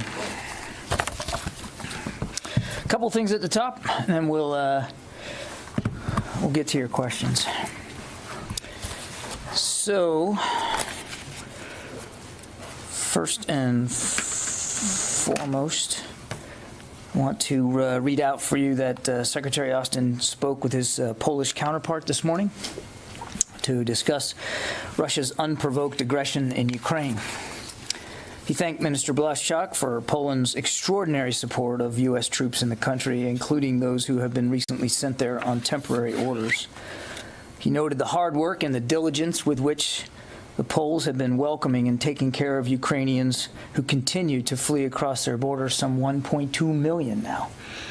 The Secretary also made clear how much he's looking forward to attending in person next week's NATO Defense Ministerial in Brussels. Now, the Secretary also had a chance to discuss with Minister Blaszczak the proposal to send MiG-29 fighter aircraft to Ukraine, and specifically the notion of doing so by way of transfer to U.S. custody. Secretary Austin thanked the minister for Poland's willingness to continue to look for ways to assist Ukraine, but he stressed that we do not support the transfer of additional fighter aircraft to the Ukrainian Air Force at this time, and therefore have no desire to see them in our custody either. Let me walk you through the reasons for this. First, we believe the best way to support Ukrainian defense is by providing them the weapons and the systems that they need most to defeat Russian aggression, in particular, anti-armor and air defense. We, along with other nations, continue to send them these weapons, and we know that they are being used with great effect. The slowed Russian advance in the north and the contested airspace over Ukraine is evidence alone of that. Although Russian air capabilities are significant, their effectiveness has been limited due to Ukrainian strategic, operational, and tactical ground-based air defense systems, surface-to-air missiles, and manpads. Secondly, the Ukrainian Air Force currently has several squadrons of fully mission-capable aircraft. We assess that adding aircraft to the Ukrainian inventory is not likely to significantly change the effectiveness of the Ukrainian Air Force relative to Russian capabilities. Therefore, we believe that the gain from transferring those MiG-29s is low. And finally, the intelligence community has assessed that the transfer of MiG-29s to Ukraine may be mistaken as escalatory and could result in a significant Russian reaction that might increase the prospects of a military escalation with NATO. Therefore, we also assess the transfer of the MiG-29s to Ukraine to be high risk. And we are grateful for the superb support and cooperation of our Polish allies who continue to host thousands of our troops and who are welcoming more, as I said, more than 1 million Ukrainian refugees. Polish generosity is clearly on display for the whole world to see. But at this time, we believe the provision of additional fighter aircraft provides little increased capabilities at high risk. We also believe that there are alternative options that are much better suited to support the Ukrainian military in their fight against Russia, and we will continue to pursue those options. Again, we thank Poland for their incredible level of support and cooperation. Poland is a valued ally and a very good friend. We look forward to exploring ways to deepen that partnership in this critical moment. And we also know the Ukrainian armed forces, as well as average Ukrainian citizens, are defending their country with great skill and bravery. We will continue to look for ways to help them do that, knowing full well that that effort is in no way made more effective or less harmful to the Ukrainian people by steps we take or decisions we make which lead to an escalation of that conflict. I might add, just before coming out here, the Secretary wrapped up a phone call with the Ukrainian Defense Minister, Minister Reznikov, as one of his ongoing series of calls with counterparts. We'll have a detailed readout of that call later. The call really just concluded, so I don't have much context to provide for you there. Now, on another note, approximately 3,000 U.S. Marines will join some 30,000 military forces from 27 NATO ally and partner nations for the Norwegian-led exercise Cold Response, which kicks off Monday, the 14th of March. This is the 9th iteration of this multi-domain extreme cold weather exercise designed to enhance our collective military capabilities in the demanding Arctic environment. This exercise will emphasize and test critical activities ranging from the reception of reinforcements and interoperable command and control to combined joint operations in a highly intense combat environment. In total, approximately 220 aircraft and more than 50 ships will take part in the exercise. U.S. forces began training in Norway in December as U.S. Marine units conducted cold weather training and planning in the lead-up to this exercise. 2 Marine Expeditionary Force will be the largest American military unit participating this year. Some 200 military vehicles, attack and assault support aircraft and equipment departed Camp Lejeune, North Carolina in January as part of that unit's participation. And again, we look forward to a terrific exercise, cold response, and the exercise will be running through April 1st. And with that, we'll get to questions. Bob. Thank you, John. With regard to the Polish proposal on the MiG transfers, would it be correct to say that you just closed the door on this transfer, whether it's done through the United States or through any other NATO country? And secondly, separately but related, you referenced alternative options that you're looking at. Can you explain what that is? Alternative options are working with other allies and partner nations around the world who may have additional air defense capabilities and systems at their disposal, who might be willing to provide them to Ukraine. And so we're having discussions with many countries right now about some of those capabilities, surface to air missiles, for instance, that the Ukrainians are more trained and more equipped to operate. It could include additional man pads as well, and certainly anti-tank, anti-armor, systems. So we're going to continue to talk to the Ukrainians about their needs, and we're going to continue to talk to allies and partners about how to best fill those needs. But it's our assessment right now, for all the reasons that I gave you, that we don't believe additional aircraft is the most effective answer to meeting those needs in the conflict. Now, look, sovereign nations can decide for themselves what they want to do, but this idea, the proposal of transferring these jets to our custody, then transferring to Ukraine, that is something that we are not going to explore right now. Jen. Are you talking about providing S-300 missile defense systems? I'd rather stay away from the actual systems themselves, Jen. We're going to continue to look at a broad swath of capabilities that the Ukrainians could use effectively. Some of them they already are, and maybe they need replacements, but I'm not going to get into individual systems. And what's the difference in providing javelins and stingers to the Ukrainians versus MiGs or fighter jets? Why is that more provocative from an intelligence perspective? Why is that seen as more provocative?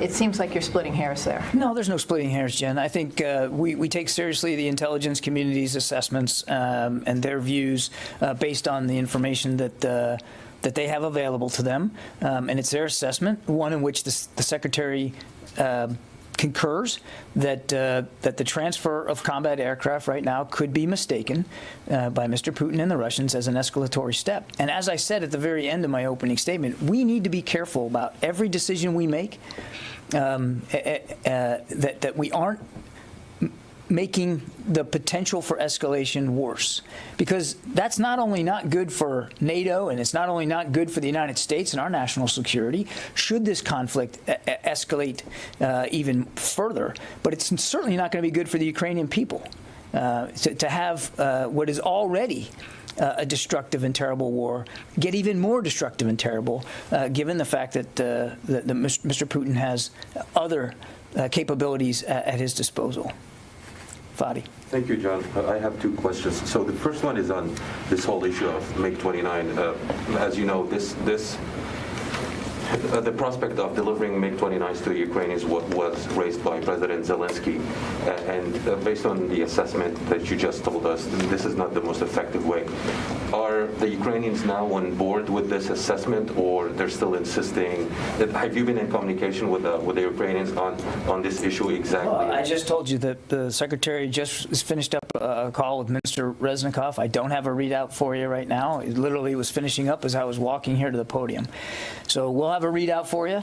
I doubt seriously that readout is going to ascribe the sentiments of the Ukrainians. That is for them to speak to, and I will obviously we defer to the Ukrainian government to speak to this on their own. And on this issue of military biological labs in Ukraine that the Russians keep raising. Yeah. Can you basically explain to us what type of relationship, if any, there was between the Pentagon and the Ukrainian side on any biological labs? When was the last cooperation, and what do you have to say about these Russian accusations? The Russian accusations are absurd. They're laughable. And, you know, in the words of my Irish Catholic grandfather, a bunch of malarkey. There's nothing to it. It's classic Russian propaganda. And I wouldn't, if I were you, I wouldn't give it a drop of ink worth paying attention to. Yeah, but can you explain to us has there been any relationship between the Pentagon? We are not developing biological or chemical weapons inside Ukraine. It's not happening. Yeah. Thanks, John. Go ahead. Go ahead. Is there any concern that Russia's actually doing this because they're planning some sort of a chem-biological? Yeah, I mean, again, not being perfectly inside the minds of the Russians, we have seen one of their playbooks is to accuse the other that which you are doing or which you plan to do, and to create a narrative that of victimhood and blaming somebody else for something that you're in fact going to do. I have no evidence of that. I'm not suggesting that that's in the offing right now. I have no intelligence indicators that that type of weaponry is in Ukraine and being planned to be used. So I want to be clear. But it is of a piece of the Russian playbook to blame others for that which you are about to do or you're considering doing. They've done that plenty of times before. And then on intelligence, since you said that the U.S. intelligence assessment is that the transferring of the combat aircraft was considered high risk, what was the assessment of transferring javelins and stingers? Was it also high risk, but the calculus was the Ukrainians needed them, so it was worth it?